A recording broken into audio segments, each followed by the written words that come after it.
Very dramatic, isn't it? Very, very dramatic. We're here. I'm late. I'm always late. Why change the habit of a lifetime? Let's get this in the right position. Why am I so white? I'm always so white as well. That's not a racist thing. That's just pale.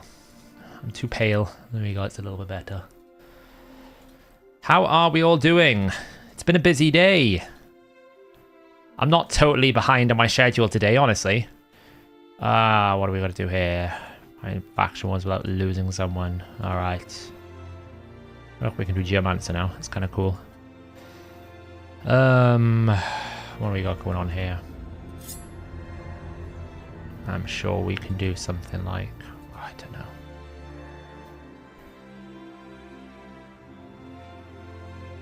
I really don't like this new filter where you gotta hide it in here. It's really annoying.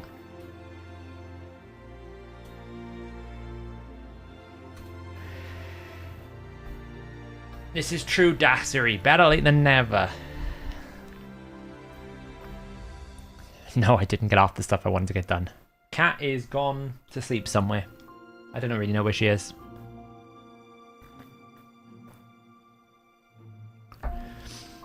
I just don't like the fact they moved the show in vault and like the two things for showing in different vaults into the filter tab. Like showing the vault isn't a filter to me. That's just like a feature. I don't want to have to look for a champion, you know? I mean, it's annoying. Yeah, we can't get rid of the events. It's almost like there should be an event, but there's not an event. I don't really know what's going on. I haven't checked the known bugs. Maybe the... maybe they're in here. Let's have a look. What did they say? They haven't said anything about any known bugs. Who knows? Who knows these things?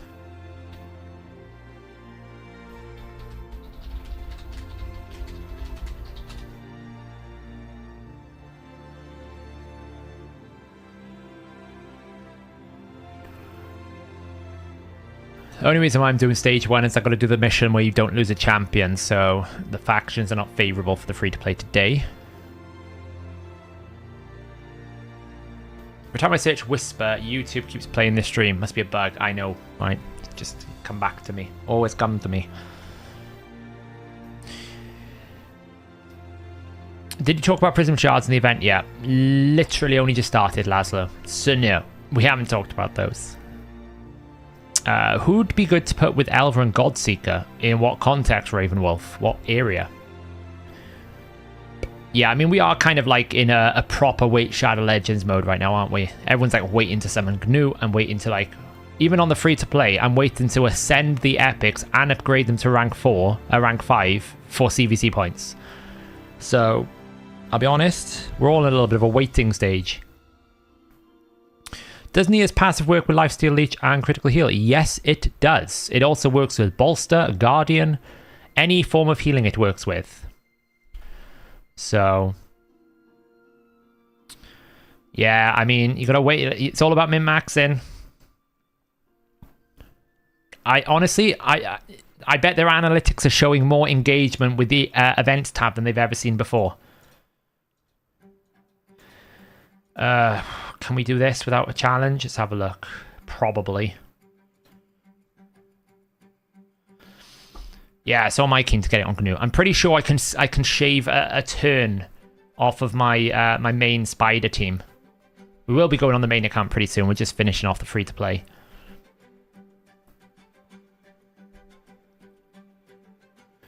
Yeah. I mean, ascending is quite good, right? Ascending champions gets you a lot of points. Like, I haven't ascended Artak yet on my free-to-play. I will ascend him tomorrow. That's like 2,500 points.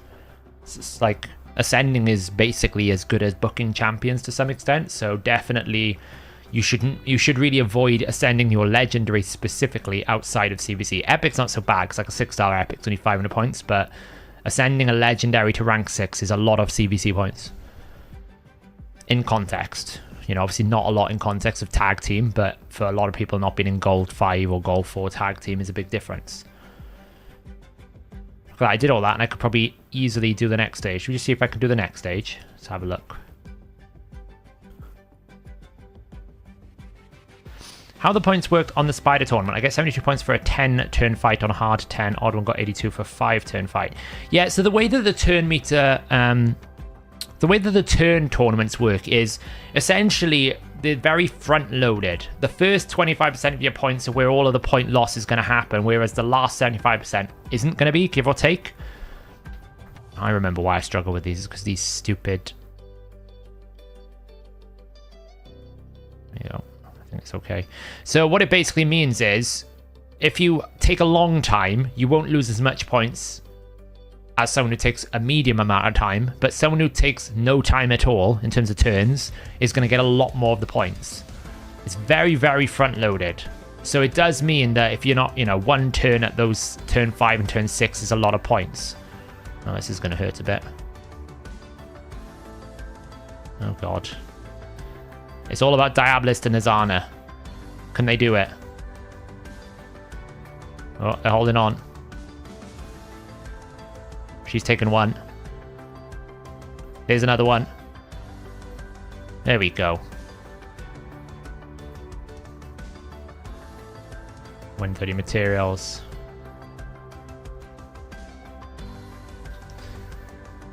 So I can show you a quick graph here now while this is running. I'm going to be doing a video on it tomorrow.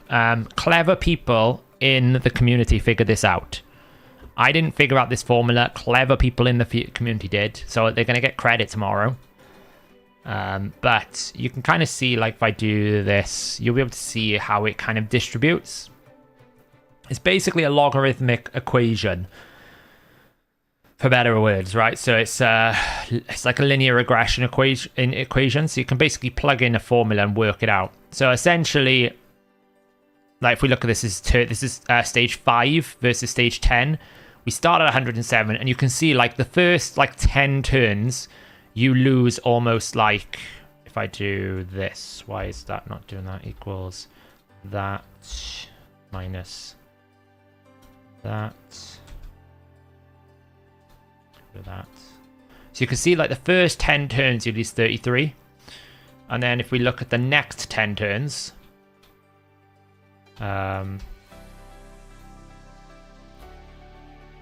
you only lose 8, right? So it's very front loaded. And then if you look at the next subsequent turns, like if we look at how much you lose between sort of turn 20 and turn 50, you only lose 9, right? So it's almost like, I think what they did is they picked a sweet spot where they expected people to get it for how many points they wanted to, and then built it around that sweet spot. I think that's what they've done. I mean, one turn is not possible, right? You can obviously do it on stage 10. Oh, wow, we're struggling here. Oh, Bushies. Somehow I don't think we're doing this. I mean, we might be able to.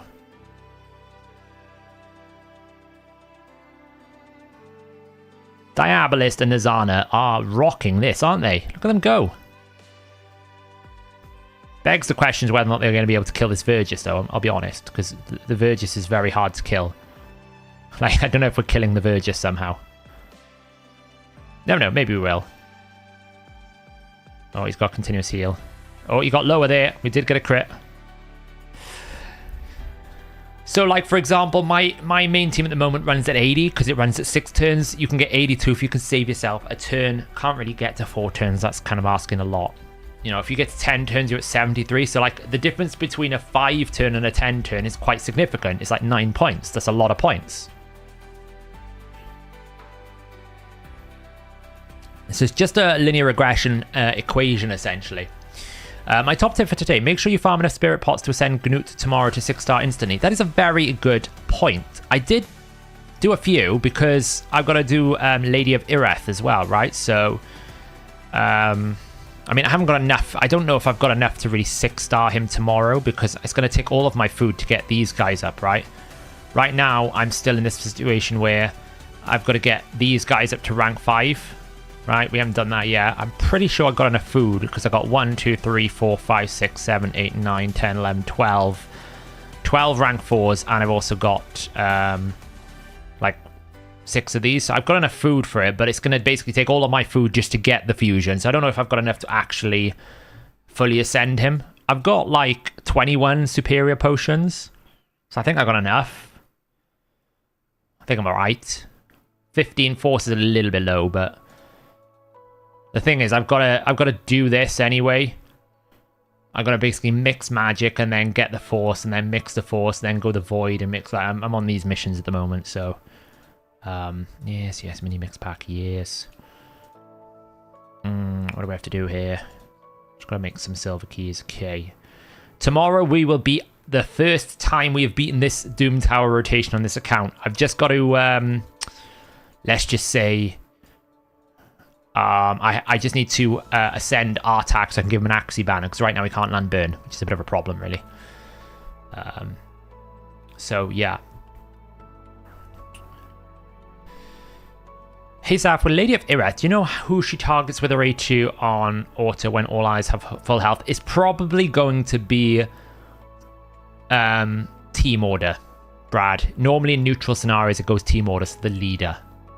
Is Lady of Ireth any good for other than the set faction wars? She's pretty solid. Like, she'll be a pretty solid healer for my team, like a good tank support, because she'll have that continuous heal, she'll have the strength, and we'll have that A2 heal.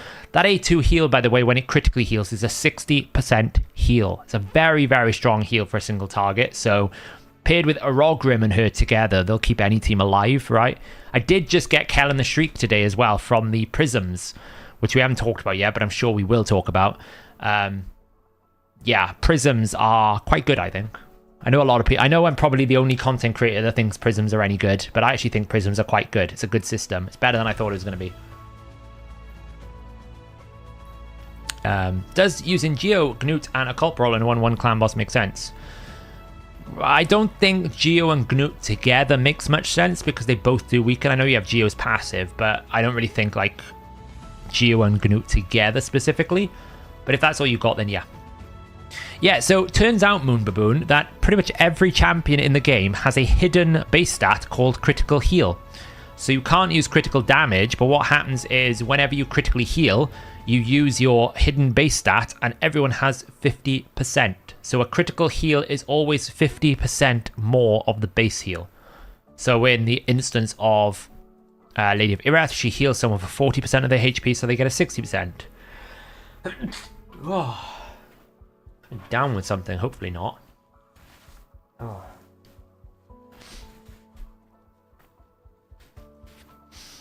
Does crit damage help Geo passive? No, it does not. How can you tell which healers can crit heal versus those who can't? The skill will tell you, Grevin. The skill will tell you. Obviously, there is a way that I can check programmatically, but generally the skill will tell you. Yeah, so if you've got 100% crit, right, I'll show you now. Let's come out of here. And current battle. I can show you because I got her on this team. So we were testing this. So you can see, if I pull... Oh, yes. Okay, thank you very much. Got it. Stupid. So I've put Lady... Yes. Go away. So we put Arogrim in here with Lady of Ireth, right? So Lady of Ireth right now has 100% crit heal. Arogrim has 39,298, right? So normally Arogrim would be, if it was a non-crit, it would be 15,000 HP, right? It's going to be 23,579, right? We can see this here now. So we're going to just use this A2, slow it down, 23,000. So as long as she's 100% crit rate, she always critically heals, and she will multiply the heal by 50%. That's kind of like how it works. I'll probably do a video covering it, but I didn't realize that every champion has this hidden base stat.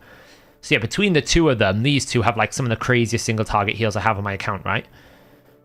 Because essentially he can critically heal her for... so basically, like if we think Arogrim here, he's got this 40% heal. She's got a 60% heal. So between the two of them, they can fully heal someone. It's kind of crazy. It's kind of nuts. Whoops, didn't mean to zoom there. I think, apart from Clan Boss, which, I'll be honest, the Clan Boss is still a bit of a disaster. The Clan Boss will be a disaster until I get Gnut. Once I get Gnut, the Clan Boss shouldn't be a disaster anymore. But until then, it's somewhat of a disaster. So we just kind of like thrown poisoners and stuff in here, and just to like kind of make it work for the time being.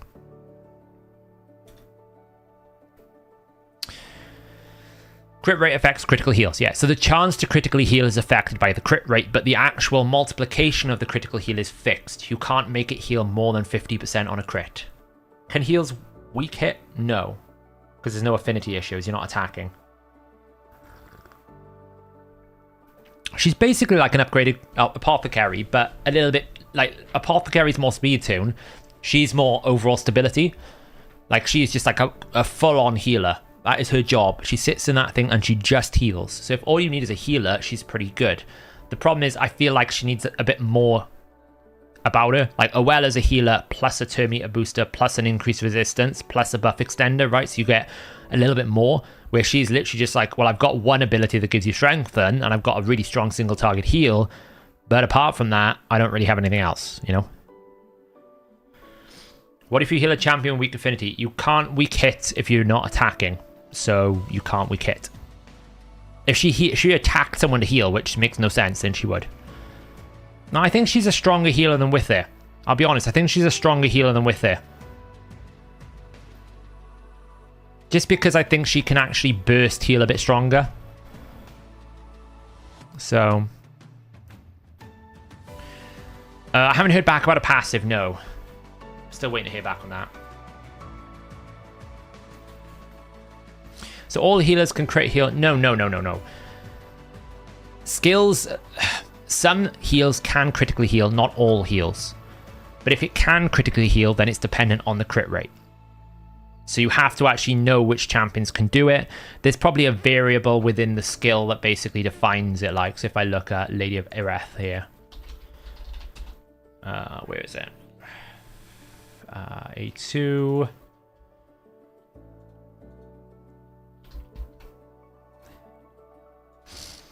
So they have to have an effect called... Heal parameters can be critical 1. So they have to physically be able to do it. And there's only 4 abilities in the game so far that can do it, which is Soothing Chant, which I'm going to assume is Apothecary.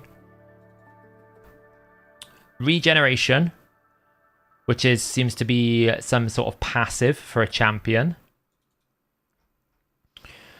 There's another one called Forest Spirits. At the start of each champion's turn, heals an ally with 7.5%. This heal can be critical. Not applicable to this champion.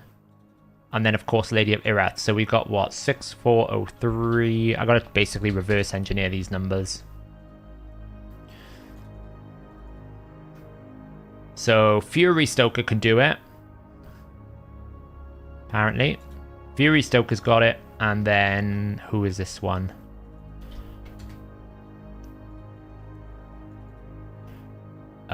Sentinel. So it's Apothecary, Sentinel, and Fury Stoker. Those are the only critical heals in the game. I mean, it's so few, it's barely worth a page. That's why I've never really looked into it, because there's so few champions that can actually critically heal. I've barely looked into it. This is the first one that's like a legendary critical heal. Does crit rate affect enemy max HP damage? Well, critically hitting something will, yes. Crit damage is the main stat for growing enemy max HP, but crit rate, you need 100%, yes.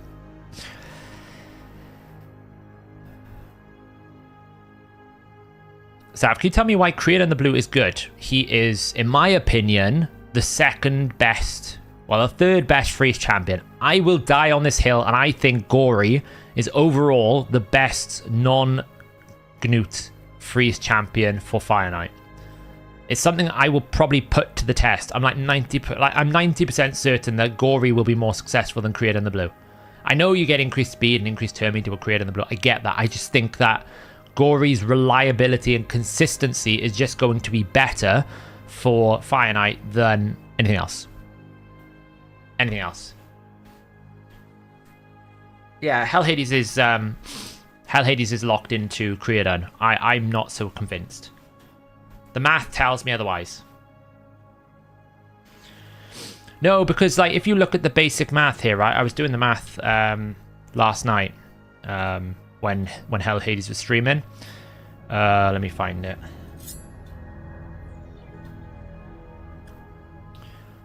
So if you look at the math here, yeah. So what I did is I basically pulled out all of their abilities, the attempts that they have at freezing, and their probabilities to work out essentially what their average turn meter drop per turn would be. So for example, Gory on a 3-turn cooldown places 3 freeze, so in total he places 45%, but he can only do it every 3 turns, so per turn he's dropping 15% turn meter. And the goal is you basically want in total a team that can drop 100% turn meter in 1 turn, right? You want basically your team's average per turn to be around about 100%, so that you can guarantee that every time you're taking turns, you'll keep the turn meter down in a rough sort of sense. So this turn meter, this average turn meter drops per turn is important. Now, the thing is with Creodun, none of his ability with Creodun is guaranteed, right? None of it's guaranteed. If I was to throw in the obvious one here, which is A1 Gnut. A1 Gnut is going to do 3 freezes, right? Let me just do this. So he's going to do that on 100% chance. He's got 0 cooldown, yeah? So basically, we're going to do this. 0.5. This is why Gnut is going to be so strong. Why Gnut is such a game changer for Fire Knight is that. Yeah, so this visually, if I hide this and I basically move this over here, I zoom it out a little bit. I know it's not easy to see because I've done it this way. This visually will show you who is the best freezer in the game and why your Carl is nowhere near as good as Gory, who's nowhere near as good as... and Gory is better than Creodun. And the key thing is I've put Reflex here. If you're running Reflex Refresh, you can get lots of those A2. So on average, you're probably going to be on a 2-turn instead of a 3-turn. So then it really pushes it, because none of Creodun's abilities are 100%. None of them are. You know, the chance of you getting 3 freezes on his A1 is less than 2%. It is a 4% chance. You get a 72.5% that at least one of his A1 attacks is going to be a freeze. It's only a 72% chance. It's not very high.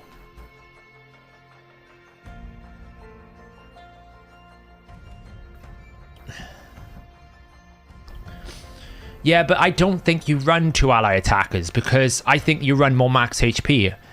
The key with Fire Knight is killing it quickly. You can't sit there constantly keeping it. It's not the way it works. If you're going to do it, you'd rather run Gnut. I think the only reason why your Carl is kind of really important is because you get the decreased speed.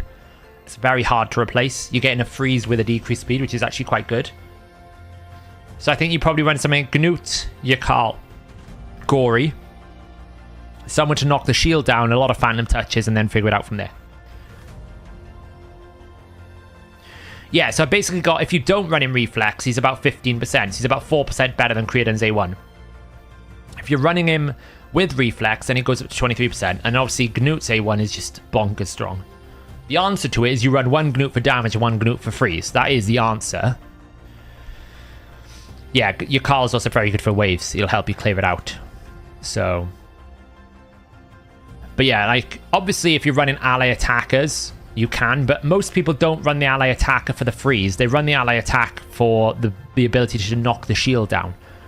What Hellhades was doing was basically running it so that he could use the freeze strategy. If you actually look at the optimal strategies to beat the boss, they're running more max HP. They're using the ally attacker to knock the shield, then using Gnut and the max HP to kill it quickly. They're not really using the freeze strategy. So if you're going to run a free strategy, I think Gory's better, in my opinion.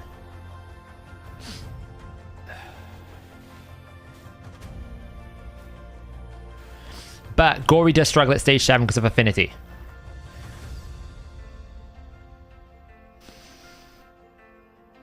No, Earbad, because essentially it goes, I've got basically got 72.54%, or it's going to be 28%, or it's going to be 3, right? So there's a 4%, it's going to be 3. I kind of get what you're saying. What I'm saying is basically on average, the best case scenario, is you're going to get 11%.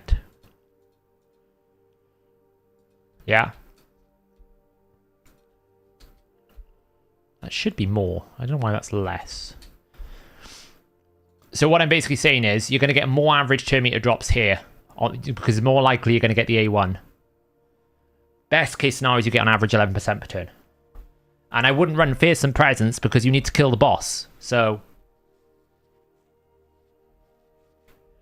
conceptually it doesn't make sense. It makes perfect sense. Gory has a 100% chance of doing 3 freezes on an A2 on a 3-turn cooldown. Creodon doesn't even have a 100% chance on an A1 to land a freeze. So therefore, the basic probability would tell you that Gory is better than Creodon just on that logic alone.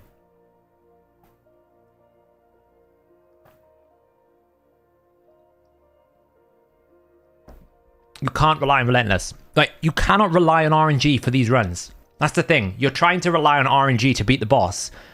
Speed running the boss is not RNG specific. You're not. The only thing you're hoping for sometimes is Helm Smashes RNG or stuff like that. If you're relying on RNG from Relentless, the team is bad. You're never going to do it. Never going to happen.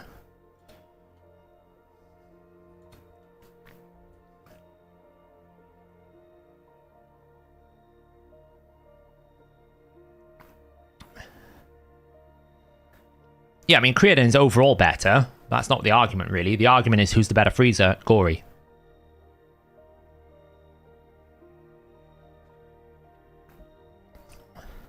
So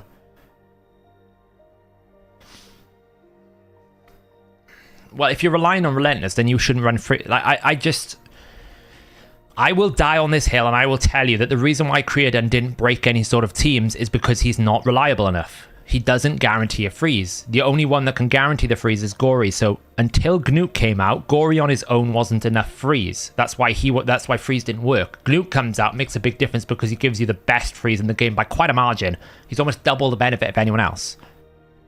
So you can support a second freezer if you're going to run the Gnute freeze strategy. And if you're going to run a second one, your Karl is kind of in there for the decreased speed. But Gory is the better freezer. That's the kind of argument I'm making here. You know, I know some people will disagree with me, and that's fine, but I'm pretty confident I'm right. When I'm... Look at that. Oh, just scraped it. Look at that. Scraped the 3 key. I'm pretty much done here. I can't really be bothered what faction was.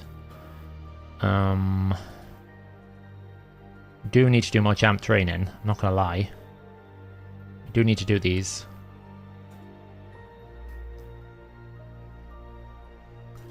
You know, I would say though as well, Awakening is a big factor because if you've got a 6-star Phantom Touch, you take a 6-star Phantom Touch over this RNG, right? Because you get extra shield hits. So that's a factor as well. I'm going to get into Finite more deep when I actually have Gnute to play with myself, and I'm going to start speed tuning it to see what I can figure out. But right now, I'm pretty confident that if I was to go the free strategy, it would be Gnute, Gory, and your Karl with some other support. That would be my strategy. I would see if I could take a hit so that I could get the boss down quicker. It would be easier. Yeah, I'll probably run something like a Valkyrie because I got one. Or someone of like nature, so... But yeah, I mean, if you've got 2 Gnutes, it makes it like so much better, right? You basically run one Gnute as like you're a lore, and the other one is your damage dealer. Because obviously if you're doing damage with Gnute, you can't freeze. So that's the problem. I don't actually have Creodon myself, which is really frustrating. I was hoping I could get it from the prisms. So I'm going to hope I can pick up Creodon from the prisms so I can properly play test it. I have a Gory ready to go. I have a Karl ready to go, but I don't have a Creodon, unfortunately.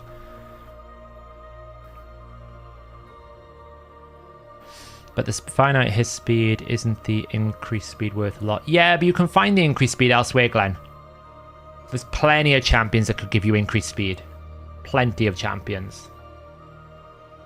Does Snick Track come into play? Nah, Reflect is not very good.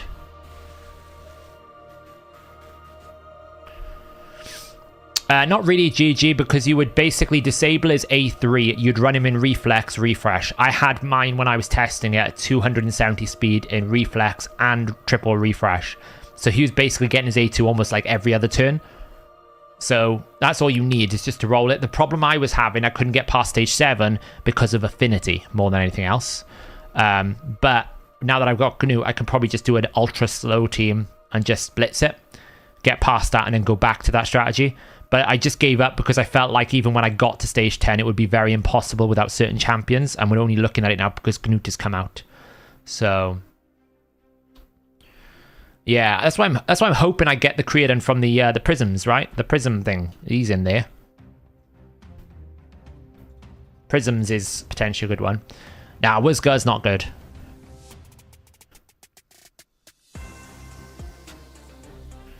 Could Marta see a Mithralis shield strength and work with 3 freeze champs? I think you probably run some sort of Valkyrie bolster setup so you can tank the first hit. Honestly, the biggest problem is the debuffs. That's what people don't like. The value of Cardiel is not the ally attack. The value of Cardiel is the cleanse. So you basically cleanse after you get debuffed. That's the big thing about Cardiel, why he's used so much. Otherwise, you get decreased speed and decreased defense, and that really hurts you.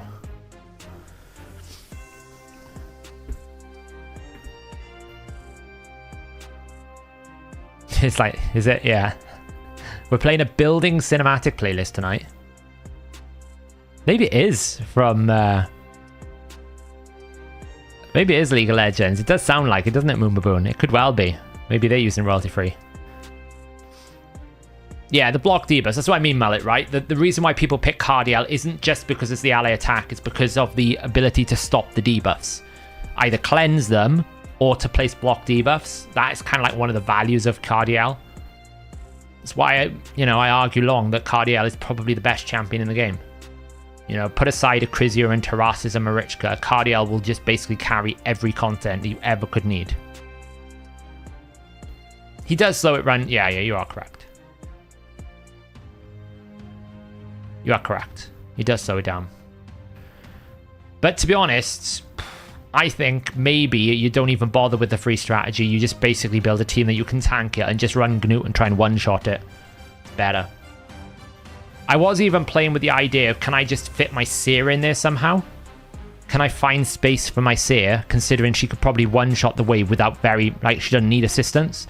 And if we can get through to the boss quicker, we don't really need the Yakal for the waves, and we can just run some of the strategy. But I don't know if that's being like a little bit ambitious to try and fit a Seer into that team. But my Seer is like giga strong right now. I'm pretty sure I could... Actually, we can test it now, actually. I'll jump over to my main account. I'm pretty sure my Seer can just one-shot that wave with no setup. Is the block debuff from Cardiel not the cleanse, as the boss put decreased defense before his big hit? I think it's the cleanse after. Yeah, he cleanses and places block debuffs, right? So he's going to cleanse away and put block debuffs after. So no Kaimar's hard to do that. Yeah, but you could probably just rotate on the A2, Dimitra. You could probably find some way of rotating. I doubt she even needs a Seer set, Grandpa. Like, my Seer is nuts. I cannot tell you how OP my Seer is right now. Let's switch over account here. Let's switch over to the main account.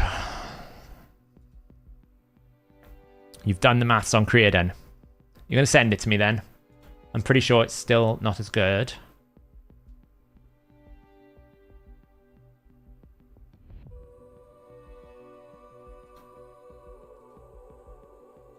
Yeah, he's weak affinity, but he's the best one I've got on my account at the moment. I could probably swap in Ronda now, to be honest. I just haven't really thought about it. He's just been doing it for such a long period of time. I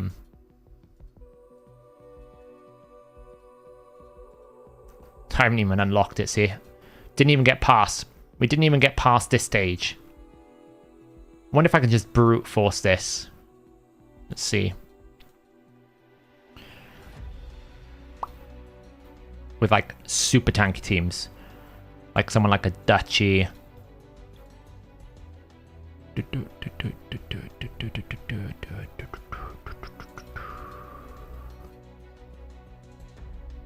She's a bit risky, I'm not going to lie.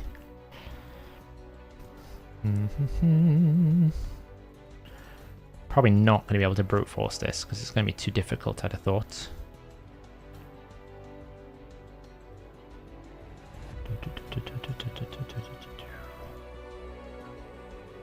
How are we going to kill the boss?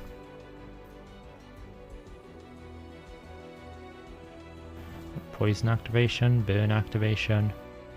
Let's try poison. Probably won't do it. We'll find out.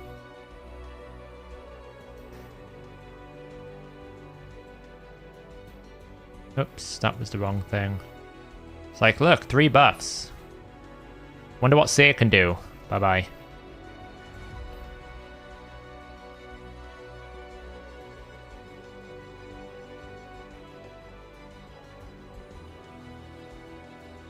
I mean, to be fair, probably not great right now.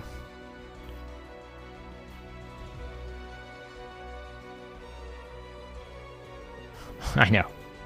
I don't have enough hits here.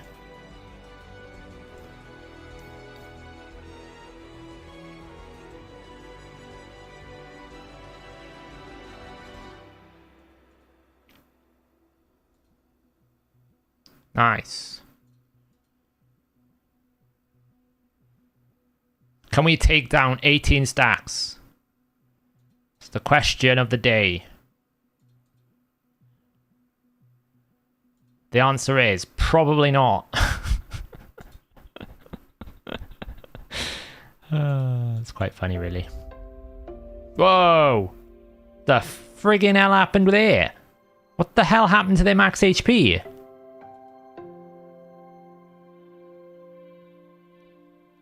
That's a bug, surely. Alright, well. I mean, look how much max HP they got. I didn't do anything. What the hell? What the hell was that? Like, seriously? The hell was that? I mean, it can't kill my Duchess, but what the hell was this? Anyway. My point is, I'm pretty sure my Seer can one-shot any wave. Trying to keep the boss down, though. I mean, I've broken all my champions. Right, so, like, I'm pretty sure your Carl doesn't have any gear. If I was to look, I'm pretty sure your Carl hasn't got the gear anymore that he used to have. Where is he? He's up here somewhere. No. There. Oh, he's not bad. It's a bit slow, but not bad. But even then.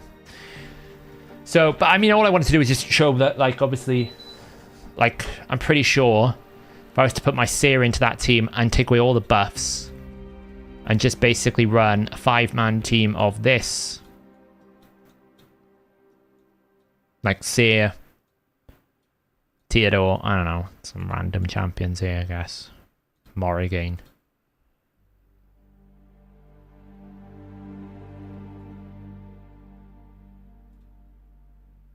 Like, we're talking 1, 2, 3, 4, 5, 6 buffs. She's nearly one-shot everything. Without decreased defense and weaken. It's like, it's not far away. So anyway, we're not going to mess with that anymore. It's a waste of my time. I'll be honest, even with Gnut, I am not that motivated to try and take on Fire Knight hard because I just don't think, like, it's got to beat this team, right? It has got to beat my normal team. If it can't beat this, then I'm not interested, right? If it cannot get close to about a 50-second run, I'm not interested. I don't see the value in it. I think it's a waste of time. If it's going to take me 3 minutes, I'd rather not do it. It's just a pointless waste of time. I'm more interested in trying to make a fast 5 team than I am making a fast 10 team, because I think it's an absolute waste of time. And until they add more diversity to it and actually bug fix it properly, I think it's just awful. So now someone did ask me what to show my Spider 10 hard team. And the Spider 10 hard team is not that team. It is this team. This will be a 5-turn once I get Gnut. I'm going to replace Taurus with Gnut. So Taurus at the moment is just providing excess damage. Once I get Canute, he's going to replace that. It will be done in less time. 6 turns, 80 turns, boom. Quite comfortable. 1 minute 20. Yeah, but the builds on those 1 minute 20 teams are insane. I'll be honest, I'm not, like, you're talking, they're committing area bonuses, they're committing, like, speed. I'm not interested in all that. It's just a waste of friggin' time. It's not like mythical gear is good anyway. You never get any mythical gear.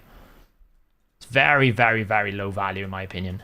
The amount of time and effort that it would take for me to do that, and the reward I would get from it is so poor that I'm less interested. It's just not for me. It's just, in my opinion, it's like one of the least diverse content, and it's boring because of it. So, right, so we need to do Nightmare.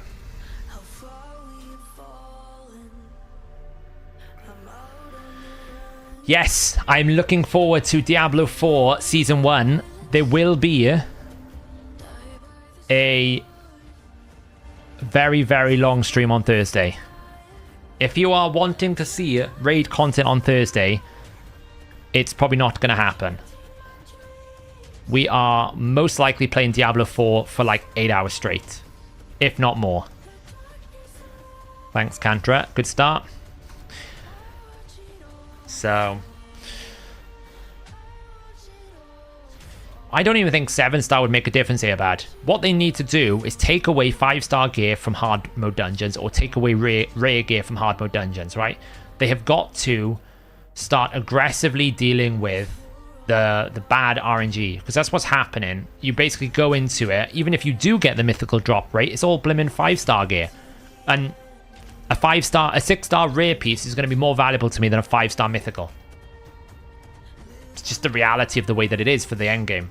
So they need to either take out rare gear, or they need to take out 5-star gear. One of the two. They probably will never do that because it gives you too many odds. So, is there a place where it shows you the speeds needed for hard dungeons? There's a raid optimizer, team suggestions. That'll tell you if you've got the champions. Like, I got a what did I get? If you are a minion in your in the Discord, you'll see I posted into the rage moment. I got a 6-star legendary divine speed from the Great Hall, and it rolled the divine speed on speed. You know, the mythical roll, and it proceeded to roll 1 on every single substat, so it gave me 15 speed. Like, it's worse than a double roll rare. And that was a 6-star mythical, you know, and this is the problem with mythical gear. It's just too much RNG on it to begin with, and you get like 1 every 62 runs.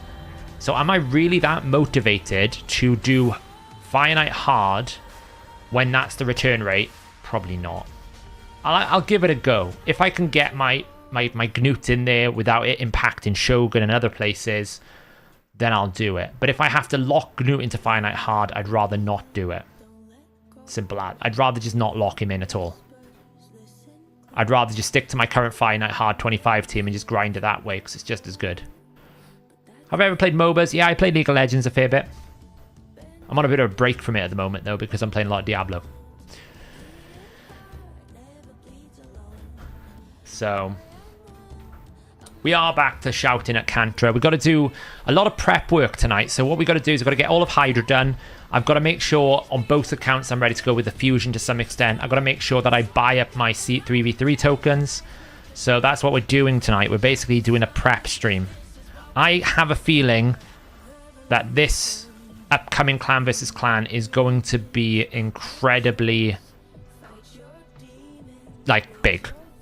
I think it's going to be hefty. I think it's going to be a lot of points. I'm just hoping not to use decrease accuracy. I'm wary because I haven't got a lot of space for debuffs on that head of provoke. I'm like trying not to attack it at the moment because I've got 1 debuff spot and it's for that provoke. There you go. What character are you using in Diablo? I'm waiting for the patch tomorrow. Tomorrow in Diablo 4, they've got a mega patch. Like, it's like 6,600 characters long, apparently, because it's going through localization at the moment. And there's a mega patch, so I'm waiting to see what they do with all the classes before I commit to a specific way, because if they like kill certain builds or make certain builds really, really good, then I'd rather play them. So I'm just waiting for that mega patch to drop tomorrow. And then I'll decide what class. It's probably going to be either like Barbarian or Necro, I can imagine. I don't think I'm going to play anything else. Yeah, CvC is going to be nutty. Is Burn still good in Hydra, Brutal, and End? Yeah, although now that Gnut is coming, Hex is really good. Like, enemy max HP is much stronger at like Brutal Plus. Burn's become like... Geomancer's going to get replaced out of this Clan Boss team, this Hydra team. I'll probably push him down into a different team because Gnut's going to replace... is going to replace Geomancer because I need a bigger damage key for the upcoming Hydra Clash when it comes out, right? So I'll run Royal Guard, Gnut as my damage dealers with the rest of them here. I don't really care about burns because we got block buffs, so yeah. I've got a lot of gear space because we cleared a lot last time.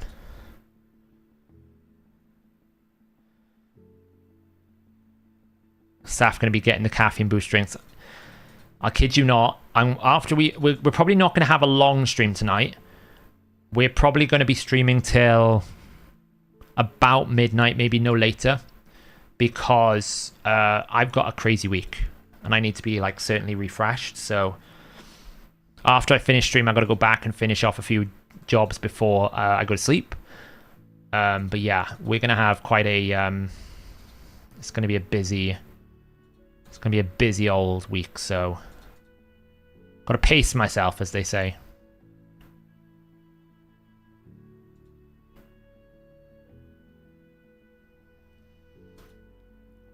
Yeah, I mean, like, I think HP burn is not bad. I'm not saying a HP burn is bad. What I'm just saying is I think that you can get more damage without a HP burn now. Like, there are exceptions to the rule. Like, Supreme Gaelic is very good, not because he's a burner, but because he's also a block buffs, right? There's exceptions to the rule. But generally speaking, if you want damage, you will get more damage out of, like, I feel like a Hex direct damage combo than you will burns. Because the thing you got to remember about burns is they're kind of like capped. There's no real... You can't really get more or less. Whereas direct damage is always scalability.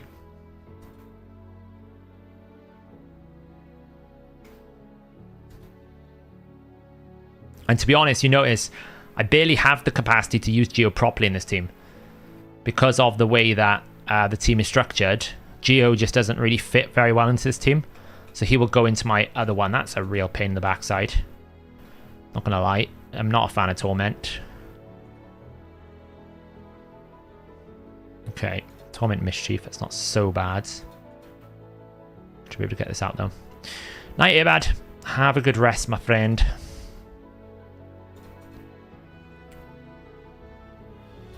Oop. Here we go. Roll the fear time.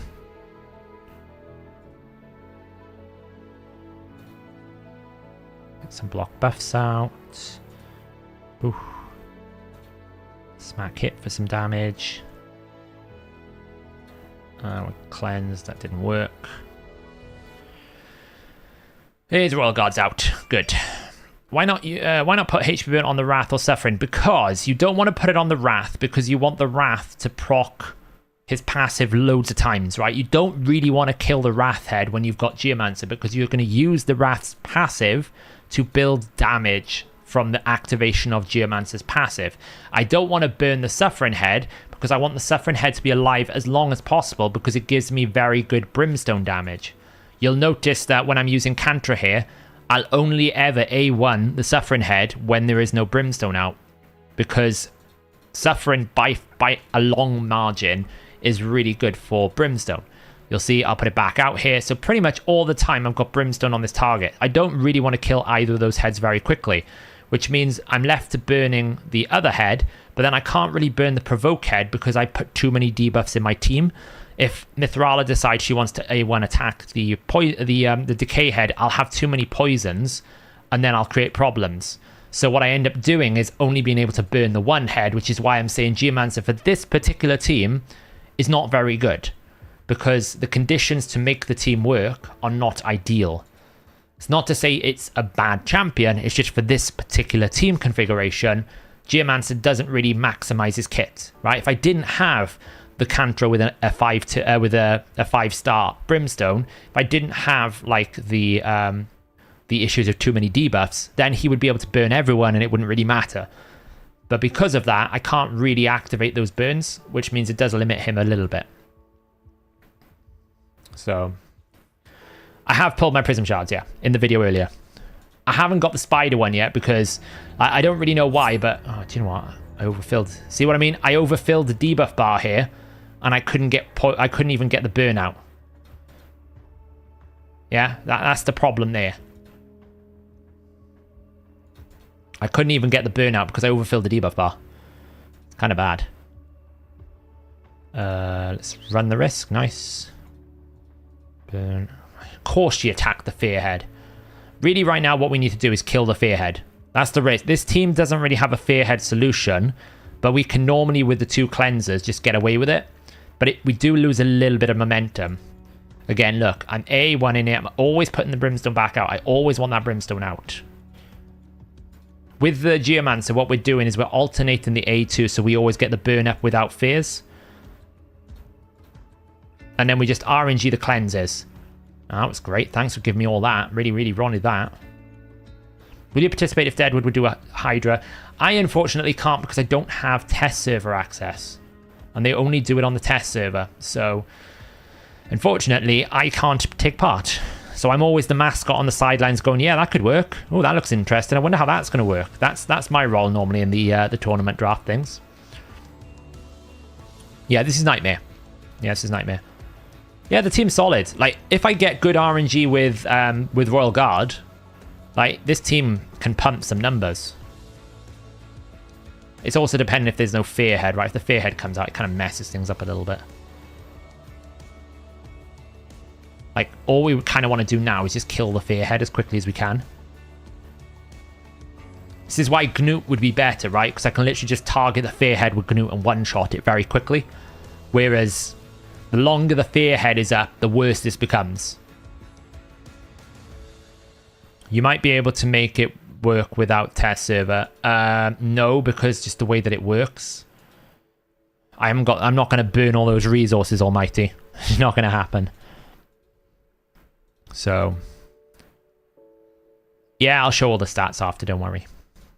That was not a good idea. That was good. So you can see, generally, between Mithrala and Ugo, I've got a good RNG chance of, like, cleansing.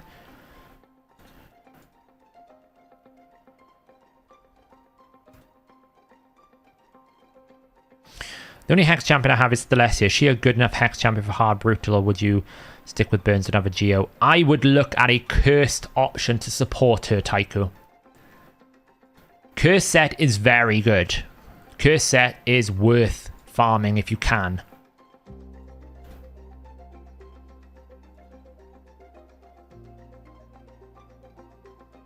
No test server access plans for the future then.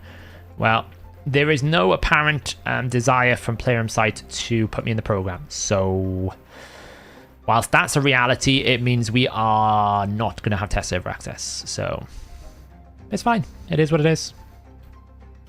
I'm over it. Are you manual in prep for Hydra Clash? No, I always manual Hydra. I am one of those sick people that really enjoys manual in Hydra. It's the only bit of the game that I actually have to think about. And I enjoy the fact I have to think about it. And I know from speaking with the developers that this game mode was always designed to be manual. So trying to automate something that's designed to be manual seems a bit backwards to me. So, yeah.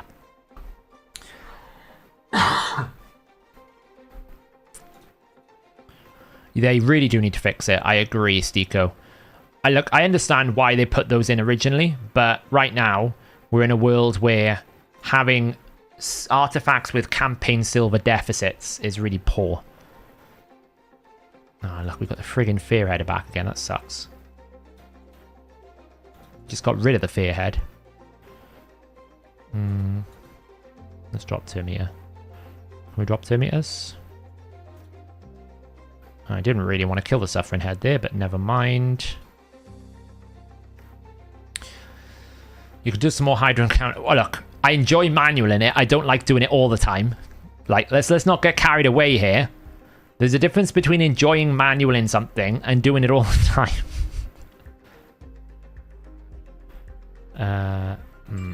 Do that to get rid of that. Would it be possible to fit a squishy Supreme Kale into Nightmare Brawl? Absolutely. Why do you need to make Supreme Kale squishy?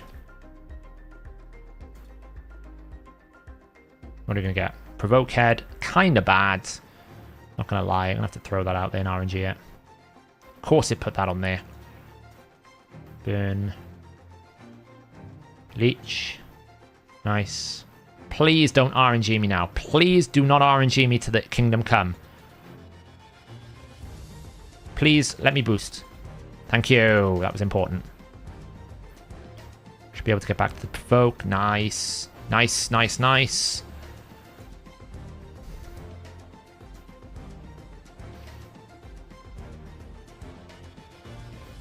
Just renew all that.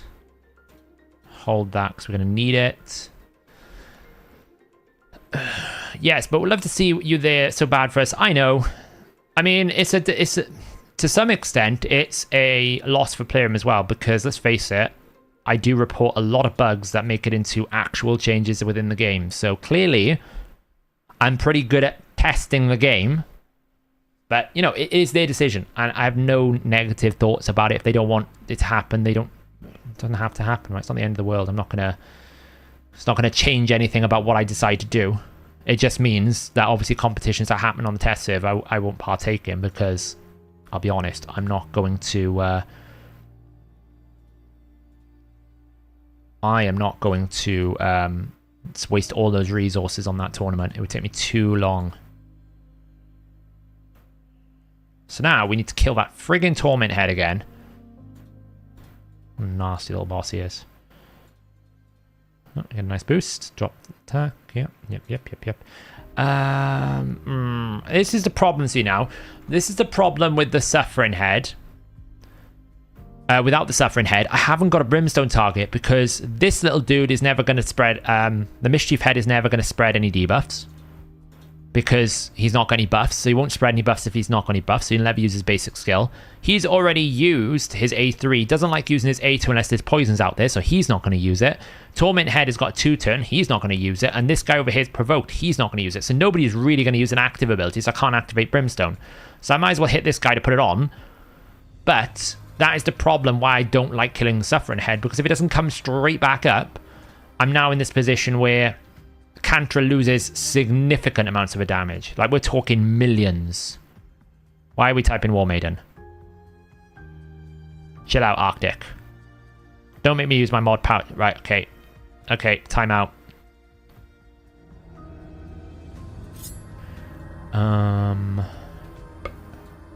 Make me use my mod powers, honestly.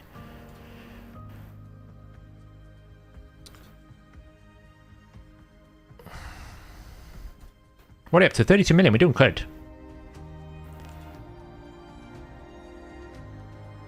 Oh, is it the same guy? Oh, well, if he comes back, I'll just ban him. Don't worry. I was in and out of Hellhades stream yesterday. See you later, Castle.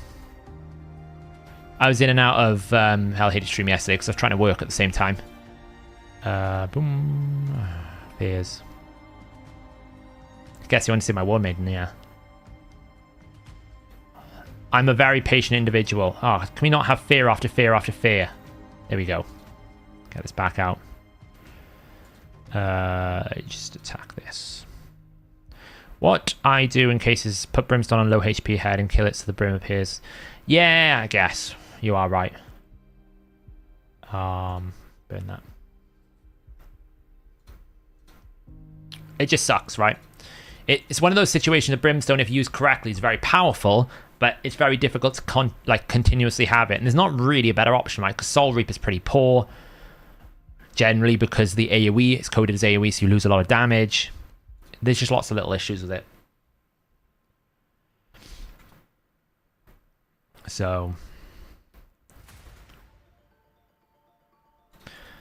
yeah, I don't really understand people's mentality when they want to troll. You know, I understand, like, funny moments in a stream, but, like, Just coming in randomly spamming a stream. I just don't get it. What's the point of that?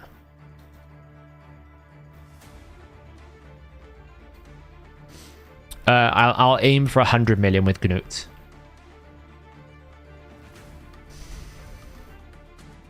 Gnut will be an aimer for 100 million. Like, my Royal Guard has already done 100 million on his own here. So it's quite easy to do. I've already got a Hex set up. Like, this team is perfect for Gnut, right? I don't need to use A2. I've got Weaken. I don't need to use any of the ability. I've got everything I need. So I can literally just put him in Reflex and go A3 the entire way and watch him just annihilate people. We'll actually have a look what kind of refresh builds we've got at the moment. We'll see if we've got what kind of refresh gear we have for dwarves. See if we can get them in triple refresh, because if we can do that, oof, we'll be kicking on all cylinders. Well, the speeds on the team, most of them are above 250. They're not crazy fast, though. I think the only one that's probably really fast is Necmo. And to be honest, he hasn't been rebuilt in a while, so I'd want him to be faster. It kind of shows you that what happens when we get the Torment Head. The damage per turn really drops. Yes, Suffering Head is back. What do? We put Brimstone on it straight away. So I will not attack any other head other than a single target on that Suffering Head with Cantra until I get Brimstone out now. I'll wait. You can whoop, phase around. See, I'll just keep A1ing until we get Brimstone. Once we get Brimstone, boom. 9 speed, refresh, banner, or speed, no, refresh. Refresh. The thing about Gnut is, if you can get back to his A3, it's all that matters. In all scenarios, in all content of any part of Gnut's usages, if you can get back to his A3, that's all that matters. This is actually a bit of a ropey situation we're in. Because I should have A2'd there probably. I don't really have much damage at the moment. Hopefully I've got a max HP nuke. Otherwise, I'm kind of in a bit of spot of bother. Yeah, I do. That's right. Let's just try and get Brimstone out. Nice. Brimstone there is good because he's about to use his ability. So she's out, which is great. She was out even before the Brimstone. Brimstone proc. Nice. Now let's just throw that out there. Get some debuffs out.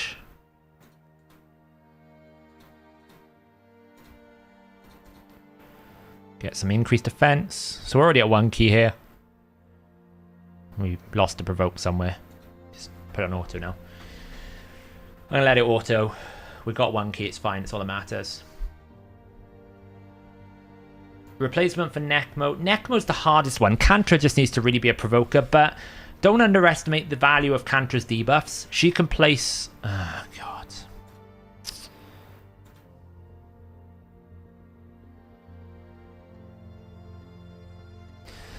Don't underestimate the value of... Yeah, I banned him this time. Don't underestimate the value of just having those debuffs. She can place debuffs when there are poison clouds out, when there's loads of other things. It's really good. That's why I don't manual, by the way, auto, by the way. Look how fast this has gone wrong now since I've autoed. We lost someone or gone a bit pot.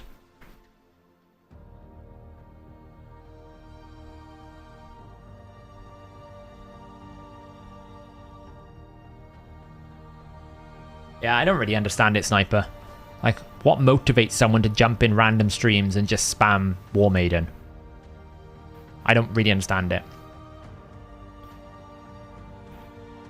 So, apologies in advance to keep asking you this, but could I possibly know how you would Supreme Kale for... Tried making him tank, he just wouldn't have it. So Supreme Kale's job is to basically reduce all the stats of your team, right? That's all he's going to be doing with poisons. Now, poisons in Hydra is not very good. I wouldn't necessarily say Hydra's a very good place for him, but he will help your team.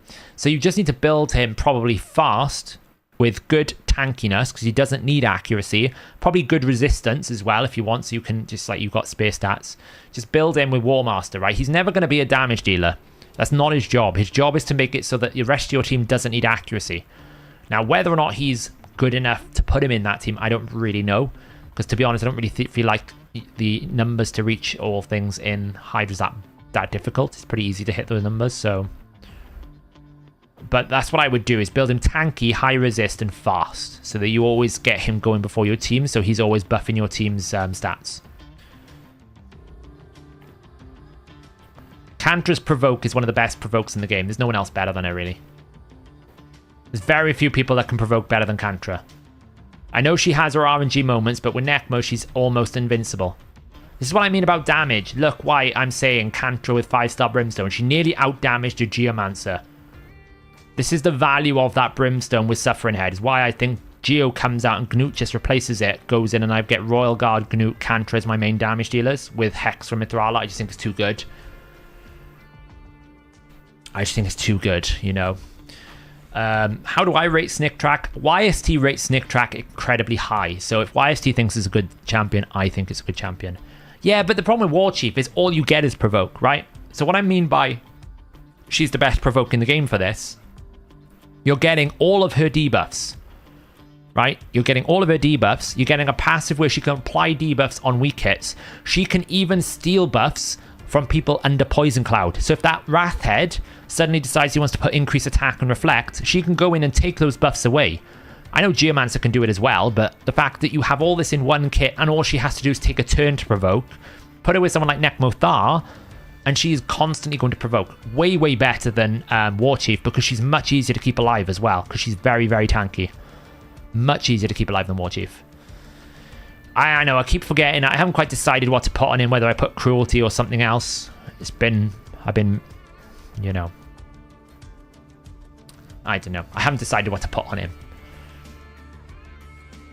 So, in terms of builds there, yes, I know there's all summoning, and we've got, I'm going to find the champions here.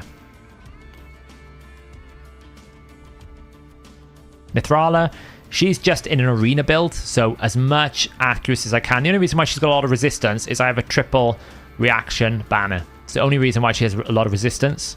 But she's just built fast, that tanky. Ideally, I'd like her to have more HP, to be honest, for her shield, because her shield is based on her maximum HP. So a bit more HP is a good idea for Mithrala specifically.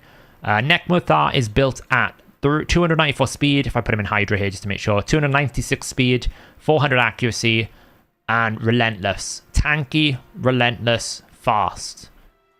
Does have blood shield if you want, doesn't really matter. He does have counterattack. Counterattack's very good because you get this decreased attack out. Very good. Pretty much is guaranteed when you counterattack, so it just helps. And in War Master, right? Just basically as fast as you possibly can get him in Relentless is how I would build Necmo Thar. Tanky and super, super, super fast. As fast as you possibly can go. Your fastest Relentless gear. It's all you matter. Why doesn't he have an Aura Blessing? I haven't decided what blessing to put in yet, so I just haven't bothered slotting it. It's just not, I haven't done it yet. It's on my list to do. It's on my list to look at. In terms of Geomancer, I've got two of them. That is the other one. Where is the other one? The other one's down here. Geomancer, that's Ugo. Ugo's in a terrible build. She's 272, 367. She's squishy. She doesn't even have things leveled up. She is just like rocking the worst possible gear. I haven't even bothered re-gearing her. That's a pretty good piece, you know. But the rest of it's pretty like, oh well, I'll just throw gear on her. Like, she's not even got things upgraded. War Master, you know, does the job. Where is that other Geomancer? This is my Hydra Geomancer. I have one in Reflex and one in Relentless. I have the Reflex one for Iron Twins. This one is for Hydra because I often use the A2 when there's a Torment Head up to give me a guaranteed burn. He's an AoE A1, so if the Torment Head is up, I can't stop the fear. So I put him with Relentless so I can get back around to this if I need to use this A2. My rule of thumb is if you're running 2 active abilities, you need Relentless. If you're running 1 active ability, you go Reflex. That's my rule of thumb. Again, he's in War Master and Relentless, and again, 245 speed, enough accuracy. He's got more accuracy than he needs here because he was my old Iron Twins Geomancer. He was in Iron Twins. It's got more than he needs here, really. But just, again, over 250 speed and enough accuracy. Royal Guard is built very strong. Where is he? But I need to probably rebuild him so he's got more crit damage now because he's a bit low. Because I did it when there was a bug. But he is built in 232 speed, 161% crit damage. He probably needs a little bit more than that. Doesn't need accuracy because I'm never using his A3. I only ever use his A2, so I run him in reflex. He's in reflex triple refresh. So he can just go A2 on A2 on A2 on A2 all the time. Do you need 4,000 defense for Hydra? You don't need. 2,900 is good enough, but I like to have more defense if I can. The last thing you want is having champions with a burden in your team that you have to keep alive, right? Like this guy is at 2.5k defense. He dies. He can die. So that's a risk. A3 gives more War Master damage. Yeah, but this does more damage overall. You never use A3 with Royal Guard. It's a waste. The fact that I can run Reflex, triple refresh, means I get this back almost every 2 to 3 turns. Way better. Refresh is from the 3v3 Bazaar. It's probably the least accessible set in the game and the most valuable. No, because I don't use A3. So again, my rule of thumb, if you don't use 2 active abilities, reflex is better. If you only have 1 active ability, reflex is better. So that's why I run reflex, because I don't run this A3. I don't need it. It doesn't do any damage. He won't do any damage with this. It's a waste of time. This is just so much better. Because 1 A2 extra is going to be like 2 times the value of the War Masters I might get from the A3. So, and then the last one is Kantra up here. She is in Guardian, and we have got 453 resistance, 386 accuracy, 242 speed, 62.5k HP, and 4.8k defense. Obviously, she's defense-based, so the defense level is going to be higher. She is built probably stronger than anything else in that team. She's probably overgeared. She was built for Bommel originally. But yeah, Guardian to help the team stay alive, and just super tanky, super high resist, super accurate. Pretty safe. Yeah, so what I want to have a look at is, if we got a dwarf here, find a dwarf. It's bound to be a dwarf amongst this pile. There's a dwarf. What do we have refresh-wise? Okay, well, the rings are looking a bit ropey. We have a defense ring. We could probably roll that. Crit damage. No. Yes, we have a crit damage. That's 2 refresh. There's no speed, though, is there? HP. Don't really care about defense. That's not his job. Bah. We don't really have a defense, a speed banner, which is kind of a pain. Like, we have an attack banner. Honestly, a triple refresh attack banner is not the worst case scenario in the world. Like that, I would happily run that on Gnut. You don't really need accuracy apart from Fire Knight. So maybe I do need it. So we can at least run double refresh, right? We can run this with this. And then just basically run like a very fast accuracy banner. Because we will need accuracy on him. So we got like a no roll, 14, 9. Oh, look, we got a, what do we have? No. 15, 12. God, my banners kind of suck. Need some more dwarf banners, don't I? So, can Duke the Pierce be a provoker for Hydra? It can, but it's not that reliable. It's a long cooldown. It's a long cooldown. So, yeah, I mean, refresh is the most inaccessible set because you have to do this, right? This is the only place you get good refresh. This is trash. You notice I never buy this. It's trash. It's so unlikely you're ever going to get 6 out of this. I only ever buy this. It's a waste of gold bars. I'd rather just buy this. So, yeah. Dwarf accessory right now, I know. Yeah, I know. I won't be running it, though.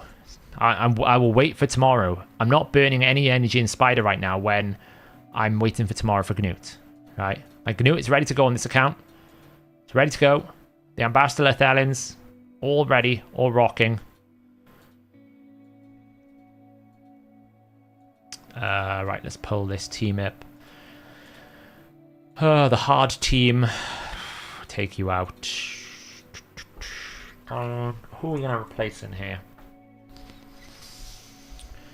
Yeah, I know. Hard.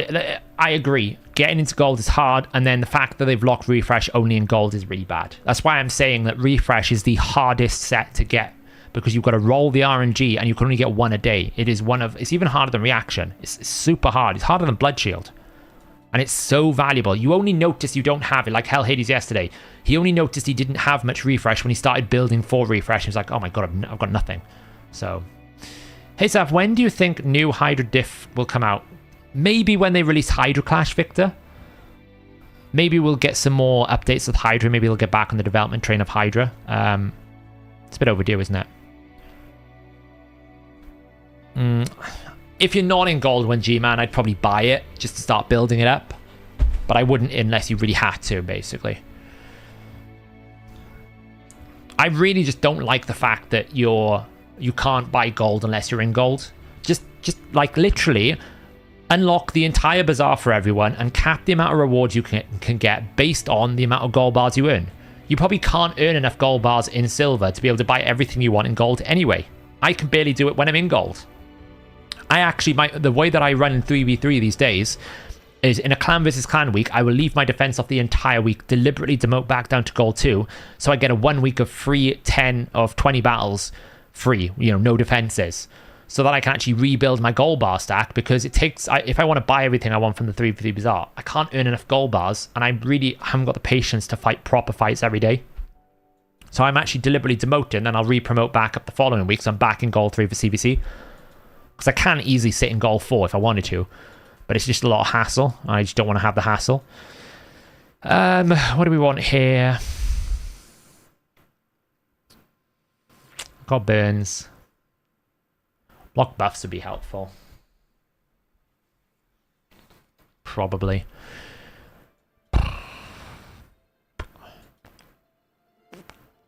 Probably block buffs, I think. And I've got block buffs with Uko, so that's not really needed. What do I need here? There's probably something I need here that I'm not thinking about.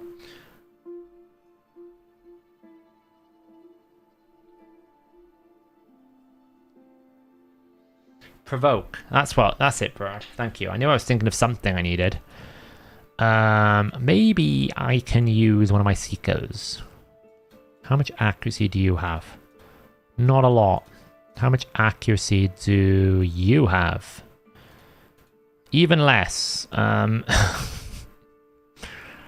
the problem is Black Knight is negative affinity. All the good provokers are force. It's really annoying.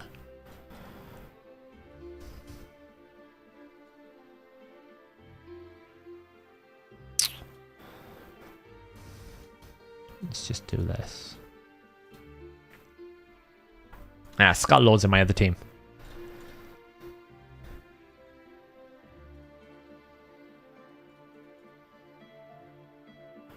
And so begins the great burn of 2023.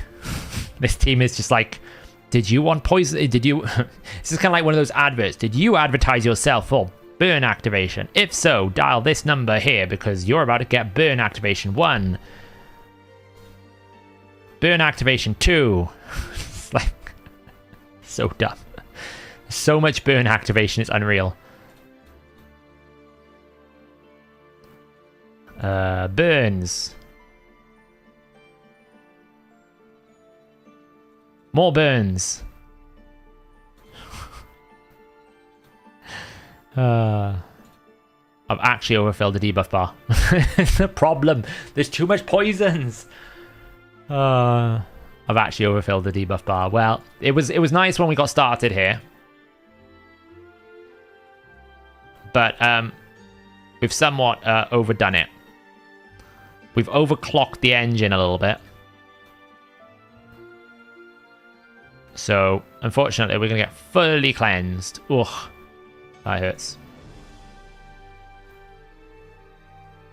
It's fine, though. It's not a problem. It kind of is a problem, but it's not a problem. Let's get the burns out again. Let's get... We can't really stop the block buffs over there. Oh, that's going to hurt. Oof. No, don't hit him. Do you skewer Armis? No, but I know that... I know that Airbad uses skewer Armis a lot on his free-to-play. Don't worry, Oella's here to save everyone. What a queen. What a healer.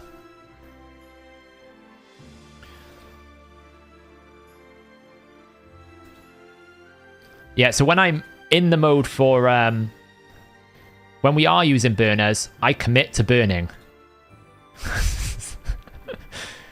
Honestly, like... This is way too much burn. Even for my standards, like, this is just, like, overkill for burn activation. I've got, like, triple activation, triple burn. Well, double burn. It's a little bit overkill. Hey, Green Virus. Let's get that down. Oops. You may be wondering, oh no, you've lost someone. Don't worry, we've got to revive. Everyone's happy. He is, like, super low from dying, though. We need it. We need a good Oella heal. Oh, look, we got an Oella heal. Everyone's full healed. Oh, what a champion.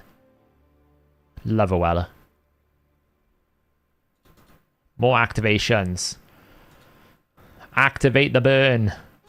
More activations. Oh, that's somewhat annoying that we've just had a reflex. A reflect damage there. It's not great.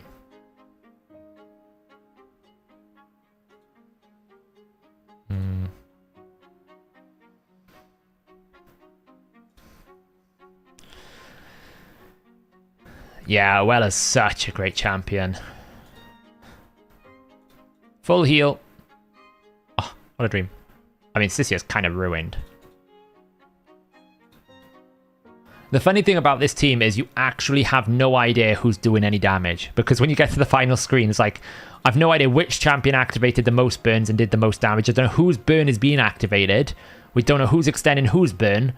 It's just a bit of a mess. Basically, everyone is just burning everything. But it works, right? So we like this mess. I mean... I should have activated there. It's alright, I've got this here. Poison Cloud is a little bit of a problem here because the only downside to Mighty Uko is I can't actually put block buffs up. I can probably take away them, but because he's got 2 buffs over there, I can't put it up there. And it is a bit of a problem with Mighty Uko, I find, with Hydra, is if he, if there is any form of buff up, whether it's, you know, the head's just respawned, you can't use it, or he's got his Wrath Vengeance buff, it doesn't work, right? These things kind of are annoying. This is why this team is only really viable for Brutal, because it's just too inconsistent for any higher stages.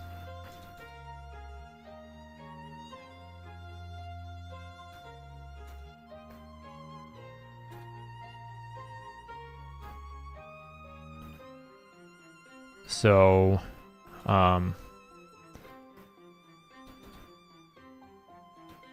we can get a burnout on that head.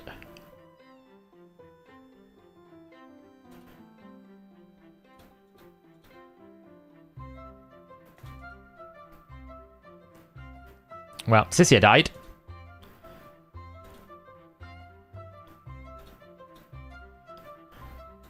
But it's okay, because we got a full heal. And we got a Provoker back. So... This is like my team with Marichka in for Oella. Yeah, Marichka would be another great heal. Grisor is nothing like Oella. Grisor doesn't do anything that Oella does, honestly.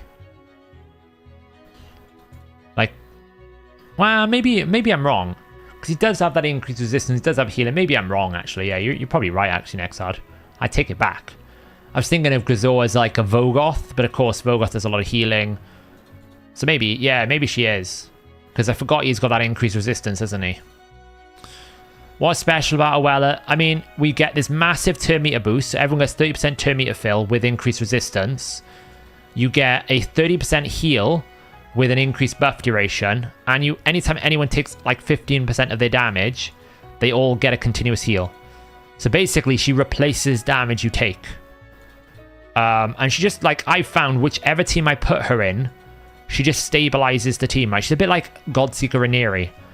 Godseeker Rhaenyra normally is very difficult to take out of a team because no matter what happens, you just get lots of stability.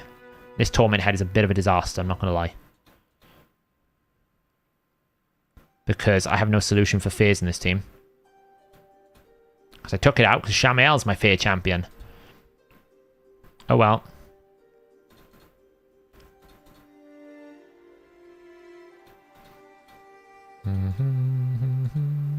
I guess we're just trying to do as much damage and hope we can one key before we get to the end. Let's just A1.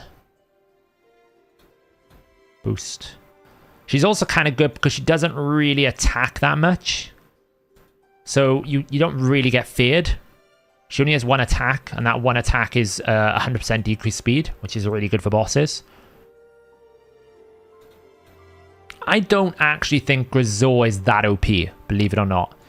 I actually think Grisor is relatively average.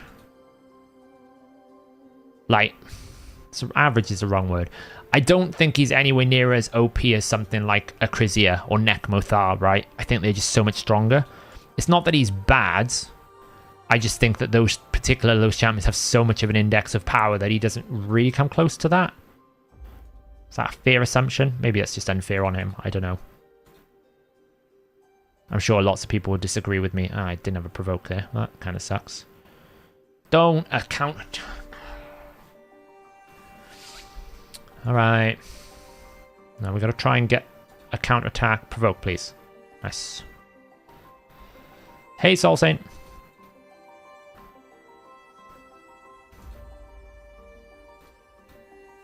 That was a mistake. Let's block buffs. That's fine. The nice thing is our attack as well is incredibly tanky. Once he gets a bit of things... Oh, we didn't get a provoke. That kind of sucks. Extend.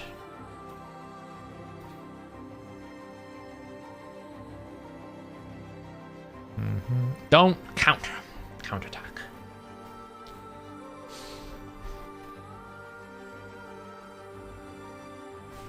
We're lacking some burns right now. Oh, okay, he's been eaten. Kind of lacking some burns here. We're lacking everything right now. This is like the worst. Can we get some burns out? Thank you. We need to restart the engines and get some burning going. Right, you get a provoke out. Okay, you didn't provoke again. Thank you very much, you useless champion. Your only job here, Seeker, is to provoke. Right, there's one activation. Here's another activation. Yay for that guy for stealing my increased resistance.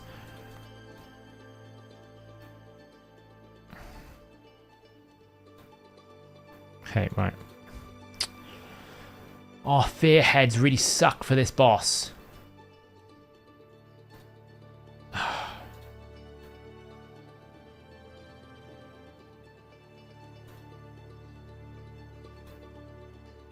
I'm going to lose my attack because I cannot get him out. And there's nothing I can really do.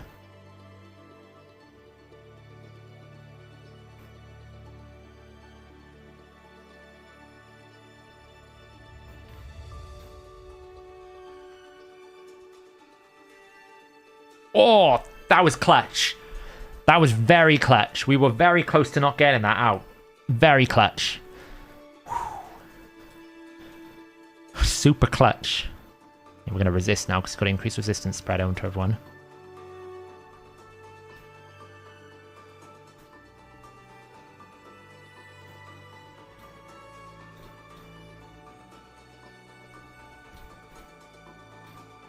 We get a lucky provoke? Probably not.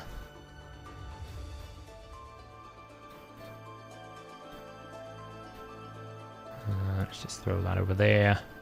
What's one key hard again? Remind me. I always forget these numbers.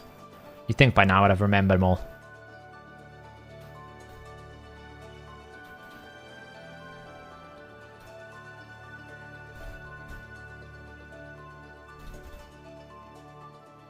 Uko's kind of dead.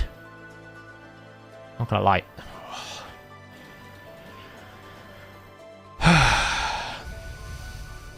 Really? Look how low we are at killing it.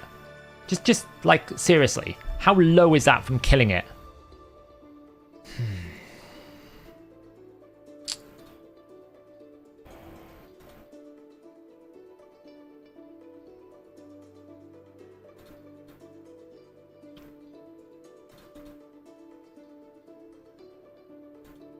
Just going to try and punch this. See if I can kill it. Because I'll get rid of the blimmin'...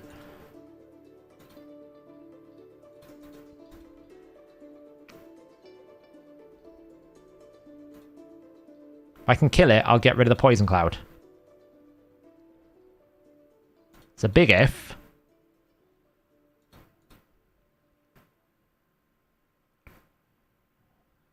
I'm not going to do that now because apparently it's frigging life barriered.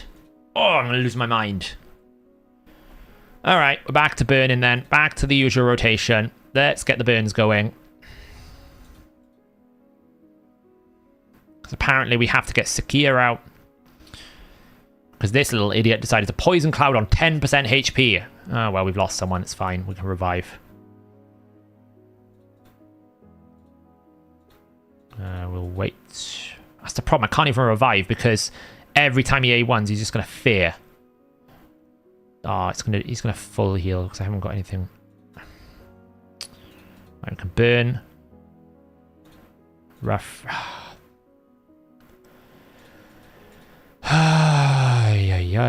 Activate. I hate this game sometimes. Well, the run was going well, but the Fearhead is just too dominant. Literally, we lost that because he poison clouded on 10% HP. Like 2% even. Because this little head over here decided he wanted to now all of a sudden decide, hey, I'm going to go and friggin... No, he's full healed. I'm done. I'm done. I'm done. Oh. Oh. See, nobody really knows who did what damage where. See you later, Trev. Fearhead is terrible, right? Right, hard done. Hard is done. 2 out of 3. Now we're going to get the one that's most challenging. This one. Because I'm still not happy with Michinaki. I'm still not happy with the balance of this team. I'll be honest. We do have a soul for Skull Vargal. Which could take Brimstone. Because I'll be honest, his A1 activates is pretty good. So I'm going to take Brimstone here. Because I reckon he'll activate that a lot. I'm still not happy with this team. Because I haven't rebuilt Michinaki. And it's a real struggle to get Whisper going.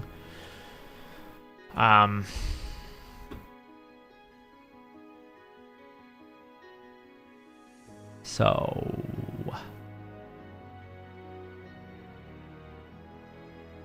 I prefer the two of them. I think they're a better setup, honestly. No, this is a better setup. It's fine. It's the Michinaki that's the problem. I need a cursed Krisk, really. I don't know. Have I got enough cursed gear? Let's have a look. Maybe I've got enough cursed gear now to be able to do this. The challenge is getting enough gear on for the cursed set to make a build.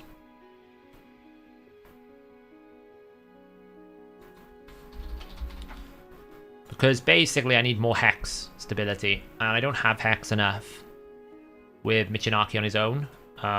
So what I want to do... Krisk is not that well built, to be honest. He could be improved.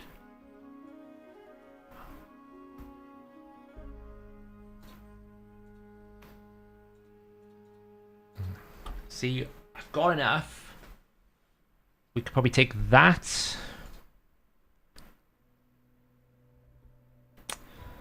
We can probably take this. We can probably take that. And we can probably take that. And then from this position, we'll probably take...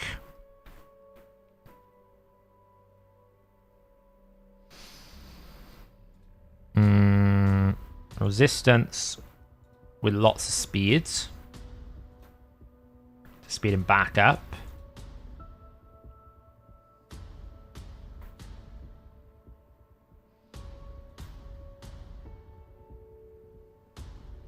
So we do have a 23 here in lifesteal. I was just seeing if I could get it in like an accuracy set. Like we could probably take this. This would be better. Or we have a perception set.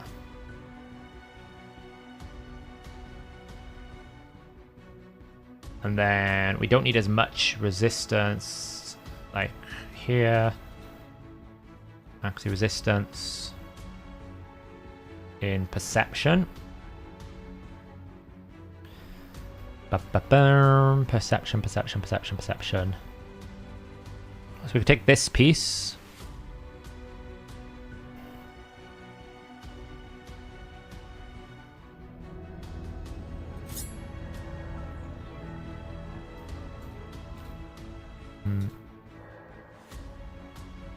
We kind of need a little bit of crit rate.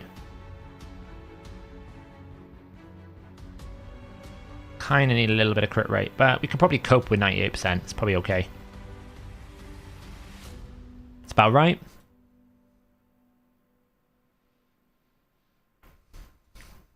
We'll try it. We will try it. I'm pretty sure Cursed Krisk is the way to go. So that's what we're going to try. Bit of eyeball builds. Filter, fitting room. Cursed. We're going to do that one. That one. And equipped. That one. That one. This is going to be resistance, speed. Prioritized by speed in perception. So we could take that one. Or we could take this one, which would give us more accuracy, but less speed. Or this one would give us more defensiveness. But we don't really need more defensiveness, to be honest. We could kind of take... I kind of need more than 222 speed, if I'm being honest. But we haven't glyphed yet. Let's try that one on, and then...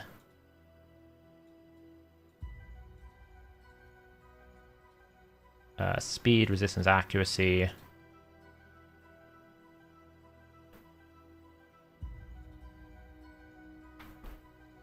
That would give us pretty good, I think. Let's go with that.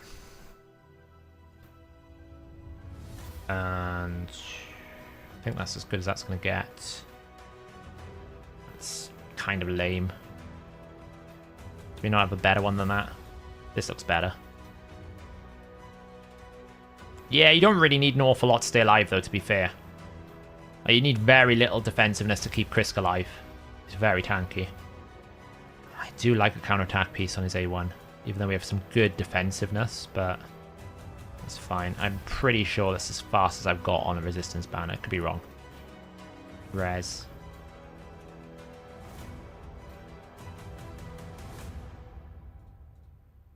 $15.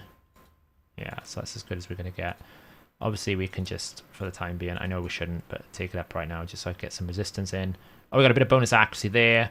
We might be able to get a bit more speed there if we just get this all glyphed up. Thank you for that 1+ speed. Really appreciate it. Really appreciate it, game, that you give me such little bonuses. Oh,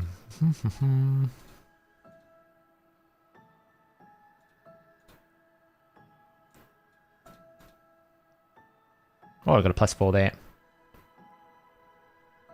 Come out of that. What do we got here? That's already done. We can get a little bit of accuracy here. A +3. It's fine. Give you a little bit more accuracy. Nice.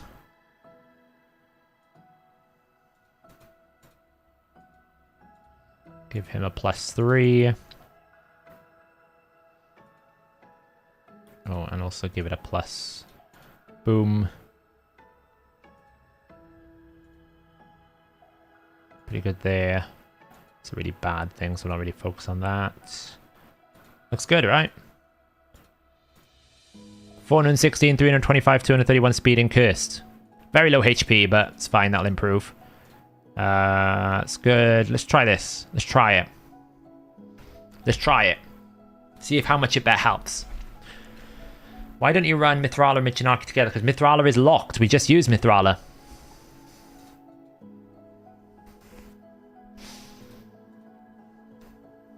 Oh, look at that curse set. It's already out. 2 out of the 4. Oh. What a dream. Who needs to be provoked? You need to be provoked.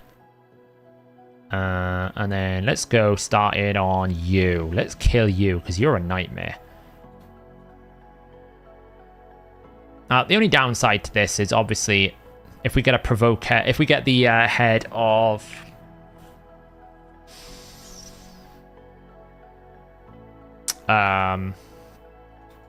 if we get the head of, the word is coming to my mind, the head of Mischief, it's a bit of a problem because he likes to steal Whisper's buffs because Whisper has Blood Shield. Not the best, I'll be honest, it's not the best. I'd very much like to put Brimstone over this head here. I very much do not want to. I don't really...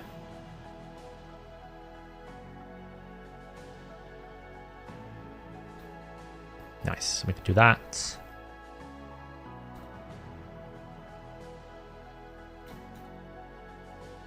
Get an extra turn. Refresh the burn. There we go. That's why we're here.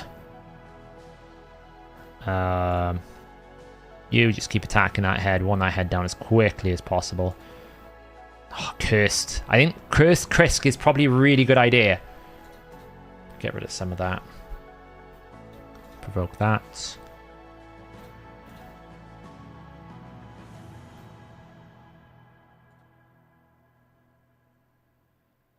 We'll extend this. I'm pretty sure we're never going to be without Hex once we get rid of this initial Poison Cloud. That's why I'm killing this head first, because Poison Cloud is a bit of a nightmare on this head.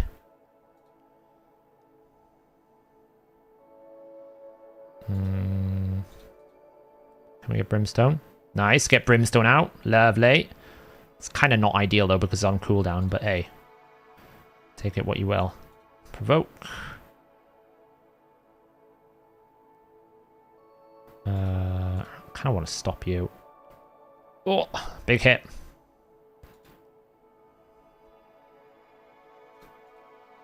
Right, we're gonna kill this head. Nice. Can we get weakened? No. Let's just take you.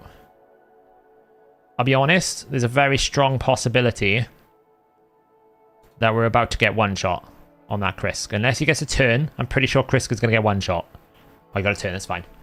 Oh, cursed out on everyone. Honestly, Cursed Krisk. This is the answer. I thought this would be really good. Cursed Krisk. Very good answer. We did kind of lose Whisper, which doesn't really help. But I did think Cursed Krisk would be the answer. Look at this. Everyone has got Hex, which just means this is so much easier to things like target the Mischief head, keep Michinaki's passive going. I know I should be attacking the other head here so that we can get some things going on. Let's just attack this. Cursed is back out on everyone. What a dream. Block buffs, we stopped that.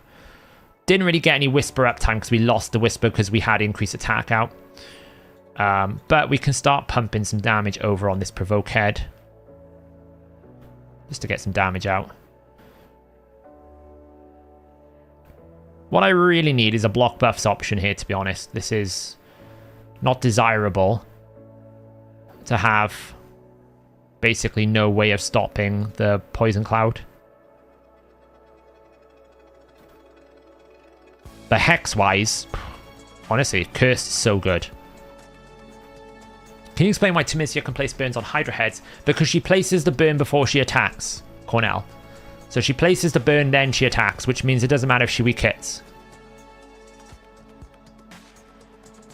Whisper's viable all the way up to Nightmare. I just don't really have a good team to set her up. Like, you'd have to build a little bit less glass cannon than I have. I've built a very glass cannon, you know? So... There's the Brimstone. Totally wasted, but what can you do? I need to somehow squeeze in a better block buffs or something. Honestly, the Valkynon would be really good for this team. Because we could just basically spread the block buffs from Lydia. We're kind of just like, you know, in this path of waiting.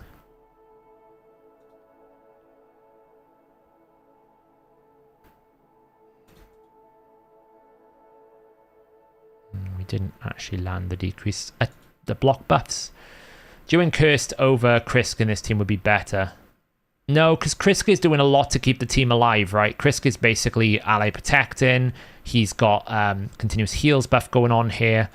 Like, he's doing decreased attack on a passive. Like, Krisk is doing a lot here. I don't think you can substitute Krisk out. If I'm being honest, I think he's irreplaceable. Like, especially with Duchess. Krisk and Duchess together is the combo you can't really replace. He is a bit squishy in this team, I'll admit. We kind of knew that, but I can improve that. Right now, the biggest problem with this is the Poison Cloud head, right? So the idea with this team is you kill a head and then you let Whisper go mad. That's the point of this team. It's all about uptime on dead heads with Whisper. Right now, we're not getting very... We haven't had a window of opportunity to do that just yet. Like there, she resisted the block buffs. So when she resists the block buffs, it's really bad. It's like the worst case scenario. Let's try and get a burnout on you. Nice. See, I lost Krisk, but that's fine. Because at this point, Krisk has done his job. He's got Cursed out on everyone. Get a bit of nuke here. Not the optimal time to do that because I'm about to get a reset. So this is the window now where actually I want to do a lot of damage. So to some extent it's good because we get that decreased defense and weaken out. We'll probably get a revive back in now to help keep everyone alive. Give a continuous heal out to everyone. Smack this for some damage over here. She needs to keep putting block buffs over on this guy so he doesn't get the Wrath provoke thing going on. Right, so extra turn. We didn't get it. See, it is a little bit RNG because if you can't get the uptime on the dead head, then this is going to be a problem now. Because this Mischief head needs to die like yesterday. Otherwise, we are in trouble because you watch how much of a problem he's going to be for me right now. I can't do anything until he loses that. That's a problem. Luckily, we can just follow up with this. She is very good at getting people out of heads because we have this raw damage here. Normally, you would struggle to do damage to this head, but because she can ignore 100% of the defense, we can get her out very quickly, which is important. But this Mischief head now is going to cause me problems. I got away with that one. I need to basically pivot away from block buffing the Wrath head now to block buffing this Wrath head. I need to kill this Wrath head as quickly as I can. Because the longer he's alive, the more risk this team has of failing. Because Wrath head is normally where it fails. And that is not going to help.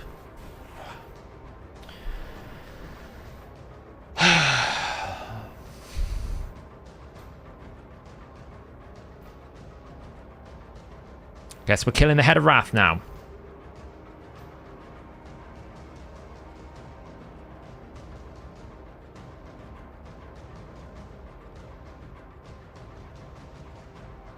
See, this is why I was afraid. Because for some reason, I just cannot control this team with the Mischief head. I struggle a lot. The Mischief head is what causes this team to fail. Luckily, I can get rid of these. I can't get rid of that one. Might as well kill this Wrath head if I can. Boom. I've got a burnout on there. Just throw that out there. Should have saved that. That was stupid. Alright, we will kill him, which is good. Right, so now what we need to do is try and get some stability back. Again, the problem is I kind of made a mistake. Now, the nice thing is Curse Set. What does Curse Set do? Gives you Hex. I can actually use Decreased Defense properly. Properly this time. Now, it's not ideal because we don't have weaken. It's the only problem here. We don't have weaken on this head, which is where we kind of need it. So this isn't going to work because I'm going to target this. And then I'm going to smash this head. This is why you want dead head uptime. 724,000, I'm not even ignoring defense. Let's just do that for some damage.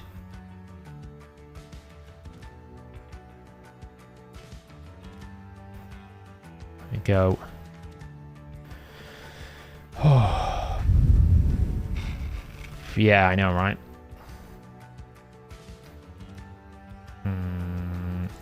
Boom. We do have a moment here. Oh, we stole my turn meter. Kind of sucks. I should be able to get back around to it in time, though. Question is, do I have her A3? No. But we can do some damage anyway. 295,000 is not bad. Let's pivot to just putting block buffs back on you because I do want to kill this rat. I don't want to kill this mischief head now. God, there's so many poisons on me. Let's just try and hit this mischief head. Don't really want to put brimstone on there, but never mind. See, once I get going on this head over here, I'm going to kill it really quickly. We can instantly provoke. And hopefully we get a bit of RNG, which we haven't managed to get very good Whisper RNG yet. Be honest, it's been a bit frustrating.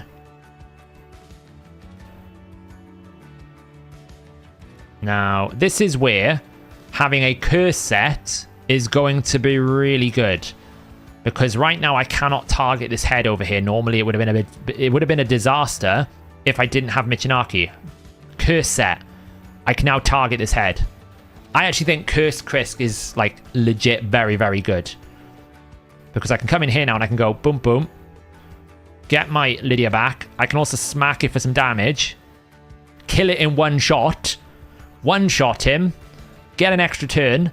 Smack it for some more damage. Just remove the turn meter. Get rid of Poison Cloud. Honestly, Cursed Krisk has changed this team. I used to struggle a lot with this team. Cursed Krisk is the answer. But yeah, Whisper's really good. You haven't even seen the value of Whisper yet. Whisper's only just getting started. We should be able to show you hopefully here now. Let's go for this head. Here we go. Are you ready for it? Why is Whisper good? Let's slow it down. Let's watch the beauty of it. We're going to go 1. Boof. 1 million damage. 1 million damage. Gotta love it. We didn't even get ideal extra turns either because sometimes you can cycle them. But she should hopefully get back around to her abilities before we go again. Let's just provoke this. Extend this. Cursed goes out on everyone. Smack this. Extra turn? Yes. Extra turn. Another one. Extra turn? Oh, we didn't get a second one. Oh, that's a shame. I've seen her go on like very good extra turn runs. That's it. 1 million. This is why I'm saying Gnut. Gnut with Hex is essential. What makes Gnut strong is not... It's not that he single targets, that you put it with Hex. Once it's with Hex, the damage is insane. Because look how much damage is being pumped to everyone here, right? Watch this now. I'm going to kill the Suffering Head. Look at the damage. 7k. I just spread to everyone. And I haven't even hit everything. Look, watch. It's 2,000 more damage. Watch how... Hopefully we get back around to the ability. Oh, we didn't land decreased defense, but we can drop it here, right? Decreased defense, right? She got everything she needs now. I don't really care about him right now. Just do that. You just stop that because I don't want you to spread those debuffs. Right, watch this. Pay attention to the Suffering Head. Let's slow it down. 13,000, 14,000. So that's 25,000 I've just done. And then this hit. 98,000. Curse set there just gave me 98,000 to all the other heads. So I'm not just dealing 1 million damage, I'm dealing like 1.4 million damage. And this is why Gnut with Hex is going to be a game changer. I've seen a lot of people say that they've tested Gnut out in Hydra. It's not as big as everyone thinks. I don't think people are using him optimally. This is how you set him up. This is how you get damage out of it. It's this Hex combo. We'll see the damage now because we'll see how much damage Krisk is doing. Because all the Hex contributions will be given to Krisk. That's how the damage works. Kind of an awkward situation here. We just need to extend. And because it's like 50%... Oh, we got an extra turn. We're going again, guys. We're going again. Boom, boom. Another 1 million damage. In the bag. 93k. Oh, we're going again still. This is what I'm talking about with Whisper. If you can get her set up, she will rip apart the Hydra. She is as good as any enemy max HP champion if you can get the optimal setup. The challenge with her is finding a team that can support all the mechanics that she needs to work, because she needs someone to give her weaken, really, because you want to have her full damage. She needs someone to keep her alive, and she needs decreased defense. But if you got those set up here, you can see how much damage that Whisper is able to pump out. This team is at 35 million, and it's still going. It's still going strong. Just make sure you don't get refraid.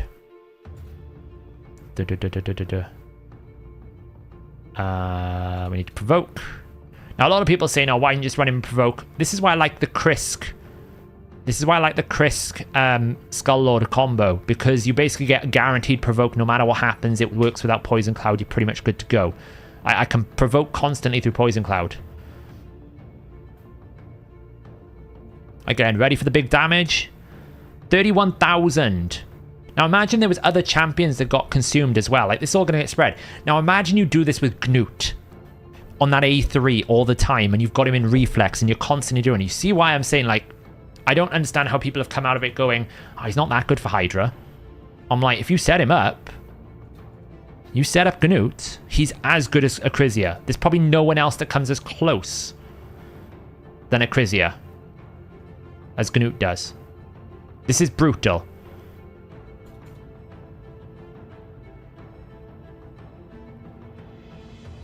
Let's just kill him here because we'll drop the turn meter.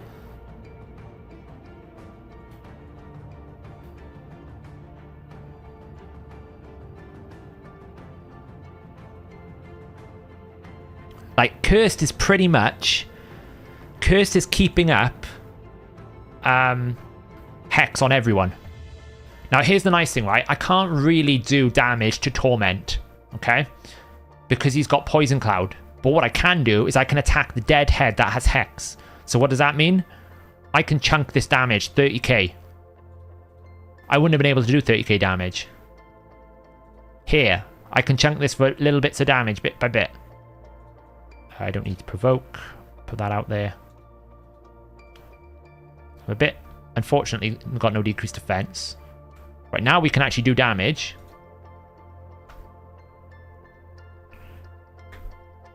Does the cat enjoy raid? She says she does.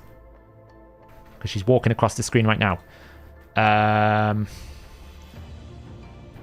Like, this situation here, can I actually... Here's interesting. Can I pop... Did Dander do another gift? I didn't see.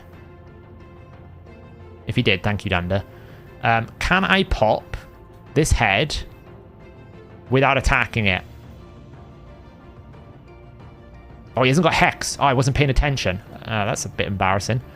We'll have to attack it now. Didn't realize it didn't have Hex. Provoke that. Extend.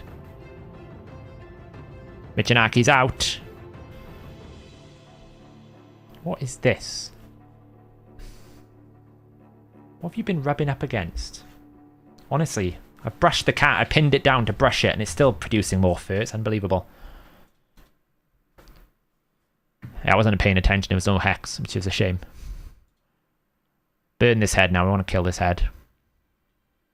This team is so much more stable now that I've put Cursed in. I can't tell, like, the biggest problem I was having before was I couldn't keep Hex up with Michinaki because he wasn't quick enough.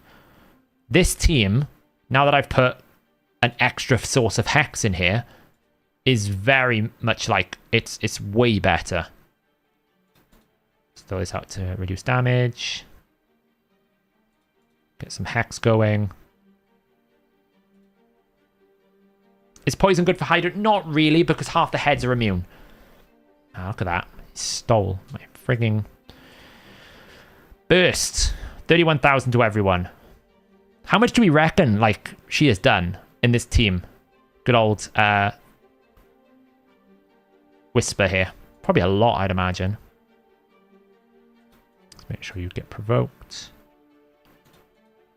That's fine. That's kind of annoying. Not gonna lie. An extra turn. It's Whisper time. Boom, boom. More damage. Boof. That's the thing. She's very good at killing heads as well. Now he's gifted 5 memberships. I knew it was coming. I predicted it. Dandabear, what a beast. Thank you, Dandabear. Make sure you give a thanks to Dandabear if you've been... if you received a free subscription. What a beast, Dandabear. Totally not needed, but I appreciate it. Why not make Michinaki faster? It's not that I can't. To be honest, I don't know. I feel like I like the combo of having both Michinaki. I like having Vargal and Krisk. I feel like the two of them together are pretty stable. Probably going to get a cleanse here. There's nothing much I can really do about that. Oh, we lost our Whisper. That sucks. Wonder how quickly we can get that out. Oh, we didn't. He weak hit, didn't he? Oh, this is awkward. Right, can we stop you from doing stuff for the time being? Well, not really, because...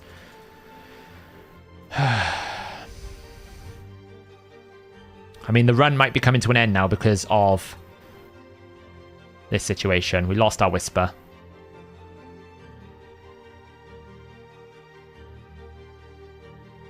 Which means we have no damage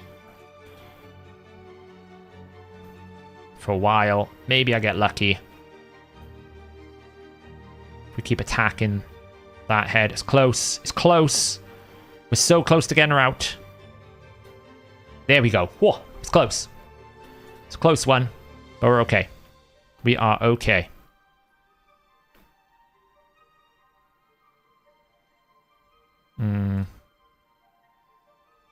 To be honest, I'm going to end this soon, though. I want to see what the damage numbers are. I want to let her go on one more run, if I can keep her alive.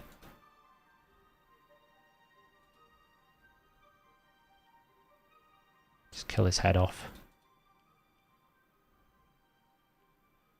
Really? Really poison Cloud Head.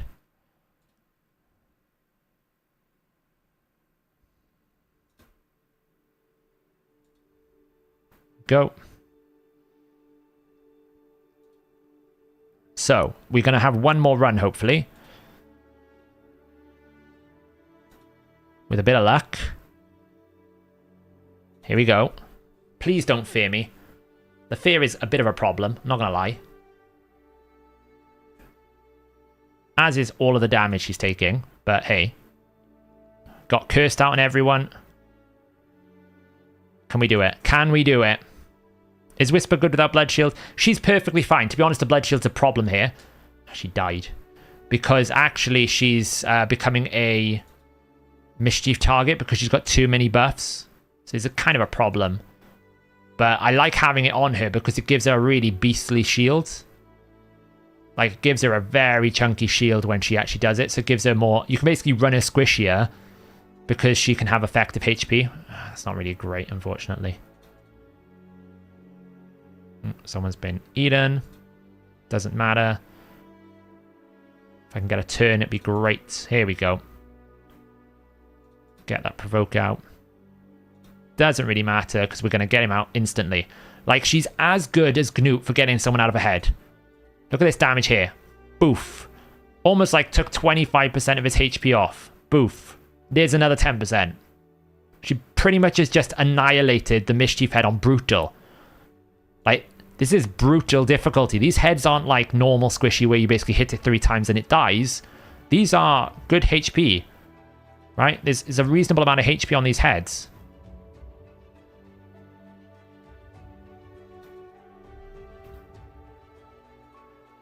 Get rid of all the fears. Get a provoke out. Extra turn. Just knock some damage into these. 81,000 spread damage again.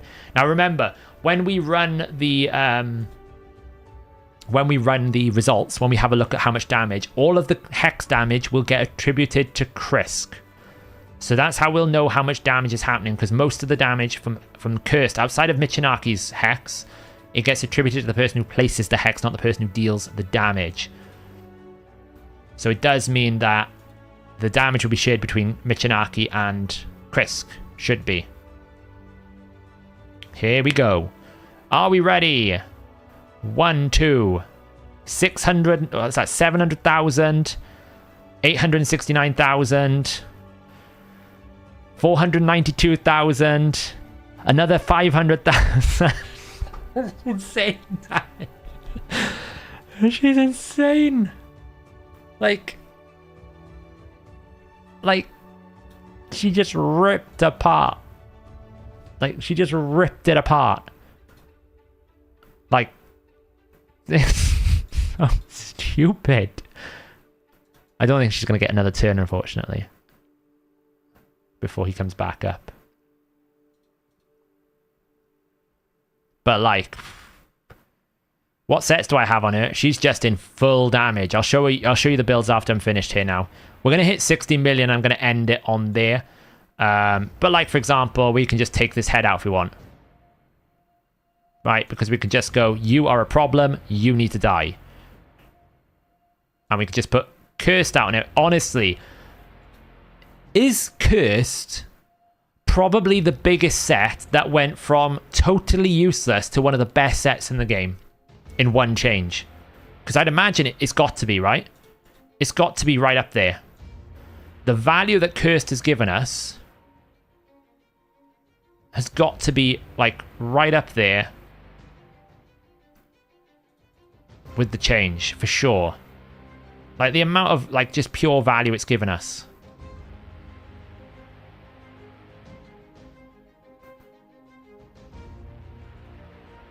Kill that, get rid of Poison Cloud straight away. Boof. That's kind of not great. I'll be honest. Actually having all those debuffs spread is not the best thing in the world. Really don't want to attack that Wrath Head if I can help it. Can't really help this. Oh, that's going to hurt. Oof. That Wrath Head needs to lose his buffs like yesterday. I don't have anything to remove it either. Oh, there we go. It's nasty. 60 million. We're going to end it there. Let's do a quick poll. Whisper damage. 10 mil. 20 mil. 30 mil. 30 plus. What is Whisper's damage? What do we think? Yeah, Zolf. It's Cursed. Like, people forget how much Cursed does. Like, Hex. It's 10% damage. So if you have a very big single target damage dealer like a Mountain King, like a Gnut, like a Whisper, those champions that hit really hard single target, Septimus, it's going to do huge damage. What if it's 25 mil? Basically, like, just pick closest. We're going to go with closest. I know it's probably a bad poll, but it's like 11 o'clock here. Go with closest. Hex is like... And the thing about Hex is it just gives you the ability to target that Mischief Head, right? Instead of having to build a Hex champion, like Mithrala or something, and lock it into a team, just put, like, Cursed Krisk. You see how much Hex was always up. It was never a question of, I've got to wait for Michinaki's A3. We just have Hex. And as long as Hex is up, Michinaki's passive is up. And as long as Michinaki's passive up, you get burn, you get damage. It means I can run him a lot slower and still pump damage. I'm saying how much Whisper did. I'm saying how much Whisper did. Whatever's closest wins, basically. How much damage, whatever's closest wins. Yeah, anyone with an AoE A1, I think you put a curse set on them, instantly huge. I pulled it in the video, Green Virus, earlier. I pulled mine in the video. I wasn't really thinking either. I did a Hellhades. I wasn't thinking. I just pulled it. I've got lucky with some of mine, to be fair. I have got lucky with some of my my pieces, right? I have got lucky. Yeah, neck mowing cursed is perfectly fine.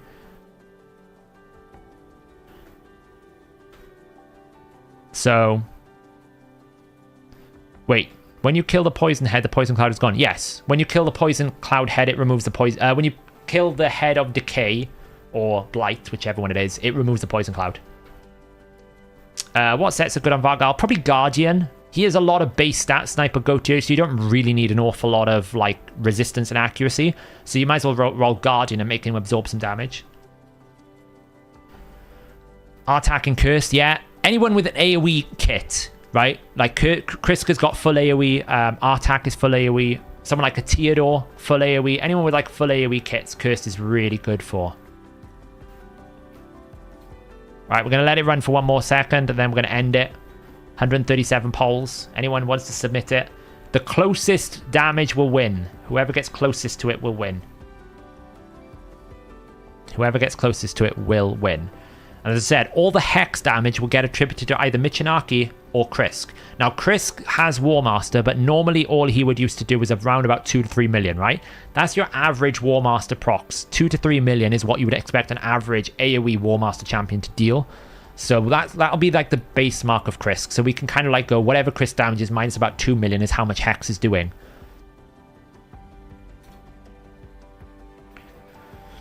So, the poll says 20 million.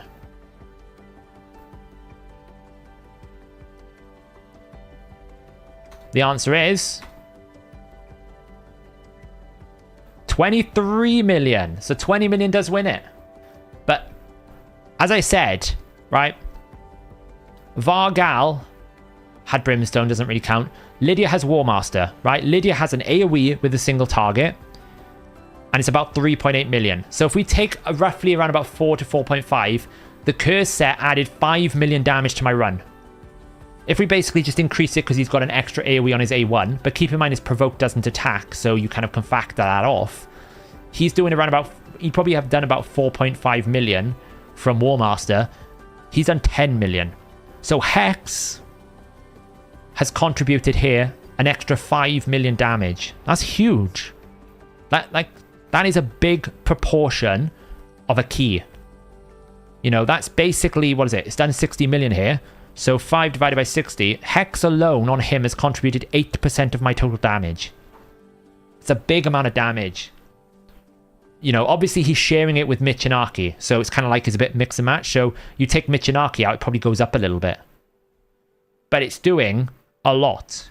Because it does, on a single target, 10% of the raw damage. And then an AoE proportion, it's doing 2%. So because Whisper hits very hard for a single target, you're getting lots of value out of Hex. So if you imagine Gnut in Whisper spot, you see what I mean about Gnut plus Hex. He's going to do 300,000 times 3 every A2. Every A3, I mean. On normal heads. It's just insane amount of damage. I don't think he can get to, like, obviously Whisper probably matches him a little bit because of the A2. But Whisper is slept upon as a boss killer. Whisper is, like, she's up there with the Acrisias and the Gnuts in the world. If you can set up a team around her, Whisper is up there. I will die on a hill and I will say that Whisper is probably one of the best boss killers in this game. Like, she's out-damaging a Michinaki. How difficult that is. And he's in lethal. This is like not a kind of like a debuff for Michinaki. This is a full damage, full nuke Michinaki. He is in full damage. I'll show you the builds now so you can see the difference. And to be honest, she had a really rough uptime. She didn't really get going until about 20 million. That's when she started getting some big damage numbers. How much minimum damage, crit damage would you recommend for Gnut in general purposes with decreased defense in every area? 200% less. 200% is his minimum, Moon Baboon. That's all you need. It's around about 200%. So, yeah, of course, like, I'm not saying she's better than Acrisia, Al Bundy. Nobody's better than Acrisia for killing bosses, right? I'm not saying that she's a Acrisia replacement, but she's also not legendary. So what I'm saying is out of all of the boss killers, enemy max HPs, she's probably here matched up against a good Husk or a good Royal Guard. And because she's Void, we don't have affinity issues, right? She's probably matched up against those. You just have to find the right setup. It's not super easy, but... Which order should I 60 these champs? Syl, Aneri, Tyrell, Hoscaril, Allure, Biggin. Allure and Biggin are the only ones unbooked. Well, it depends where you are in your progression and what you want to focus on, Ada. Hoscaril's very good for wave clear, as is Tyrell. Allure is exceptional for Fire Knight, but not really anywhere else, and Dark Fae. Biggin is good damage and some crowd control. I would say if you've got Biggin, you kind of don't need Still of the Drakes, because Biggin does what Still of the Drakes does, but better. Aneri is if you need a healer, so it depends what you need, right? Yeah, exactly, Nexard. Like, if you can set, it's a bit like Trunda, right? If you can get the setup right, where you get the kills of the heads and the heads are dead, like, Whisper can go absolutely mental. If you can really get the damage going, like, Whisper's really strong. So... But Aneri's pretty solid. I pulled a third Necmo the other day. All I want one in every Hydra team eventually. Necmo Thar is probably the best Hydra champion in the game. Necmo Thar is the best Hydra champion in the game. I know Acrisia does lots of damage, but Necmo Thar just makes every Hydra team so much easier to run because you get decreased speed, increased turn meter, leech, and decreased attack. He sets up the framework. All you really need to embellish that with is a little bit more survivability, like a shield or like a Mithrala kind of thing, and then decreased defense and weaken. It's all you need. He sets up a team. So I think Necrothar is the best. He's the best Hydra champion in the game, in my opinion. Do you use Whisper and Relentless? Yes. Any guaranteed extra turn champion should always be Relentless, in my opinion. Like Necrothar as well, really. Like, that's why I wouldn't run Necrothar necessarily in Cursed, because he gets so much value from Relentless that you just lose out. So I'd prefer to run someone else. I pulled Raka Valtide at the weekend. Do you think she could replace Pythian and Hydra Brutal? Yes. Raka's passive is very strong. Raka is kind of like an offensive Duchess, right? You can basically do more offensive capabilities with her. She doesn't have necessarily the stability as Duchess, but she has more like cleanse ability. So Dythian Relentless is amazing. Yeah, yeah, basically... no, to be honest, like, do you want to see how squishy she is, Moon Baboon? Right? Let me show you how squishy she is.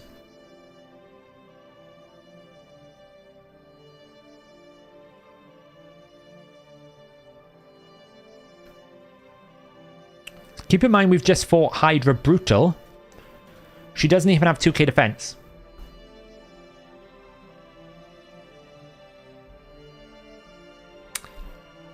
She doesn't even have that much defensive capabilities. So all you would do is you would just sacrifice a little bit of damage just to give her a little bit of defense, right? You take her out of an attack ring and put her in a defense ring or something of that nature. Maybe you just index a little bit away from...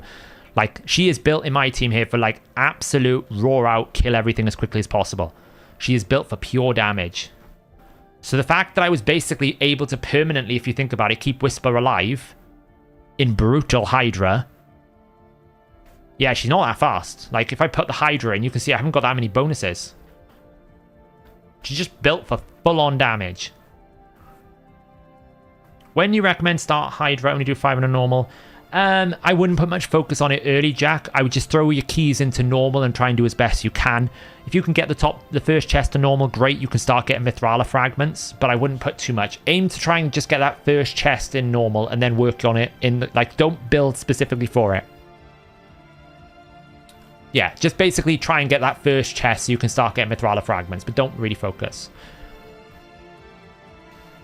But yeah, she's like full on killing. She's in War Master. She's in Relentless because naturally extra turns. Like you get so many chances of getting an extra turn that you just... Anyone with a guaranteed extra turn is really good for Relentless. Mr. Edidaithi, Nekmuthar, Whisper, you know, Gala, those types of champions that guarantee you an extra turn. It means you can roll Relentless n extra times. It's really good. I'd love to get some, like, refresh gear on her, but I don't really want to sacrifice any damage. Like, this one I could potentially sacrifice damage. This one, maybe. Like, I'd love to get some refresh on her, but I just feel like I lose too much. Like, I'd lose a better part of 10% attack. I do like having a Blood Shield on her. I do feel like having a Blood Shield is very good in most pieces of content because it just helps give her some stability because she hits so hard on that A2. Gives her a chunky shield. Yeah, Whisper only needs 70% crit rate because she will give herself increased crit rate. The only thing you need to keep in mind if you do build her for 70% crit rate is if you want to open with the extra turn, you need to give her someone that's got the increased crit rate. Someone like a Ruella, a Scartorsis, to basically make sure she crits on this ability. If you don't really care about critting on this ability, then you can just run that into that. But once she starts with this A2, she'll keep these increased crit rate up all the time. She'll do that, into that, into that. And then it falls off here, and then she'll replace it again because she places it before she attacks. So she always has it on. So... yeah, like, I could choose to swap in this. I would lose 174 attack. I'll be honest, I don't like losing attack. The only reason why I would do it is if I could ascend this ring, ascend that ring, get attack, then it's better than this one if this didn't get attack, right? Because 80 attack would replace what I lose a little bit. It wouldn't be so bad. But you can see here I got this. I haven't really got speed on the banner. The pieces aren't like crazy. They're good pieces. Like this is an average piece, I would say. Just a double roll crit damage. This one's a pretty good piece, but we didn't get good roll. This I need to upgrade, right? I need to basically ascend this all the way. I need to go farm some more Sand Devil. That'll give me another like 14% attack. I probably need to ascend these top rows. Run out of oil, so we need another Sand Devil session. That's a really nutty piece, I'm not gonna lie. You know, that's a really strong piece. This amulet is really strong.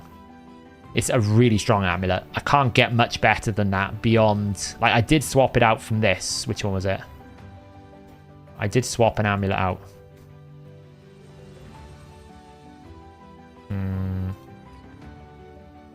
Someone else is wearing it. Not that one.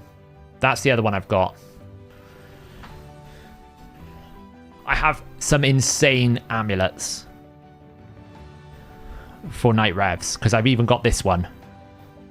And we've got that one. Because what you're looking for is basically crit damage with flat stat attack rolls. All you want. This one, here's the other one. I got 3 of them that are really, really strong.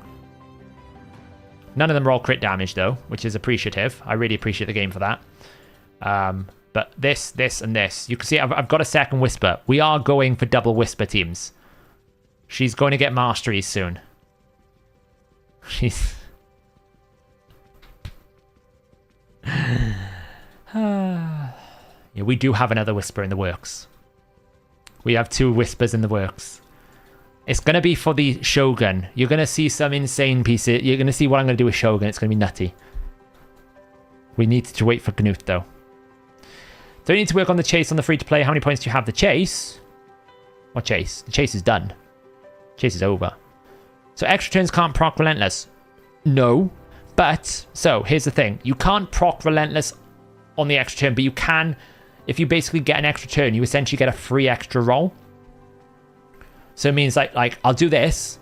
I have a chance to get extra turn, okay? Guarantees me an extra turn. Then I've got this, so I've got another chance to get Relentless proc. So I can basically get my 100% chance for an extra turn into a Relentless turn. So I'm getting more opportunities to get Relentless, which is why guaranteed extra turn champions really benefit from Relentless, because you're constantly getting a chance to roll that Relentless attempt. So, champion training. Yeah, I do need to do champion training a little bit on my free-to-play. I just need to make the 5 stars, but I'm waiting for CvC tomorrow. I've got enough 4-star foods. I'm just going to make it all tomorrow. So, does it reset the reduced relentless chance? No. I mean, you're still rolling it, right? Still 4.5%. But I've seen Mr. Rider Dicey take 8 turns because he just keeps getting extra turns, right? You can basically go 1, 2, 10% there, reroll, reroll, reroll. You can just keep cycling. He normally fails to cycle once this goes again because you can't replace the decreased defense because you have to physically place the decreased defense. So if it's of the same duration, he can't replace the same duration. So yeah, you can just cycle it. That's why I'm saying you can get basically, you get a 10% chance of a passive alongside this, and then you get relentless at the same time, and you're also getting 20% damage to bosses. Like, she's so good. She's so good. Do you use attack percent of the chest? Yeah, attack percent. She's attack based. You want to get as much attack percent as possible. I pulled a second Gnut. Should I build them? 2 of them for finite hard? Yes. Like, what makes finite hard a lot easier if you have a second Gnut? If you have a second Gnut, they basically have one that is an A1 Gnut and the other one is an A3 Gnut, right? You'll build one to do damage, one to do turn meter control. That's where finite hard becomes way faster. What would be a decent amount of attack and crit damage? I mean, this is a pretty high end. She hasn't got the craziest base attack. It's only 1443, so anything above 6,000 is a strong attack. Anything above 250% crit damage is big. You do lose the ignore defense. Ideally, I'd prefer to have Cruel for ignore defense. That would be better, but yeah. In terms of the rest of the team there, so obviously we just rebuilt the Krisk. Skull Lord is in some random stalwart gear. To be honest, he should be in Guardian to help the heal, but like he's just in some random gear. To be honest, I've just thrown him in. Lydia is in pretty defensive gear. 380 accuracy, 3.4k defense, 257, 49k HP, 85% crit rate. She's just was built in a clan boss defensive build. Krisk is in the new curse setup, so he's at 33k, a bit low on the HP, but we'll get the shield increased, and we could probably, I would say, switch out this for a better amulet that's maybe like HP with Axiom resistance instead. I'm sure I've got ones here that will probably be better. You can see I've got loads of amulets I could probably look at. If I just rolled some of them, like this would be, you know, what I would do. I'd look for this and I would say, can I get Axiom crit rate? Axiom res. Okay, it didn't roll exactly amazing. But yeah, something like a HP one ideally, just to kind of boost his HP a little bit, because he is a bit low. Probably drop the Axiom there, put a bit of HP, get him up to like 45,000 HP so he stays alive. But Cursed, massive difference. I think Cursed is one of the best options for Hydra. If you haven't got a Hex in your Hydra team, you should put one in with the Hex from Cursed, basically. That's what I would recommend you do. Duchess is just built in a standard arena setup, so she's got 6-piece stone skin. She's built at 250 speed, 581 resistance, 3.8k defense, 79,000 HP. Why is that on? That's weird. And who else did we have?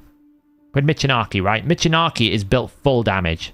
Like, he is built to deal damage. 4.7k defense, 44k HP, 341 accuracy, but he is in lethal, right? So we basically got 250% crit damage. He is in, like, this is how you shouldn't really build Michinaki this way. I just wanted, like, full, like, as much damage as I could get.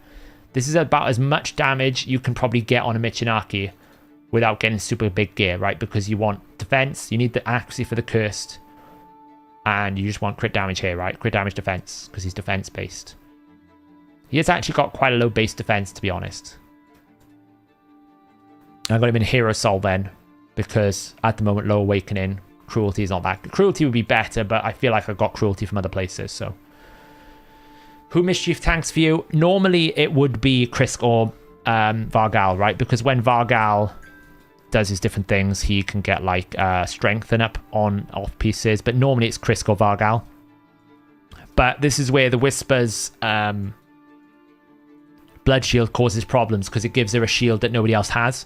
So often she becomes the Mischief target, which is kind of a problem. I wonder what the math would say for Whisper outside of Hydra, so only a few attacks would be better. Relentless, lethal, cruel, kind of like Phantom Touch, Crushing Rend. Well, basically, Dutchy, this is kind of what the math would tell you.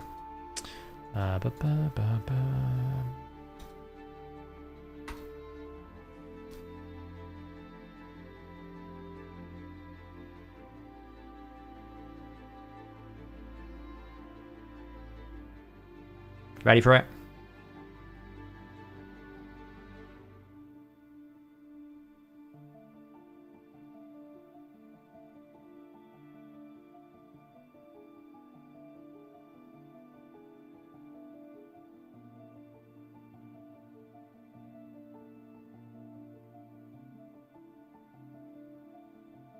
That's what I'm talking about.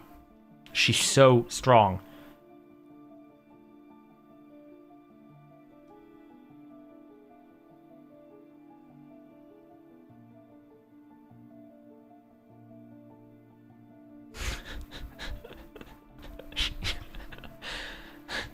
If you don't have an Acrisia, that's all I'm saying. What speed should I hit? I reckon anything around 250 is a good point, Juggy.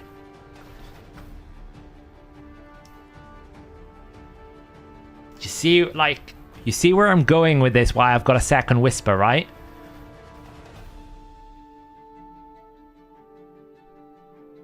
You say this and what? To have 80-minute, 22% chance of victories? I'm not sure what you mean. Yeah, it is weird. There's no turns, right? It's a bit weird. It's a fair point.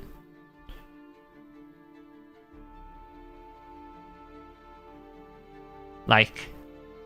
Royal Guard is well built, and she's just like, nah, mate, I got ya. Chill. Don't worry about it.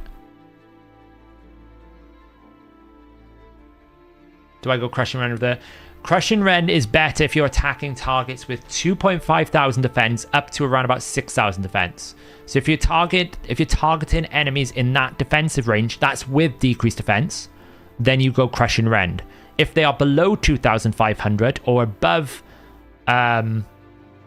6,500 defense, then you go Phantom Touch. But it's only if you've got a 6-star Crushing Rend. If you don't have a 6-star Crushing Rend, you always go Phantom Touch. It's just better. That's the rule of thumb. Oh, I should go and buy... 1, 2, 3, 4. Buy them all up.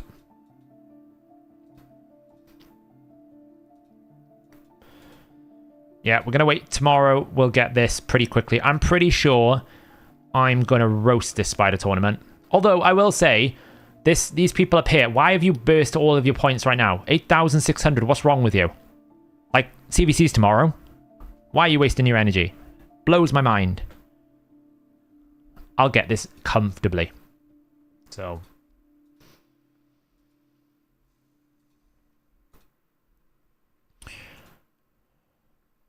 Is it cleanse time? We're looking alright so far. We only got 225. To be honest, I haven't cleansed everything I pulled into here. I pulled a load of accessories into here, right? So we've got like 1,300 that I haven't leveled at the moment. So I'll probably do a massive gear cleanse tomorrow during CvC, right? Because I've got to do this, and I'd rather do it whilst gear cleansing. So I'll probably do that then. Yeah. That's the clan quest reset tomorrow, right? Yeah. I don't think I want to buy anything here. I could buy Killstroke. I could buy a Legendary Book if I want, but I can't be bothered. I'll save it all. We can buy our only chance at a refresh in 2 minutes, 52 seconds. Let's just do a check around the account to make sure we've done everything here. Done all of that. We've done Doom Tower. Clan Boss. We probably need to do a Clan Boss key on Brutal. So I ran this team, by the way, on Force. We'll run it here. This team can still 1 key on Ultra Nightmare even when 4 champions are negative affinity. It's kind of gross. Will I stream again tomorrow? Probably not, but I know YST is streaming and Hellhades is streaming. Or if Hellhades is not streaming, I might do a bonus stream if I have time. But I've got a crazy busy week if I want to be able to play Diablo. So... But I might do a bonus stream after YST does his, because YST will be streaming tomorrow. So keep an eye out for his stream. All we have to do here is we just have to make sure she does an A2. Yeah, I don't really understand it, Taiko. I don't know why they're going so crazy. I mean, like, they do realize that pretty much anyone who does CvC competitively is about to go absolutely ham tomorrow. Damn it. I think it's okay, though. I think I boosted. Like, they're probably going to be absolutely ham tomorrow. Yeah, I think YST is streaming after Nubs. So I think YST's scheduled to stream in between the two of them. So I think it's okay. No, I know that, Dutchy. But what I'm saying is, Dutchy, it's not like you can't wait. If you're doing 23,000 points, why are you doing it now? That tells me you would want to do it tomorrow when you get double dipping, right? I don't understand the logic. Even if you don't do CvC competitively, what I'm saying is I don't understand the logic if you're going to burn that many points now. Because you might as well do it tomorrow if you're that, like, so inclined. Because you're not losing anything by going over those points. Cool. Have you seen Have you seen the tweet that's come out of the developers? They've basically said that the patch notes is over 6,600 words long. And it's going through localization. I'm like... They've written a novel for patch notes. Yeah, I expect tomorrow, like, you got to understand, like, I can do... If I wanted to run Spider endlessly, right? Just to put it into context, I'll do 82 points per run. Pretty much. When I get Gnut, I'll throw him in straight away. I'll summon him straight away. I'll build him straight away. And I'll put him in straight away. Gnut is basically going to do it in 82 turns, right? I'll do that in 10 seconds. Now, between the start of CvC and the end is 48 hours. 48 hours times that is 60 minutes. So 28,800 times 60 is... That's about a total of 172,800 seconds. Now, you're not going to run it permanently all the time. So what we're going to do is we're going to basically say, well, you've got 24, 48 hours. I'm going to basically take 8 hours. I'm going to take, like... Imagine I run it 36 hours non-stop. Okay? That gives me 2160. 2160 times 0. Times 60. That means I can run it 129 seconds. 129,600 divided by 10 seconds. I can run, if I want to, 12,960 spider runs. So I really want to. I mean, it's crazy amount of energy. You know, it's basically like 250,000 energy. Like, you never run that many. Is that really true? Have I messed math up there? Let me just double check that. If you've got 2167 hours times 60, I've done it too many times, haven't I? Done it too many times. If it's 2160 minutes, it's 129,600 seconds, which means we then need to do 129,600 divided by 10. Oh, I've done it right. So I can do 12,000 runs. Say I can do 12,000 runs, pretty much, if I wanted to. It's 240,000 energy. I wouldn't do it. It's crazy. But that would basically give me 19 million points if I wanted to. Wait, I've done the math wrong there. Someone help me out with the math here tonight. My brain's broken. If I've got 10-second runs, I have 48 hours. 48 hours, but I actually only want to run it 36 hours. 36 hours times 60 is 2,160 minutes. Divided by 60, or times by 60, is 129,600 seconds. I can run it every 10 seconds, so 12,960 runs, times that by 20 is 2,592,000 energy. That's right.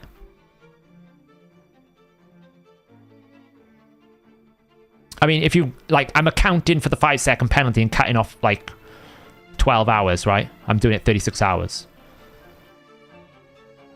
So if you want to run it, you could basically get yourself 19.6 million points if you really just pumped all the energy non-stop. Now, no man, person, human, girl, woman in their right is going to run 240,000 runs of Spider 10 hard in one CvC. I like, even a top Kraken isn't going to run that many, right? I mean, that's just insane. You're not going to run that many. Most people are probably going to average 1,000 runs. That's, you know, about 20,000 energy. So I can probably, if I wanted to, drop 82,000 points in that tournament easily. Because 20,000 runs, or 1,000 runs, for me, is what? 100 minutes. Right? 1,000 runs, I can do it in 10 seconds. So 1,000 runs times 10 seconds is what? 1,000 times 10 is 10,000 seconds. Divided by 60. It's 166 minutes.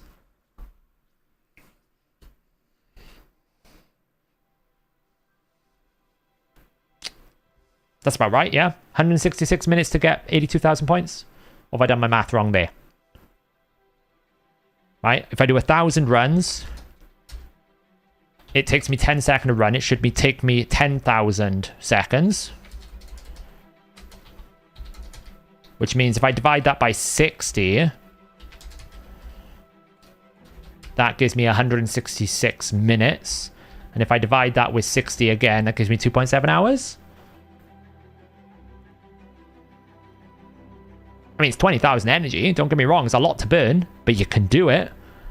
So, like, people propping up like 8,000 right now. I'm like, yeah, guys, like, you realize, like, proper competitive players will go, haha, it's cool you got that 8,000 point lead. I'm going to add 82,000 in like so little time. Like, you know. What level of spy did you run? I'll show you. Because this is one keyed already. I will show you. This is like, all I'm going to be doing tomorrow is I'm going to replace Taurus with Gnut. That's all I'm going to do. I'm going to replace Taurus with Gnut. Yeah, we need to look at that, Bart. I was talking to YST earlier. I'm probably gonna do a special attention when I get to Whisper, because I've been going through all of the guides, redoing all their blessings. So when I get to Whisper, I'm gonna double check all those, because those numbers are wrong. I got Relentless thing. So at the moment, I'm losing an extra turn there because I got a Relentless proc, and I'm also losing an extra turn because the Queen is taking a turn. But when Gnut comes in, Gnut does the excess damage that this team lacks, right? I'm using the poison to basically cover off the fact I don't quite have enough damage with the double activation. And also it'll be faster because we won't have Spiderlings dying. So Gnut comes in, probably finishes it off after Taurus. You just take Taurus out, put Gnut in. I don't even know if I need Husk. Do I even need Husk here? Probably do for the Spiderlings to die, right?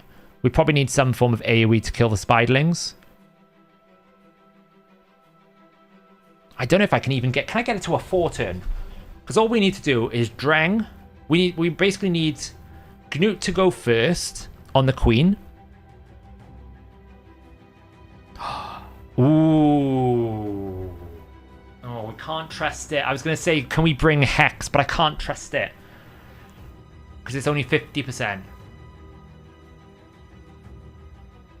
Is Husk the same as Volgard here? Pretty much, yeah. Basically, what this team is doing, Taurus is placing poisons to make sure the Queen dies at the end. Drang is an irresistible burn, so everyone gets a burn. Then we get double activation. One activation is 20% damage, so Theodore's 20% damage, Sissy's 20% damage. So that's 40% on the Queen. Then we're using Husk to basically pump the damage onto the Queen for 10% and get all the Spiderling, kill all the Spiderlings. One wave of Spiderling deaths is 30%, right? So 20, 40, what Spiderlings is 30, so that's 20, 40, 70% damage is what we've done.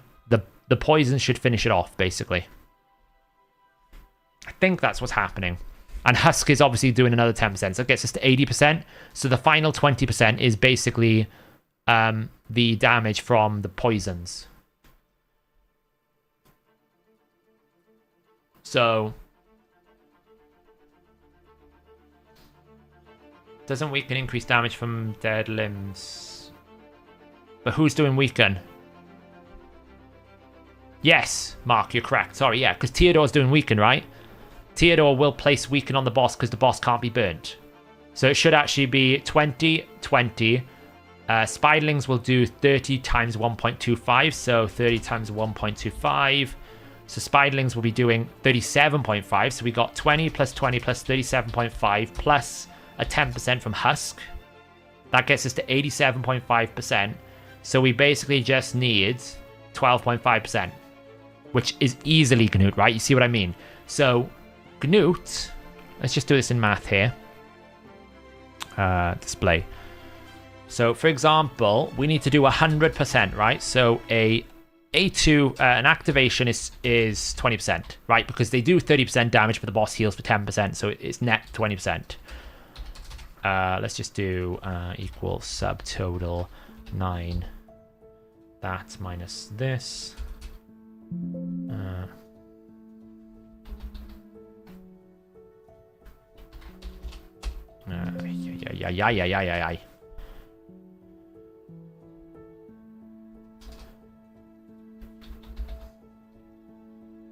Late night math is not great. That. Fine, look. That minus all of that. There you go. I don't want that there. Cool. No. What do you do? XL. Stop it. Just do what I tell you to. That minus that. I don't want this autofill. I don't want this autofill. If I wanted that autofill, I'd ask for it. Stop it. I'm gonna kill you, XL. Look, I don't want this. I don't want it. Fine. There you go, you stupid thing. Okay, so activation from Theodore would be 20. Activation from Sisia is 20.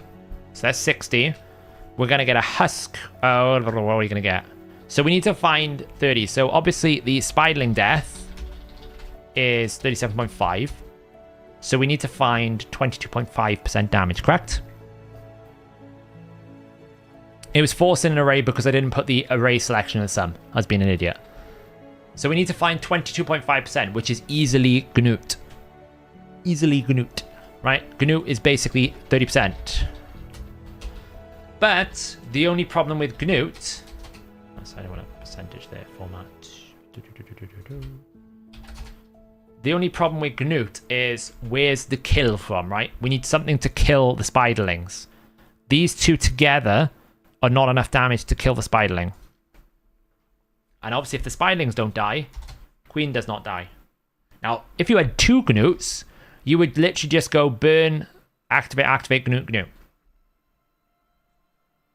You won't even need the Spiderling death.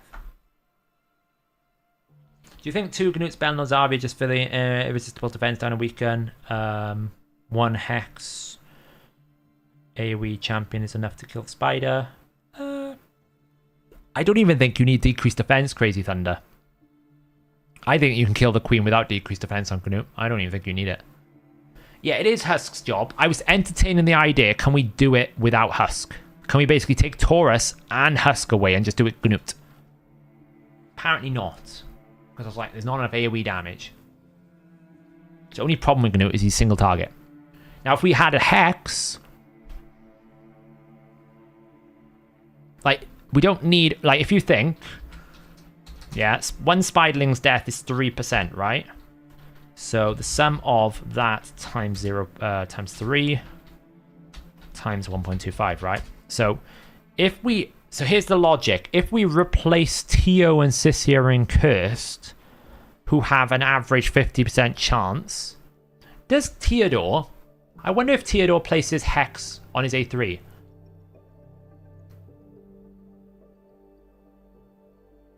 Because he's not actually attacking them, is he? I doubt he can actually place Hex unless he physically deals damage, right? I don't really know. So no, so Theodore's not really ideal. But Dreng could. We could put Dreng and Sisia in Hex. Right? So... we could put Dreng and Sisia in Hex. Now the chances of us not getting... is 25% across the two. So if we assume that there's a 25% chance we don't Hex an enemy, then 10 times... 1 minus that means on average, we're going to have 7.5 Spiderlings. Let's round it down and say on average 7. She doesn't quite die. She doesn't quite die. She doesn't quite die. And if we low roll, and we get even less, then she's got 7.5%. And there's not excess damage available.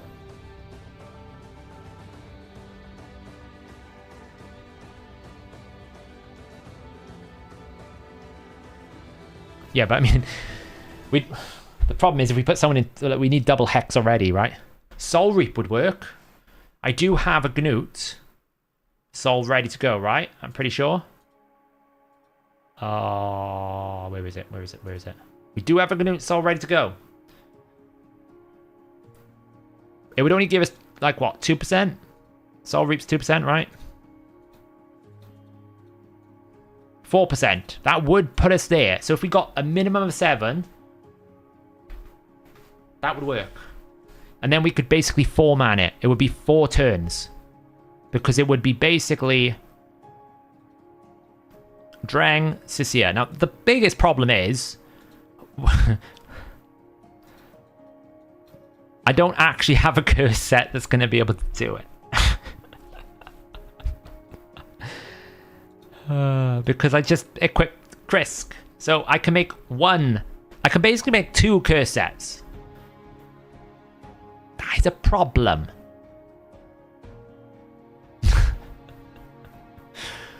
Can you show Whisper Masterpiece for Hydra? Absolutely. Let me put it in big screen so you can see it.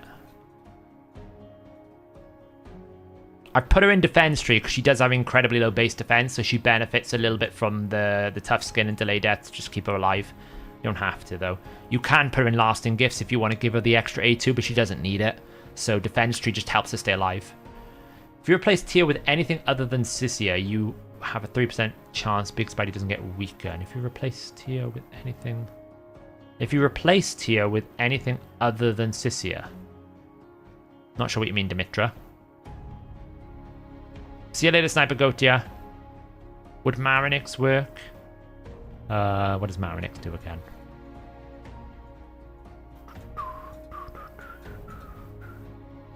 Skills. Tax one. Place on kill buff. Places Hex and Deeks defense. I mean, yes, but I don't really see why. The main challenge I was trying to make here is I was trying to do it so that we'd only have 4 champions. It's very easy to do with 5, as people have pointed out. I could just swap out Taurus, put in Gnut, and then it probably does it in 5 turns. I was trying to see if we could do it in 4 turns. Basically go burn, or kind of like Gnut A3. Actually, we want to save the Gnut A3. It's actually, we'd need 4. Because we need someone to go before Drang. So that the spiderlings spawn, right? You need someone to go first. So, in essence, this wouldn't work because you wouldn't get Gnut doing the hex damage you require to kill the spiderlings. Because you wouldn't have burns on the spiderlings. Basically, you'd have these. It's actually 16. See, it would be too low because you need those 2 spiderlings to spawn. So Gnut has to go first in this setup, so that Gnut gets this. So we get those 2 spiderlings to spawn. Then we can burn. Then we can double activate. Then we can kill. So, does Ruel damage increase work with spiderlings' death? Ruel's passive would work. It's fine. I mean, we can do it 5 turns. I was just trying to see if we could do it 4 turns, right? We just, we would need someone to go before Drang. Yeah, that's the problem. You'd need someone to go before Drang. The only way you can do it is if these spiderlings don't die, which means you need another Gnut. Which doesn't really solve the problem, right? I don't know if you can do 4 turns. Could you do math if all 4 was in toxic set? I mean, the problem is you've got an 80% chance, and it's only 2.5%, and the queen will drop spider poison damage, so you're not going to do 2.5% of the boss's health. You'll do a lot less. So I don't think toxic really works. The thing is, hex means that you kill the spiderlings. Would Tomb Drang, Calvalax, Sisia Galax, Dad, and Gnut work? Not in a 4 turn. It's trying to do it in a 4 turn. It's a problem. Because you can only have 4 champions, right?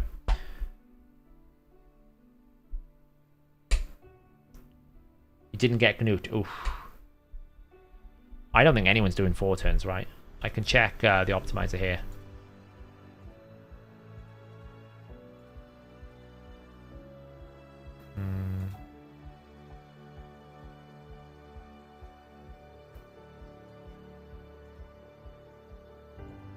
Like 5 turns, it seems to be the lowest.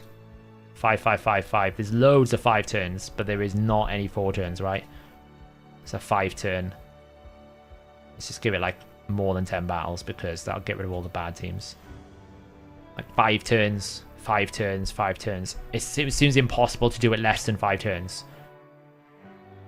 What's the difference in points? Have I got it open? 3 points. Saves you about 60. I mean, it's nothing crazy. It saves you what, 30 energy or 60 energy? About 5 points. 2 times Gnut.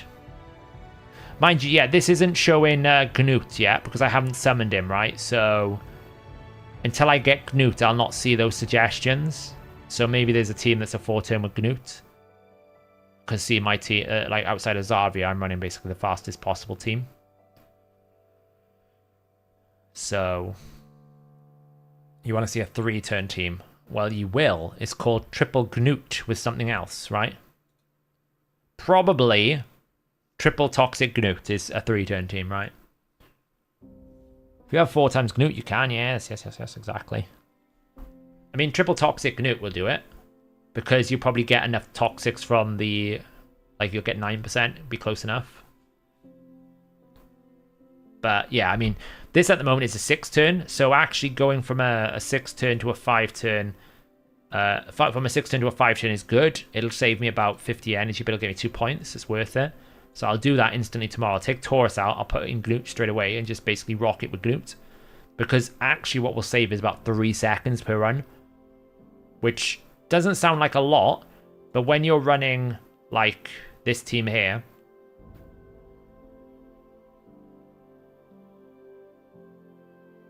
when you're running this, Brimstone wouldn't work.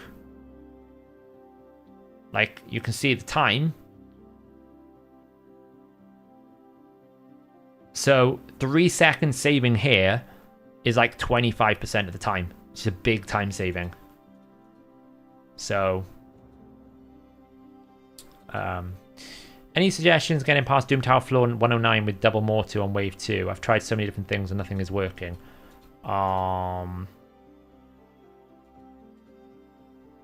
What did I beat it with? It's so hard looking at these because it's all reset. I don't think I did it with a reset team. Crowd control, Wraith of Kai.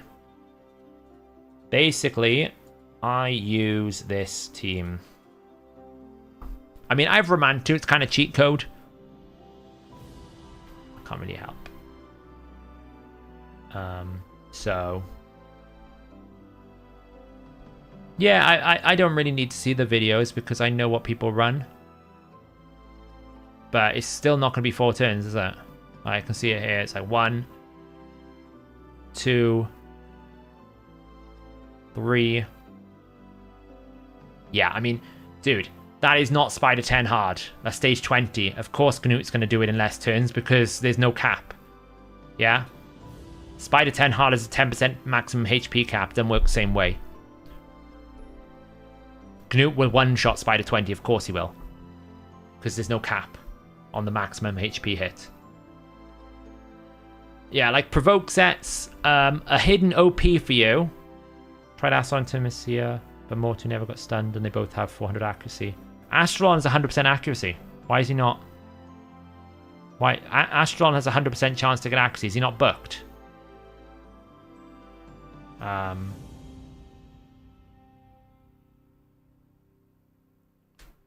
Yeah, I mean, like, dude, I think I farm.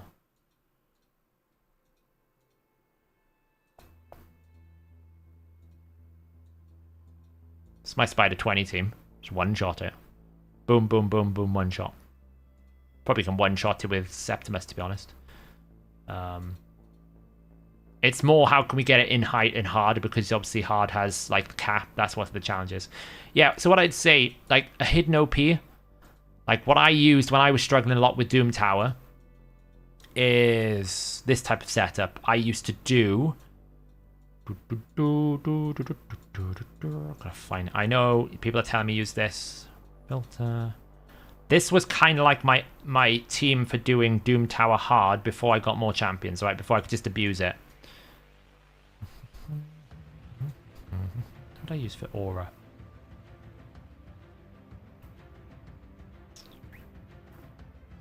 I don't think I used a reset. I think I just used Seer.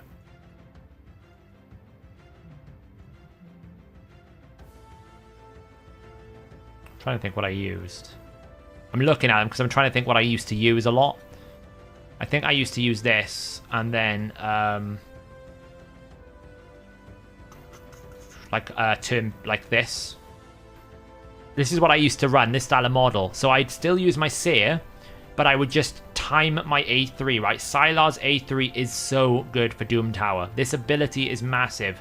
I run a Sylar stun set, Fushan stun, Umbral provoke, Lydia for the decreased defense and weaken. I would just wait for the optimum moment, right? So I'd run something like this. I don't even know if these champions are still built, so I can kind of show you anyway. So we get this set up here. I wouldn't use the nuke here, right? I would just kill them. Why? Because I can just control them, right? So you can see here, all I'm doing is I'm just controlling them. It's slow. But I would probably just go like, soften them up.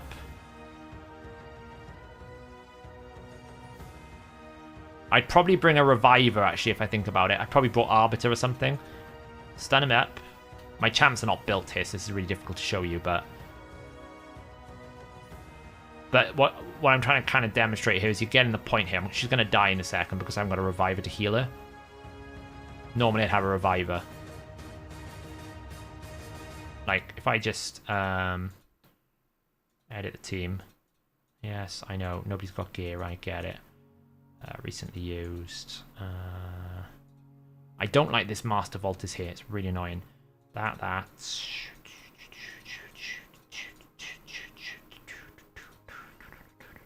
So you could use someone like an Ursala the Mourner, for example. If we can find it. Use the filter. Ursala. Okay, you could use something like this. Didn't want to press that button. Go.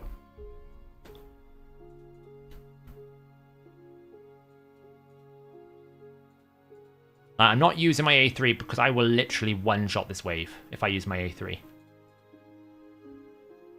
Control it. Boom. Bring the speeds down. Okay. Now what we're doing is we're just killing them off. Missed a provoke somehow. Bad luck. And this is what you'll do. You'll manual it. Is it fast? No. Is it going to do it? Yes. And that is all you care about. Doesn't really matter if she dies. Now, obviously, my Seer is much stronger here. But what I'm trying to demonstrate is you just want to keep them alive. Okay, we lost Umbral, not a problem. Bring her back alive. Normally, you would have a stun set Sylar here, right? Just to help you stun them up. You can use Lydia's A1 as crowd control. If you want to.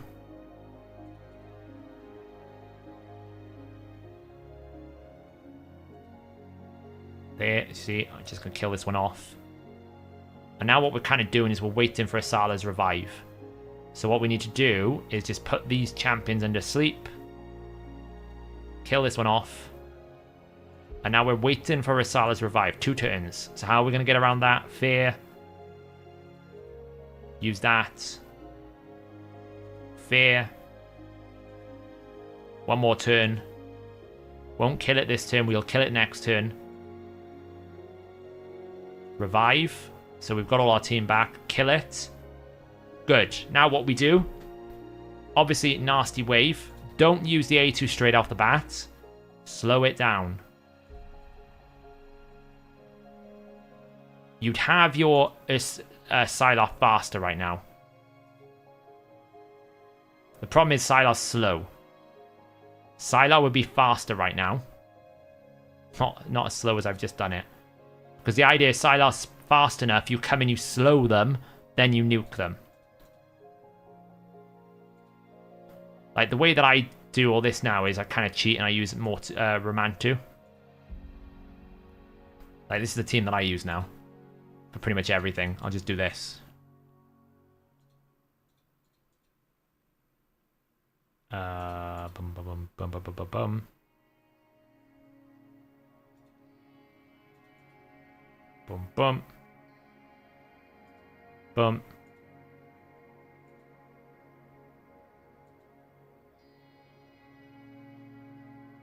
Boom.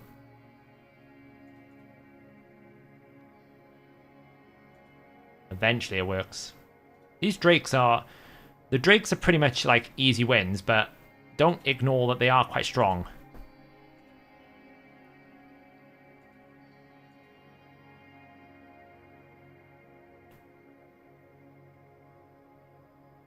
And then all I'll do is I'll boost. Boost.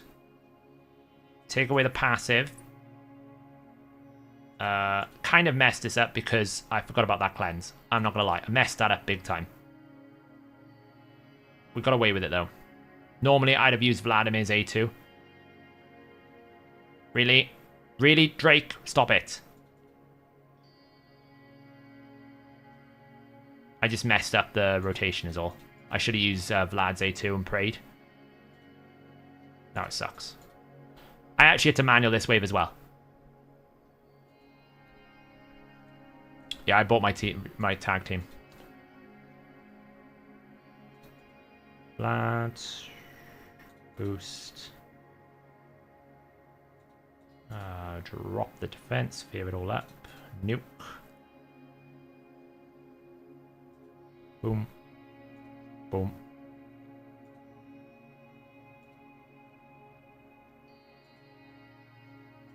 Boom.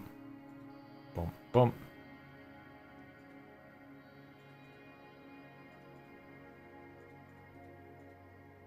You got to basically lock out. Don't ignore block active skills as well. It's kind of handy. So we boost.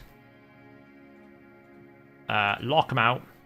It's always a risk, but normally I can boost out here. Lock them out again. And then we can start taking out these. Now we can basically attack as many times as we want. I can start dropping turn meter. Turn meter drop is very strong.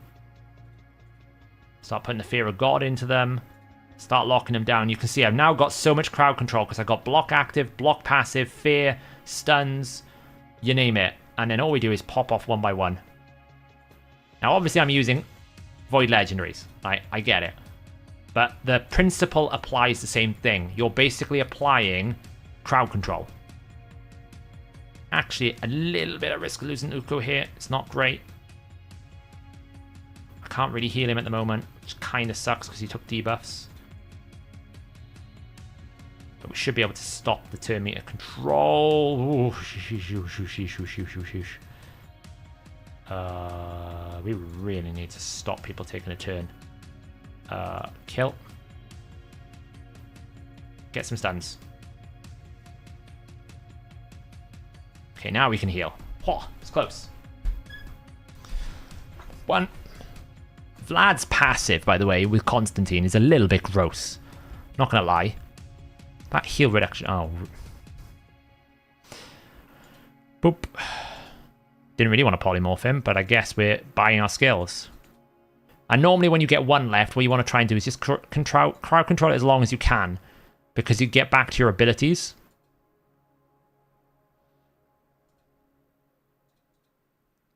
I actually have to be careful here.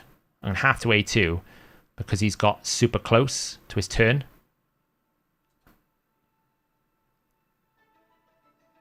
Polymorph is not good for PvE.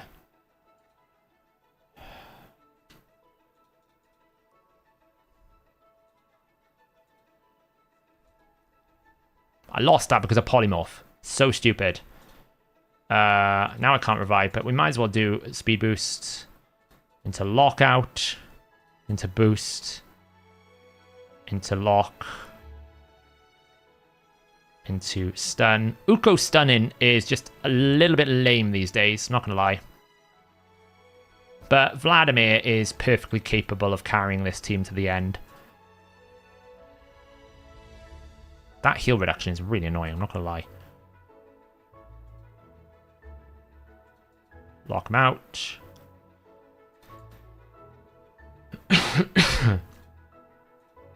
Oh, let me boost into big screen, sorry. We were looking at math. Boost. Boost. Might as well boost speed again. So this is like the team that I run to complete all of Doom Tower Hard now.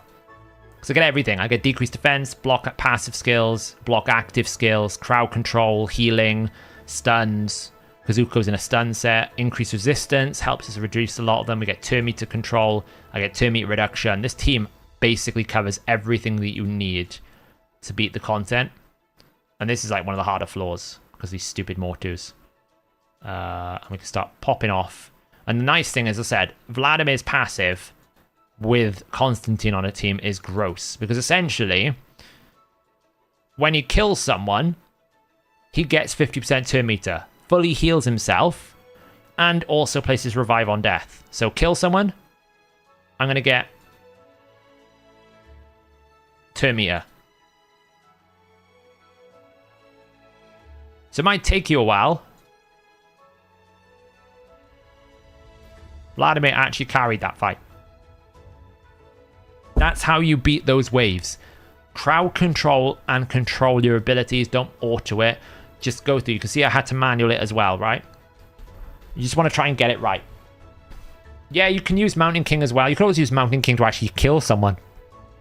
Right? So like, for example, if I wanted to, I could take him out and bring in someone like a Whisper, right? I can bring in Whisper here. Where is she?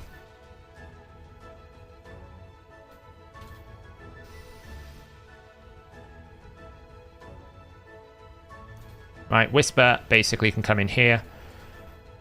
Don't really have Weaken, which is a problem with this team. You'd probably need to bring someone with decreased defense and Weaken. But she can probably still come in and go start popping people off, right?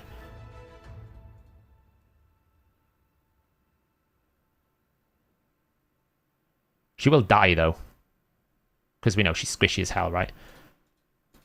That's fine, because we can just bring her back alive. Start knocking people down. Heal her up. Do that. And then she can just start going off again. So she can go kill this little dude. Kill. See, we don't have the passive here now, which kind of sucks. But she'll heal off this now, which is nice. Every so often, Uko will actually get a stun. She's dead again. Doesn't help. Not gonna lie. It's awkward, but it should be okay because we can just... Please, Uko. Just all I want once is just a stun. That's all I ask for every now and then is a stun. Are you capable of producing this? No, you're really not. Honestly, sometimes it bothers me. Kill that. The reason why I'm not using his A3 right now, because I'll need it for the start of next wave. This is 109 hard we're showcasing. How many times he's not getting stun? So bad. Still not got a stun. There we go. So what we'll do is we will just start with a speed, bring her back alive. Lock him out. Boost. Throw that out. Try and lock him out. Didn't get a stun. Kind of sucks. Drop Termia. Get Weaken. All we do now, start taking him out. We're going to wait, because what we're going to do is we're going to pick this Mortu. We're going to put a Weaken on it. Now watch.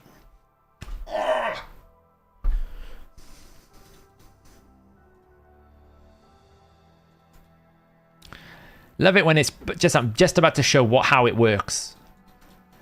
And the stupid champion managed to get the one chance at a 10% protection.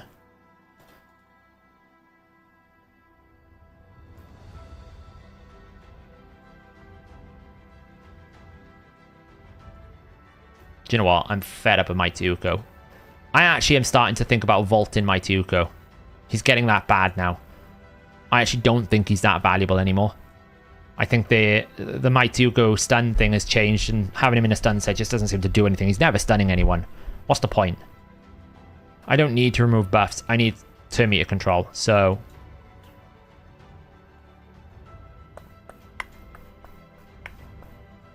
Someone will weaken.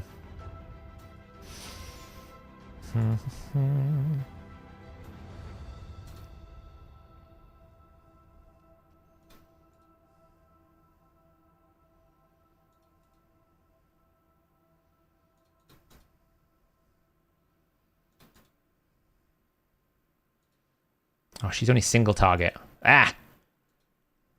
I forget these things.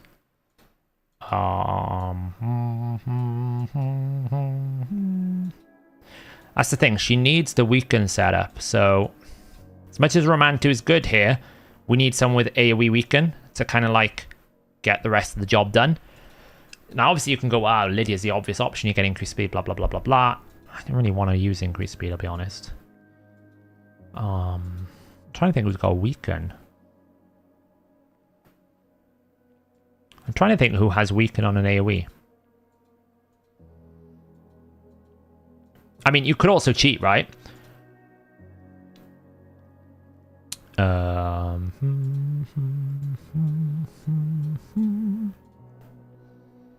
Sarah's AoE weaken, yeah. Could also cheat and do this. Don't know if he's got enough accuracy, we'll find out now.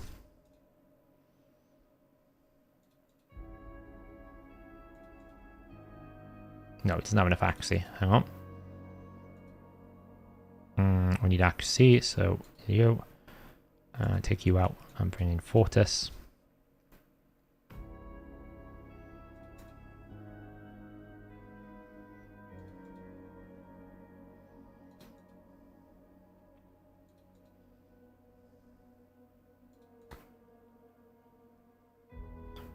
Could just do it this way. If you've got him.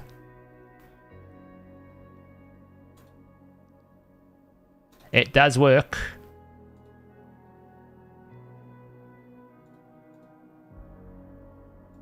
I mean, he can't fear himself, but Romantu can fear. So all you need to do is get someone with a fear.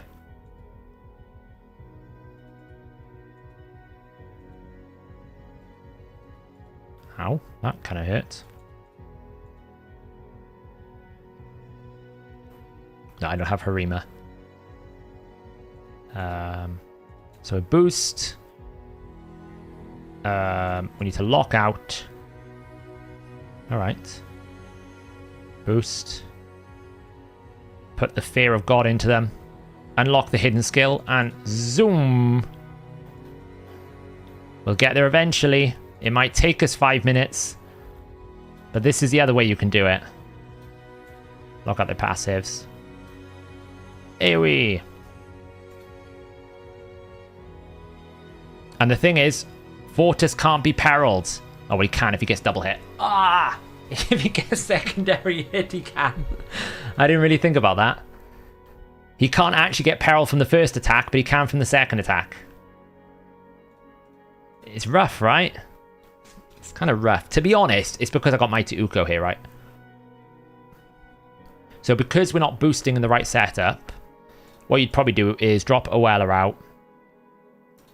Bring Oella in. Bring in someone like Lysandra. Or even better, Morrigan. Then you bring in Fortis. Where's Fortis here? Where's Fortis? Where's Fortis? Ow, this is what we're going to talk. Why? Because you just need better control. What am I doing? What am I doing? Do you have an Archbishop? I don't. It's actually one of the champions I would like. So we use this dude to set up the fear, unlock the fear, and zoom. Remember, Fortis is a really bad champion according to most people.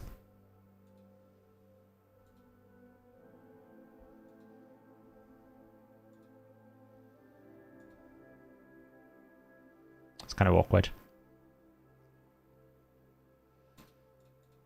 This is what we lacked. We didn't have the turn meter control. I mean, it's not great because I killed the wave too...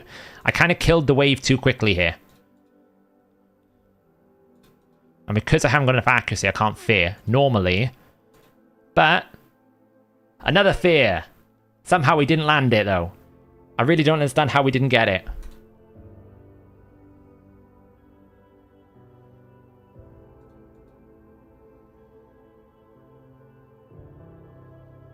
And now we can't actually do anything for 2 turns because these stupid... Oh.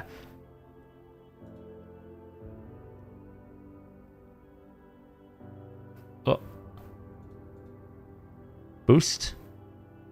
Now we can steal. Look, we can basically go, I want to steal from you. How have we not unlocked the passive yet? Seriously, we feared it. There we go. Boom. Bit of damage there. Gets his sleep off. Boost a bit. Take away the passive. Get a bit of healing. Obviously, we don't have a revive with this team. Which kind of sucks. But these sand lashes are actually quite annoying without the Vlads controlling them. We just take away that again. Zoof. I should stop doing that because I haven't got block passive skills.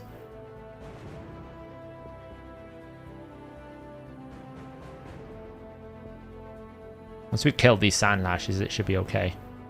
God, they're healing so much. Well, there goes one. I killed the wave too quickly. That's all that problem was. I killed wave 1 way too quickly. Didn't actually have the abilities when we needed them.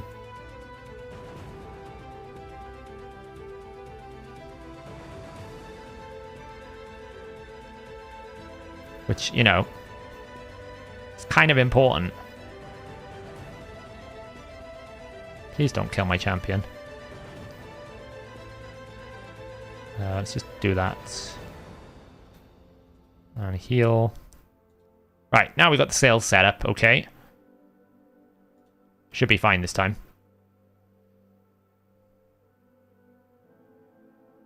Really? Really? It does feel like 12-7, right? I mean, I'm just trying to give examples of, like, what you can do. I guess. We're having a bit of fun here. Can we actually beat this with, like... That's what's cool about Fortis. You get that, like, escape death, essentially. It's kind of lame that you lose, like, you know, you go to sleep. I feel like you lose too much for it, but it's kind of cool, at least. Ow. That kind of hurt. Can we kill this guy? No? Are we not allowed to kill this guy? Can we kill this guy without using a skill? The last time I checked, a certain lizard had a stun when you put everything on cooldown. Right, so the idea is you boost. Lock him out so we can't get the losing skill. Boost again. Put him into fear. Zoof. Lock it again. Unlock.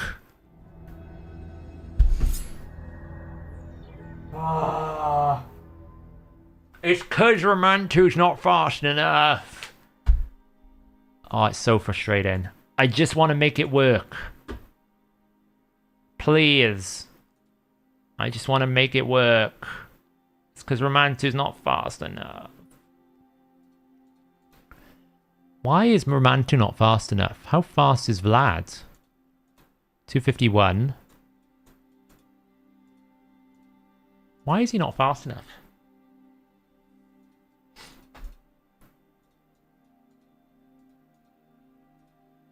Wow, is that all I've got? Oh, I was going to say I have more than that. Well, my banners are really sucky. Oh, I don't really need that anymore, do I? It's still really sucky. I need to get some better banners for those. Why is he so slow? I surely have a better Axie banner here.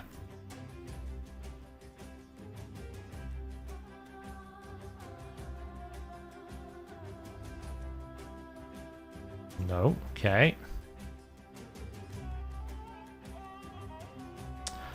Well, I guess this is kind of like, I mean, we can glyph, but...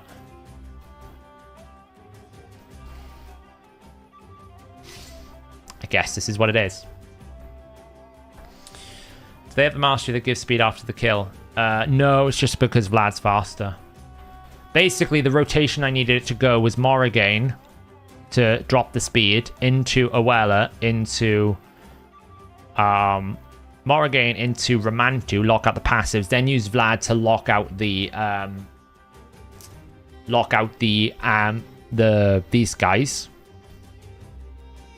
So you could basically take Vlad out, for example, and just give someone who's got block passive skills on a better cooldown, right? So we could bring little Countess Licks, for example. And Countess Licks can open with A2, drop them, boost, boost, throw that out.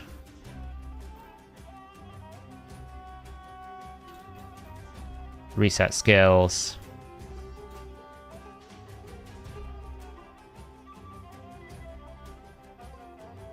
Do that. That. Put the fear back out on him. Unlock that. Reset.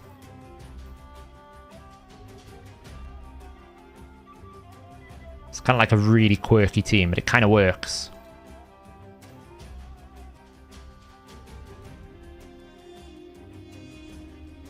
Countess 6 needs one more turn before we can actually go to the next wave.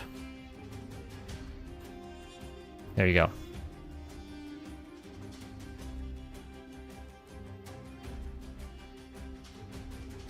She's probably too fast still, though. We'll find out. So now we need to go A1 this.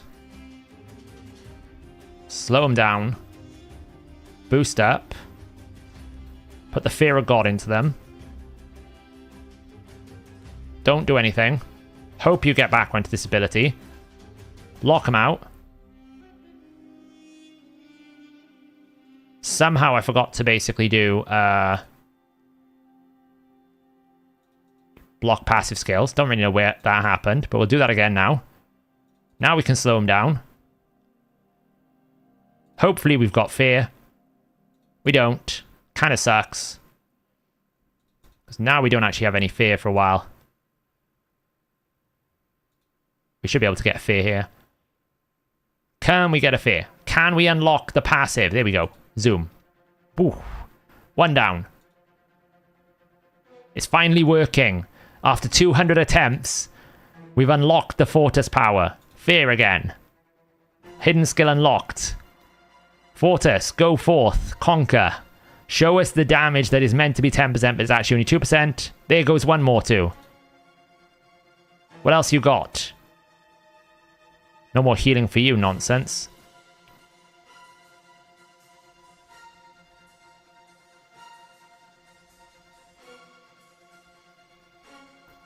Waha.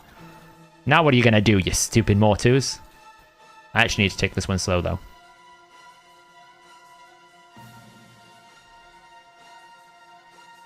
Because I actually need to get back around to the abilities. Cool thing about Morrigan is it will stop those healing happening because the heal reduction is kind of helpful. Like, every time that happens, like, they can take a turn if they want. Not going to heal, so they can kill herself. Gotta be careful now, though. Need to stop.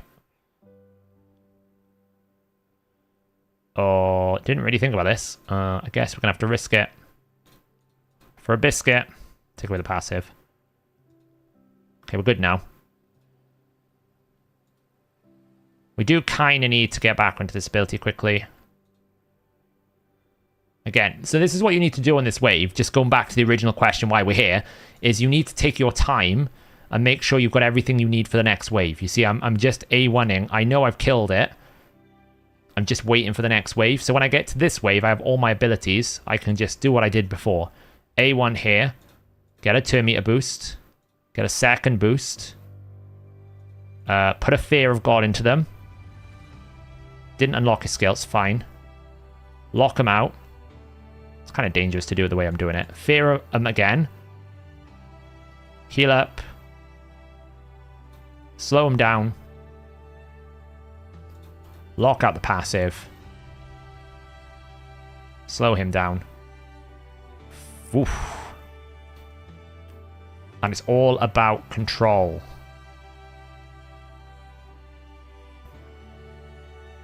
Let's just do that. Passive again. Oof. Once you actually get his passive scaling, it does a lot of damage. That's why when people say, oh, Fortis is terrible, he's not. Just needs more damage. He just needs the multiplier fixed. He's actually quite close to being really good. This is where Fortis really shines. Like, where you're struggling for these waves, this is where Fortis would be like a really big champ. Done it. Only took us like 200 attempts. Zoof.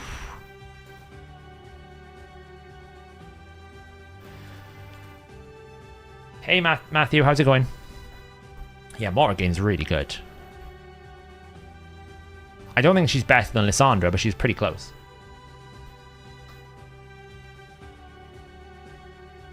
Vlad is probably best.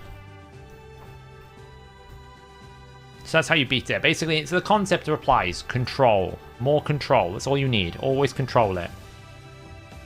We've got 1 day on this. I should really push this a bit harder. I don't know if I can really be bothered to push for the legendary book. I did it to get the bonus rewards for the training event, but I haven't got anyone else to train, really. So...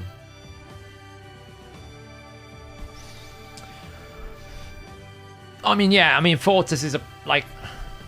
I'm not saying Fortis is like an amazing champion in the sense that he's... It's just that when people say Fortis is totally useless, he's not useless. He's just like 1 step away from being really good, right? He's in the Aileel camp, where Aileel has some usage. I think Fortis has more than Aileel, but he's just like 1 step away from being really good. If they fix this passive to actually do 10% per fair, that would be a start. Right now, it's only doing 2%. So... I know, Nexard. I've basically tried to tell them like 7 times that it doesn't do to 10%, and I've given up, basically. I've given up trying to get them to understand that it's not doing what it says on the tin.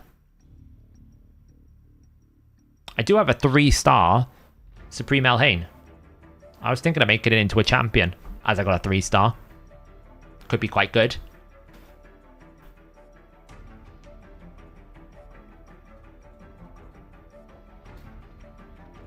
Yeah, but I mean, to be fair, Demetra, was that with increased attack?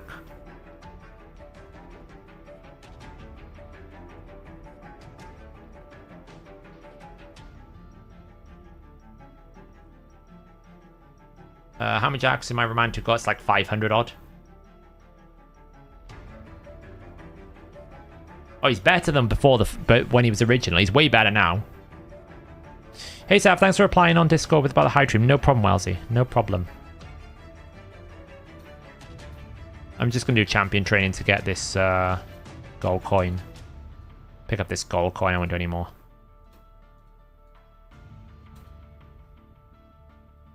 Yeah, Ragash is also really good. Like, Ragash is a great champion for that kind of stuff. Yeah, I mean, Fortis was doing that without increased defense. Like, if you want me to really show you the value of Fortis, I'll do it with increased defense. I'm pretty sure he can one-shot the wave if I wanted him to.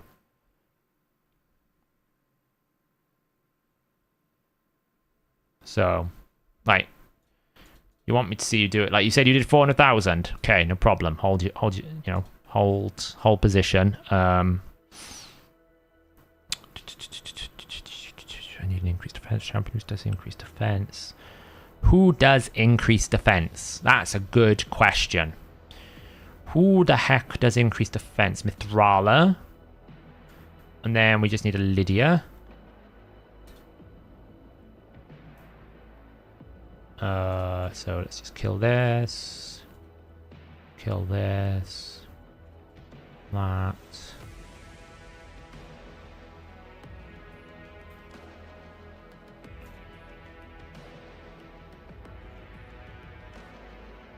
Is it 400,000k? No. But if I set him up to do damage, he'll do damage. Obviously, when we get to this wave, it's not good, right? So we'd have to... but you said you did it without decreased defense and weaken. So to be fair, you know, he's not going to match Yakal. But yeah. If I set him up, he's going to do a lot of damage. He'll never be able to out-damage an attack-based champion because generally you can't. Defense-based champions don't out-damage an attack-based champion. Really, if we're talking about it. Okay, if I take it without that and that and that, and I just basically run recently used Mithrala, Bramantu, and then just run a reset champion so we get it back. Something like that.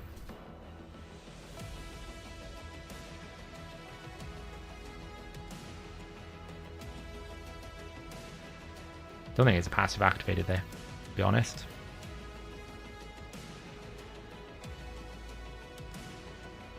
Passive didn't activate there. Let's try that again. Passive activation. There we go.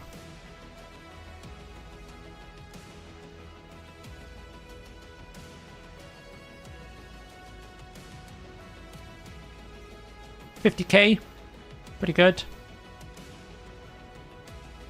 I don't even know how you got 400,000 from your Yakal, I'll be honest. Yakal doesn't hit that hard. Are you sure it was 400,000? Your card does not hit that hard. I mean, I suppose he ignored... I mean, if he was under freeze, maybe. But even then, I don't think this hits that hard.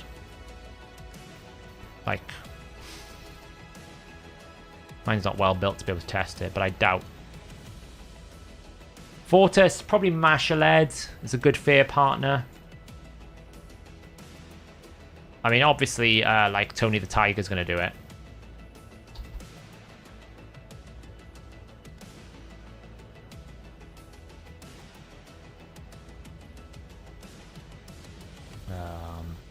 So if we run like this, this, and that.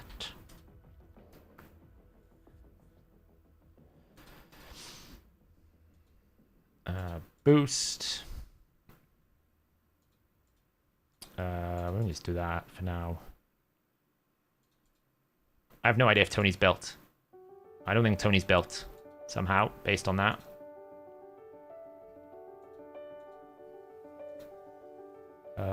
Why isn't Tony showing up on the reset? The filter changes all the time. It's annoying. Oh, he is built. He didn't do that much damage either. Yeah, I mean, that 400,000 is a lot. So either he's like in insane gear, but he doesn't hit that hard normally. Multiply's just not that high enough. So he must be in like a very extreme gear to do that, to ignore defense without weaken. Do I need spider? I think I'm good here now. I think I've got everything I need. Tournaments wise, I was just going to do that training, wasn't I? What's your thoughts on Samson the Masher? Honestly, I don't think Samson is that good. I think Samson is too much. Yeah, I mean, that's what I'm saying, Dimitra. Like, you're asking me to compare like a semi-well-built Fortis with probably a max, like how much empowerment does that your Carl have, Dimitra? Like, what stats are we talking about here? You know, we're talking probably like crazy, right?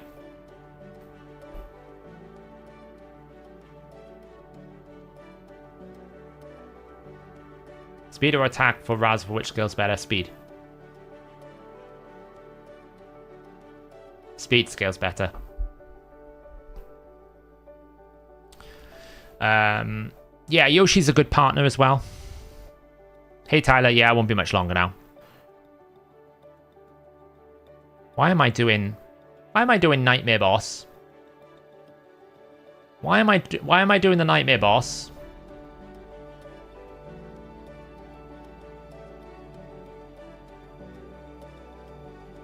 What possessed me to do this? Good lord, how have I not procced his passive yet? There it is. Why am I doing the Nightmare Campaign boss? I was like, okay.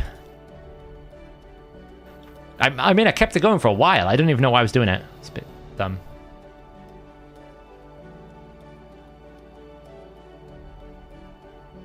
Yeah, like 7,290%. Like, of course he's going to hit that hard. I mean, come on. Like, my Fortis is built with, like, 266% 5k defense. It's not even close. It's not even on the same hemisphere of a build. Any tip on how to kill a 100 boss on hard Doom Tower? Got stuck. Help. Who was the 100 boss? In a few days into the game, I've pulled Vizix, Tomb Lord, and Artak in a few days. Any advice on how to book or save them? Artak is probably going to be a very big carry if you're early game. How much am I away? Oh, not far. Can I just throw a few bucks on someone? I'll do it. Sneaky little 200 coins. 100 is Scarab. I mean, I can't really talk because I use Arost. If you haven't got Arost, you can do Vergis. If you haven't got Arost, you can also do, like,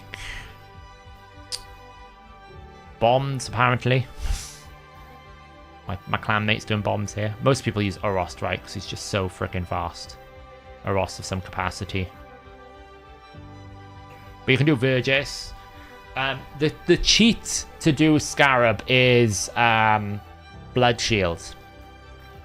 If you've got someone like Ornn, as Saras is saying, someone like Orogrim, someone with some sort of healing, like regen, and you put him in Blood Shield, that will do it. Because every time you attack, you get a shield, you won't counterattack.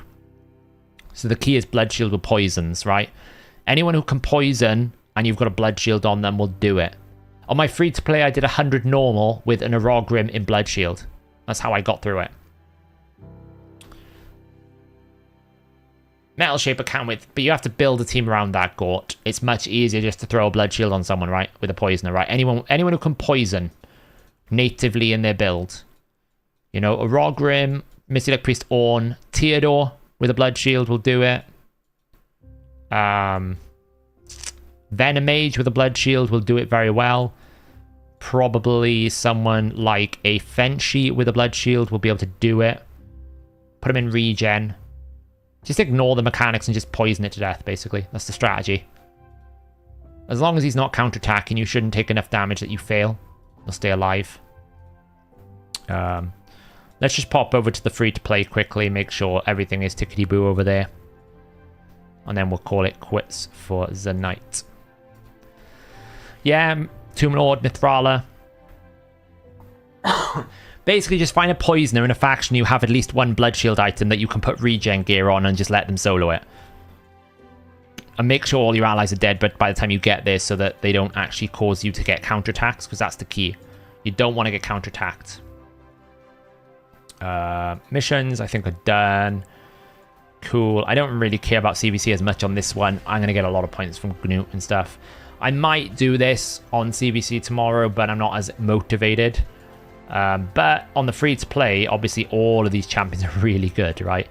It's not so much now with Geomancer. Geomancer would be the one that I would be going hard for, but, you know, all of these champions are really good on the free-to-play. I'm actually quite happy with Kellen the Shriek. I'll be brutally honest. I think Kellen the Shriek is a great pickup out of that epic pool. Just like, this ability is giga good for bosses. I think this is one of the better boss abilities in the game, because you drop turn meter and place decreased speed. Just controls the boss. So good. You get a weaken with it. Kellen plus Mr. Adadathi probably carries any team in my opinion. Really good. So we've done all the missions. We've done all the clan quests. Let's see if we can do any arena fights. We are like floating at the moment between goal 4 and goal 3.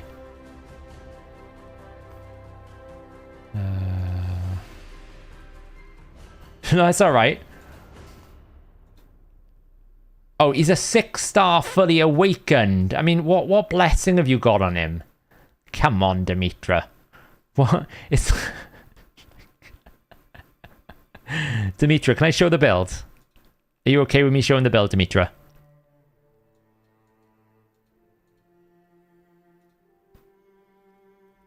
You don't need to build a team around Metal Shaper. I literally dump everything I can into him and I can do 100. I suppose, yeah. It's just hard to keep him alive, right?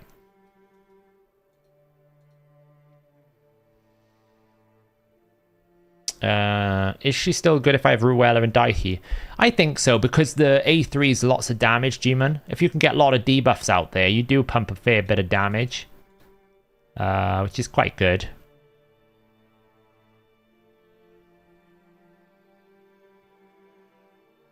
The fun part here is I'm trying to kill this... Oh,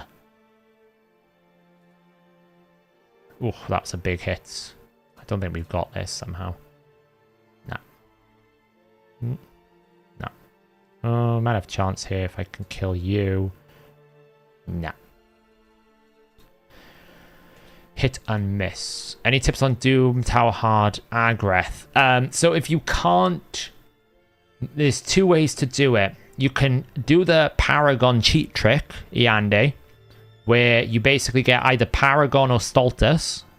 If it's Stultus, you don't need deflection set. If it's Paragon, you do. You put Paragon in deflection set and just book his A2 and make sure you can survive the first wave. Wait for all the allies to die and then just put Paragon through it. That will be every stage of Agreth. Stultus can do it without needing it. Just put him in regen. Or the other way to do it is you basically have a CC that can basically stun all the spiderlings like an Astralon and then just try and kill the queen. Or the other way you can do it is basically have a high resist solo champion like a Kale, for example. That's how I've done it on my free-to-play. Put him in a high-resist build. He will still get the poisons, but he won't get the poison extension. So you can resist the extension part of it, so they should drop off before the queen can activate. So you should be able to tank the damage.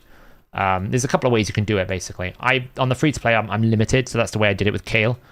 You know, that's ways you can do it. I've done Clan Boss. Don't really care about those, if I'm being honest. Don't really care about that. So all I'll do is a bit of training, because we're still doing the champion training here, because we need to prep these epics for tomorrow.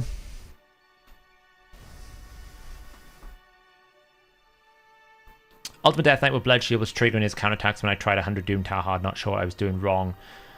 I'm not really sure with Ultimate Death Knight. I wouldn't say it's the best option, though, because you want someone with poisons, right? Yeah, cool. All right. Bum, bum, bum, bum, bum, bum. It's a big... It's big. I mean, we got, look, fully awakened middle row, so it's probably crit damage, attack, I assume. I mean, what soul have you put on it? Dimitra.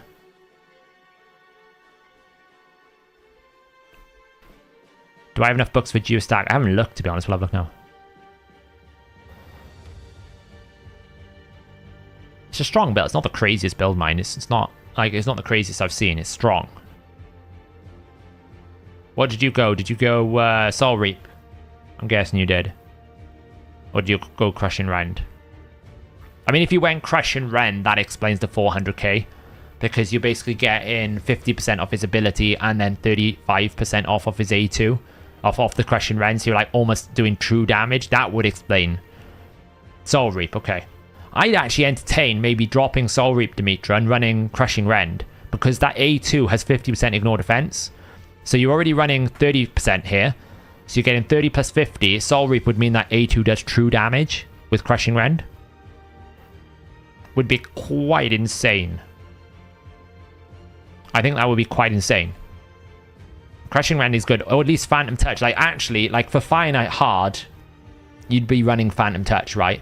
Because you get 2 procs on the shield. It's kind of insane. That's why for Fire Knight Hard, it's not about the passive that makes sense. It's about the, it's the number of stacks you can get off with that extra Phantom Touch proc. If you can get 2 extra stacks off, that means you have 2 less attacks you need to do. But yeah, Crushing Rend would be really big on his A2. Let's have a look. How many books have I got? So I've got 7 and 21. I don't know if I've got enough for GNU, actually. When I get GNU, how many does it need? 1, 2, 3, 4, 5, 6, 7, 8, 9, 10, 11, 12. I don't have enough legendary books for GNU. I gotta hope that I get lucky with this. I need both. I don't really want his A1. I want his A1 and A2. I need it all booked, but... Well, I don't have 7. I don't have enough legendary books for that, which is a bit rip. Epic books wise, let's have a look. Geomancer needs a freaking ton of books. 6, 4, so 10, 15. I think Stag's pretty rough as well, if memory serves me correctly. Why is Stag not showing up here?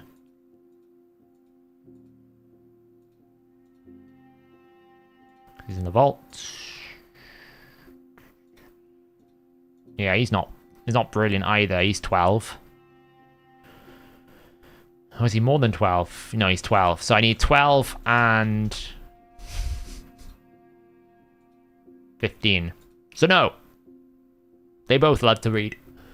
We haven't even booked Asala yet. I deliberately didn't do that. We haven't booked Lethelin. Lethelin would need books, but I mean, Lethelin probably can get away with no books, to be honest, at the moment. GNU is going to get all my legendary books. Rhonda's not booked. GNU is going to get all my legendary books.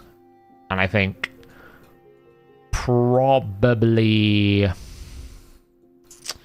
I feel like Geomancer needs those cooldowns on his A3, doesn't it?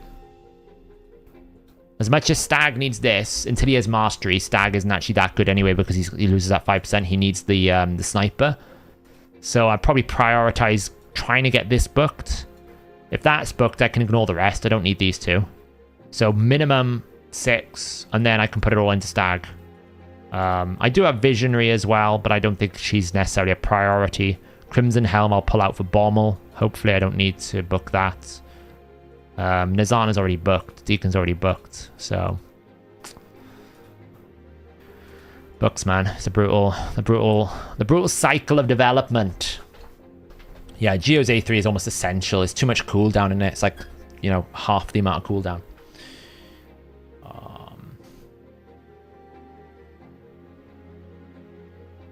Your Dimitra, your Carl there is like my Vlad, right? Just because I have managed to get a soul on him, the advantage you have is so crazy. Like 5-star Life Harvest on my Vlad just does so much work in Arena. I don't really think you need to book his A2. It's not that valuable. Especially when I've got Daihe, right? Yeah, the Werewolf is weird. Like, the reason why I'm saying that is when you've got Daihe, you don't really need any buff removal because Daihe's A1 is so good. There's a 60% chance when it's booked to remove a buff.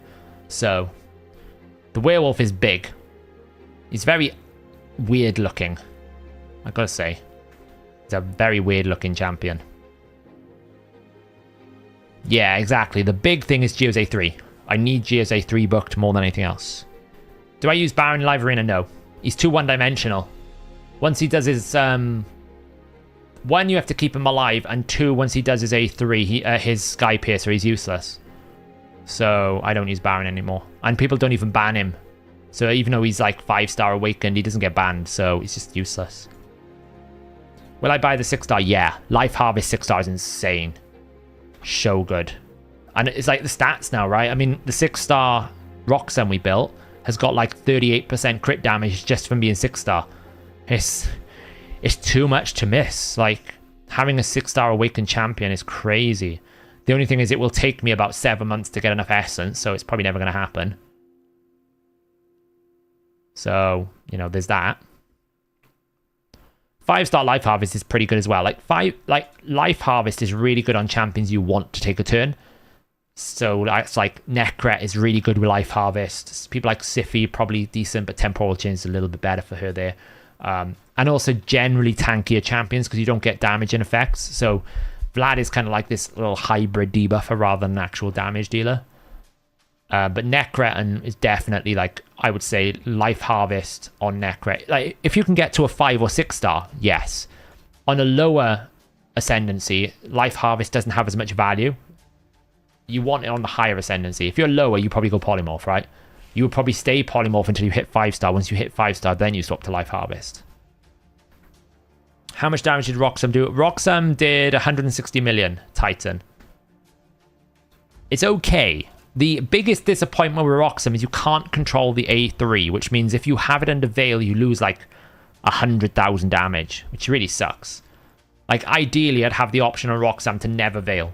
If I never Veil her, she does so much damage, but because I have to Veil the champion because she places it on herself, it just like loses so much.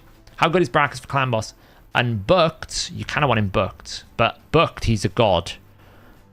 Brackus is the only champion in the game that can do increased attack with weaken, which is what makes him very niche for Clan Boss, because often you'll want both, and you can't get both except for Brackus. So yeah, you know. This little Werrigan guy, by the way, if you pick up a copy of him, very good champion for damage, because his passive only requires the enemy to be below 1 HP, less than him, right? So if he's at 100% HP, all he requires is the enemy to be at 99% HP, and he will do 30% more damage to that target. It makes him a really, really hard damage dealer. Like, if you fully build him up, he hits incredibly hard. It's a shame you can't keep a copy of him. I'll be on the lookout on my main account to pick him up and do content on him, because I think he's potentially a sleeper OP champ. Considering you get that extra turn as well if you kill someone. Like, because you get that health swap. The idea is you're meant to go unkillable, get that health swap. Like now, for example, health swap, get yourself another turn, and then you go again. It's the idea. So, how would you build an ultimate Death Knight for Hydra? I wouldn't, because I don't think his passive is reliable enough, and I think you've got better options. But if you were, you're going to have to build him probably tanky and fast, like 250, make him some sort of, like, you know, he's going to need resistance. Enough to resist the mischief heads, like 450 resistance, 250, and then defense and HP. I wouldn't, because I just think he's too one-dimensional, but that's how I would do it. So, can I get some advice? I'm kind of free to play, but bought some gem packs, so not 100%, it's fine. I log on and do dailies and fusions, but that's pretty much all. What's the quickest way to optimize what I have? So, the quickest way to optimize what you have is to pick where you want to progress, Andy Worrell. So, for example, you look at it and go, okay, what's my faction war status? Well, I might want to progress in there because I want to get Lydia. What's my Doom Tower status? Am I doing Ultra Knight McClan Boss? Like, I would say priority 1 Ultra Knight McClan Boss. If you've nailed that, then the next priority is probably Doom Tower. Like, progressing as high as you can in Doom Tower, because Doom Tower gives you really good rewards. Then I would be looking at finishing faction wars, and then I'd be looking at things like trying to get to stage 10 hard on dungeons. Like, ideally, you want to be farming at least stage 20 dungeons at this point. So if you're not, then you want to try and focus on them before you do Doom Tower. And then you can start looking at maybe stage 24, stage 25 if you want to push it. But it's all about what you want to progress. Like, where are you not progressed in? And then focusing on there. Like, Hydra is probably one of the last things you'll do. So. Hey, Acrobat, how's it going? Is Soul Reap the best blessing for my fully awakened Rotus? No, Ward of the Fallen. Ward of the Fallen is God tier broken on Rotus. The reason why is because when Ward of the Fallen activates, it activates after the Rotus passive. So if you receive 100,000 damage and your Rotus has 50,000 HP, then what it will do is it will cap the damage that 100,000 does at 25,000. Then Ward of the Fallen will reduce it by how many bone armor stacks you have. So potentially 100,000 attack could be reduced as low as 10,000. Not even that, 5,000. Because 100,000 becomes 25,000, then 90% of that 25,000 gets reduced. Ward of the Fallen is godly broken for Rotus at the moment. It's something I need to do content on, because to be honest, it's probably a little bit too broken. It's too strong. Sorry, I'm Mighty Joby. I'll be ending now. I meant to do a hard lock at midnight, but I got carried away. What's your Chris speed, resistance, accuracy for Mischief Tank? It's a bit up in the air green because I just rebuilt it. So I need to redo it. But normally you just want to make sure you hit the minimums. Like, was it 350 accuracy, 450 resist, something like that. Right, so we've got ready to go. 440. This. Tomorrow we are going to be ascending all of these champions and this champion and Artak for all of those CvC points. We'll try and ascend as much as this champ as well. We might need some spirit potions for that, but that's fine. We got to mix a bunch of magic potions tomorrow so we can do the force keep and carry on with this. And then we got to wait for Sunday for the void. And then we progress. Got to upgrade at level 8, but we are now farming medals, which is nice. We're now in goal 4, so we're getting better options of fighting. We're still getting some OP picks. Can't really do much about that. But we're at least getting some one-man defenses now, so that's pretty good. You know. For faction wars, how many 60s, 50s, 40s do you generally need per faction? It depends on the faction, Elfish Moss. Some factions don't need much. Like Dark Elves, you don't really need much because you get Lydia, you get Mithrala, you get like Cold Hearts, you get really, really powerful champions. Whereas something like Skinwalkers are a little bit more indexed. If you have a Regash for Skinwalkers, then pretty much carries the whole thing. So you don't need as many. You just need someone to keep the Regash alive. But yeah. It just depends on the faction. Like, Undead Hordes can be a bit awkward unless you have... like, Knight Revs, if you have Bistophus, he carries a lot. So it just depends if you manage to have the champion that carries a lot. If not, you're going to need more champions. It's going to take you longer to kill the wave, right? So... I can do Ultra Nightmare Clan Boss, normal Doom Towers done, 20 dungeons all but slow. Cheers for advice, really appreciate it. So tough to know what to invest in. So what I would suggest is you want to get your dungeon speeds up so that like no more than 2 minutes long. So there's a good progression point, and then work your way up Doom Tower hard. And then work your way through night, like you're probably working your way through Doom Tower hard until you hit that wall, and then you might want to go and do some faction wars at the same time. But trying to get your dungeons below 2 minutes is good for just your own sanity. Otherwise, you'd be there forever and a day doing fusion events, which you don't really want to be doing, right? They're good, but like, you don't want to be sending 181,000, jeez. Crazy. Crazy. So tomorrow we'll index as much as this we can, and we'll see where we get to. Should we flip a card? Hey, we got a purple. Got a 4-star chicken. That's actually really good for tomorrow. It's going to help because I got a lot of chickens, but I need that. That's pretty good. Take that. Yeah, Ward of the Fallen's good at 1 star. Yeah, the plan is tomorrow Twisted Sky. I can basically get, by upgrading them all to rank 5 and fully ascending them and fully leveling them up, like 3,500 CvC points. So I just thought I'd wait. It seems sensible. You know, I got the potions there, I got everything ready. I'm not in any risk, so it should be fine. I improved my traditional clan boss team to do around 100 mil against Void, Spirit, and Force, about 95. Nice. Level 1 key. I plan on rebuilding my own to solo Ice Golem a Dragon, even if it's around 3 minutes, it'll be more efficient. Yeah, if you're doing it with food, Almighty Dobie, then obviously 3 minutes is about good. Have you seen the global leaderboard for Spider Attack tournament? I haven't. What is it? Lol. 5-star chicken. Yes! That's what you want for farming 20,000 energy, isn't it? A 5-star chicken. It's exactly what you want, right? These rewards have always been a joke, and they always will be.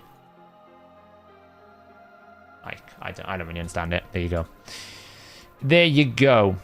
I'm really good at card flipping, I know. I'm probably going to save up all the card flips on my main and just do it all in one go.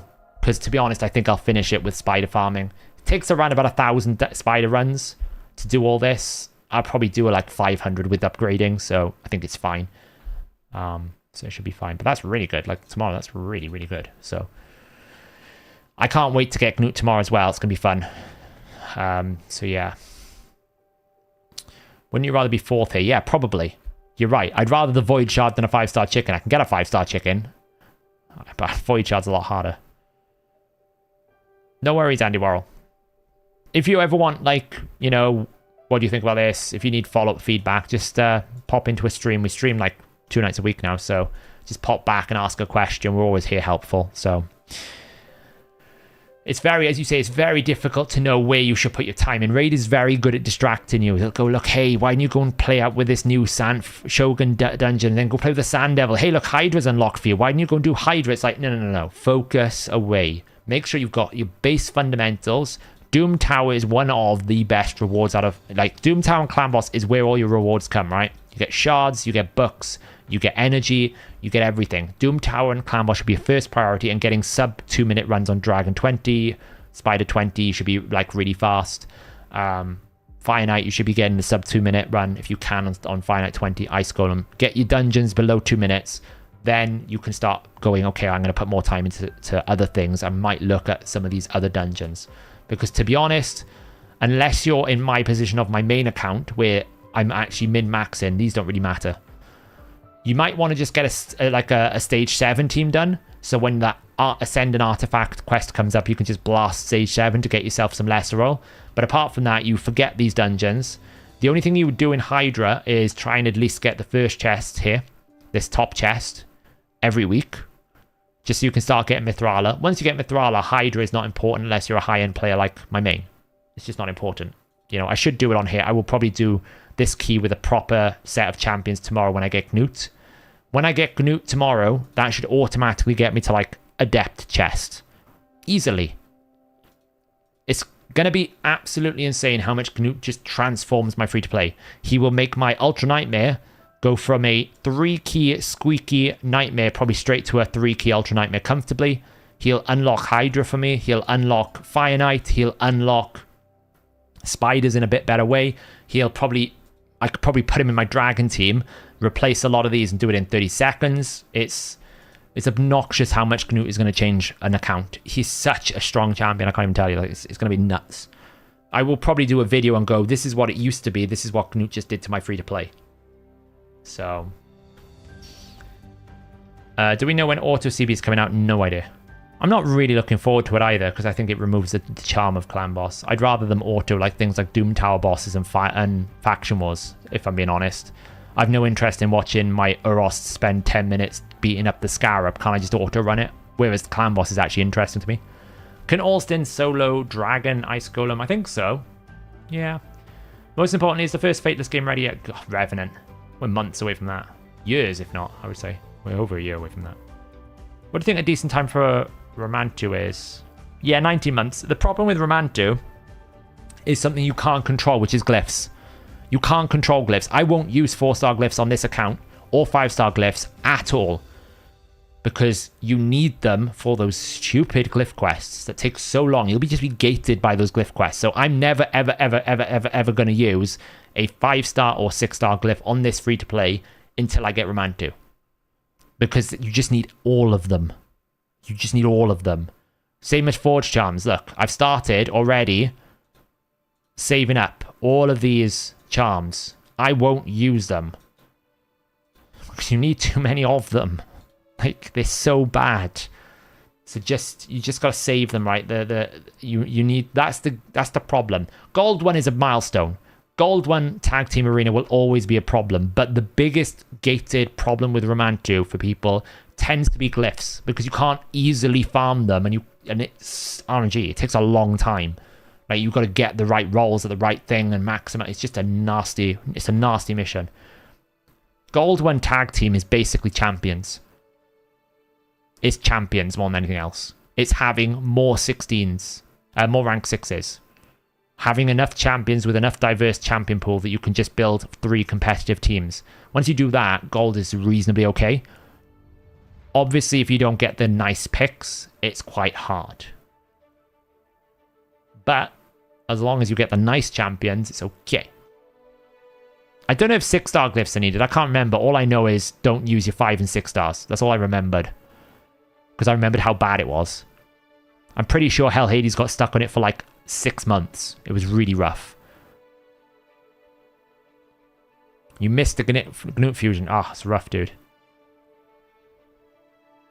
Yeah, gold 1 is it's a breakpoint for people. Don't get me wrong, I understand that gold 1 is hard to get. I'm not trying to diminish the difficulty of gold Tag Team Arena. All I'm saying is, to be honest, the biggest boundary for a lot of people is, do you have the right champion at the right rank? If you have enough rank 60s, gold arena can be quite comfortable. I can easily get into gold on my main account because I have so many rank 60s. But for the average player, that's not always the true, right? You know. So there you go. Hey, Weez. Unfortunately, I'm going to be going because it's 1 o'clock in the morning here, and I've still got about an hour's work to do before I hit the bed. So it was fun hanging out. How valuable you say? Romantu is one of the most OP champions in the game, Almighty Dobie. When we were talking about Mortu Macabre earlier, he just disables Mortu Macabres. He disables Marichkas if you can get past him. He is literally OP. Like, Romantu is such a good champion to pick up. Like, I can't tell you how powerful he is. Even his A2 is really powerful. Just getting all those debuffs out. The only problem with Romantu is he does a little bit too much damage. His multipliers are just too hard. So actually he can like proc Resurgent very easily. But, you know. But Romantu is worth getting. Everyone should get it. Even if you just do it for the rewards. I mean, like, all these rewards are really good. Like, you know, these rewards are really good. It gives you something to work towards. Like, I'm working towards Arbiter now. But my biggest blocker was Arena. But now that I'm in Gold 4 Arena, I'm actually able to get a good amount of medals, so we're back up to collecting these. So in a couple of weeks time, we'll be progressing quite comfortably again. So But yeah. Anyway, guys, I might do a stream tomorrow. Depends on how my workload goes. I'm hoping to get the new tier list released tomorrow on the website, which should upgrade all of the different features that we've been waiting for, like all the new hard mode ratings. It's a brand new rewritten tier list from the ground up. It should be way better than the current tier list. So if I can get that done, then hopefully I should be able to stream. But YST will 100% be streaming tomorrow, so make sure you catch out his stream. I don't know what time it is. I think he's already scheduled it, so make sure you go check that out. Make sure you subscribe to him, blah, blah, blah, all the YouTube things I say. If I will, I'll probably join after his stream and I'll start my own stream. So, and as I said, Thursday probably won't be a raid stream because it's a new season of Diablo. So I will probably be playing Diablo all night long, but we will stream, right? I think Fix is going to be streaming and joining in as well. So a bunch of the other guys are going to be in there. So that's Thursday's plan. But obviously, we'll see how these events go. CvC, I think it's going to be busy. Good luck in your CvC. Don't forget to summon Gnut tomorrow. Good luck if you're going to get any more of these summon pools. I still think the system is a lot better than people give it credit for. I know a lot of people hate on it. It's actually okay. But yes, I'll catch you guys. Any ETA? I'm probably going to look at that tomorrow, Dutchy. That's probably on my list tomorrow. I just got lost a bit of time. Still not bored by Diablo. Diablo's new season starts on Thursday, Nexard. Season 1 starts. So we start again.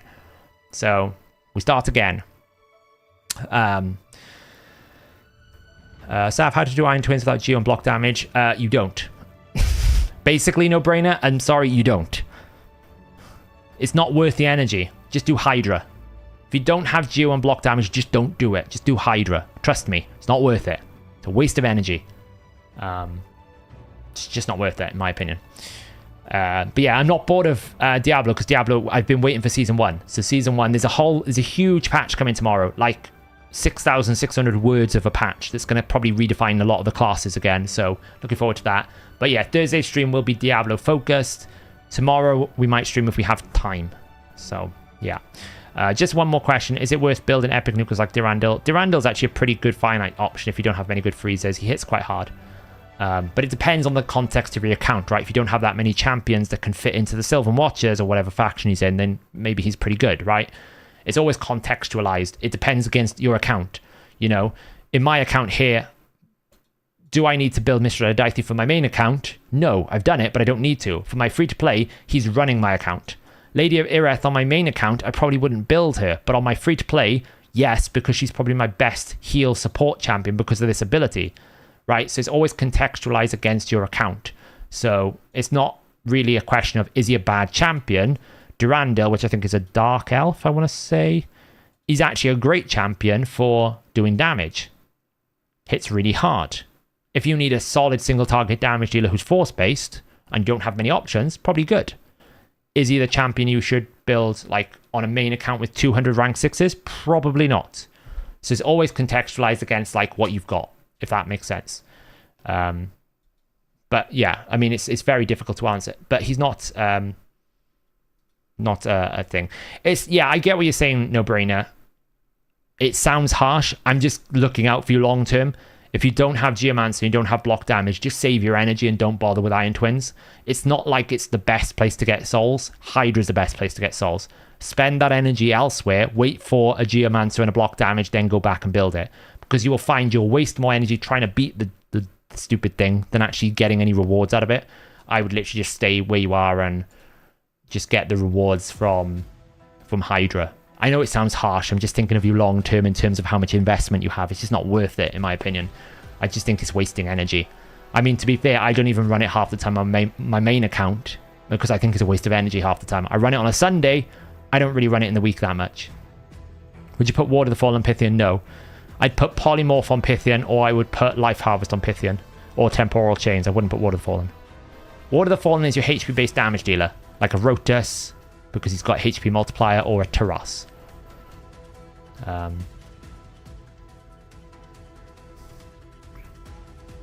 I made it pretty much safe Dandabay now. It's like 95%. I'm still working on masteries. I mean, you can use Gnut now. Don't get me wrong, Demetra. Yes, I'm not thinking in the world of Gnuts, right? I haven't got Gnut yet, so be kind to me. I'm thinking of before Gnut. It might be different after Gnut, right? Okay, just like it's like BC 80 we're going to have before Gnut and after Gnut. Maybe after Gnut it's a completely different story. We'll have to see. Okay? We'll have to see. Anyway, it was a pleasure as always. I will see you either tomorrow or on Thursday. Have a good evening, guys. Thanks for hanging out as always. And yeah, like, subscribe, you know, all that silly little YouTube things that everyone says you should do. Ciao.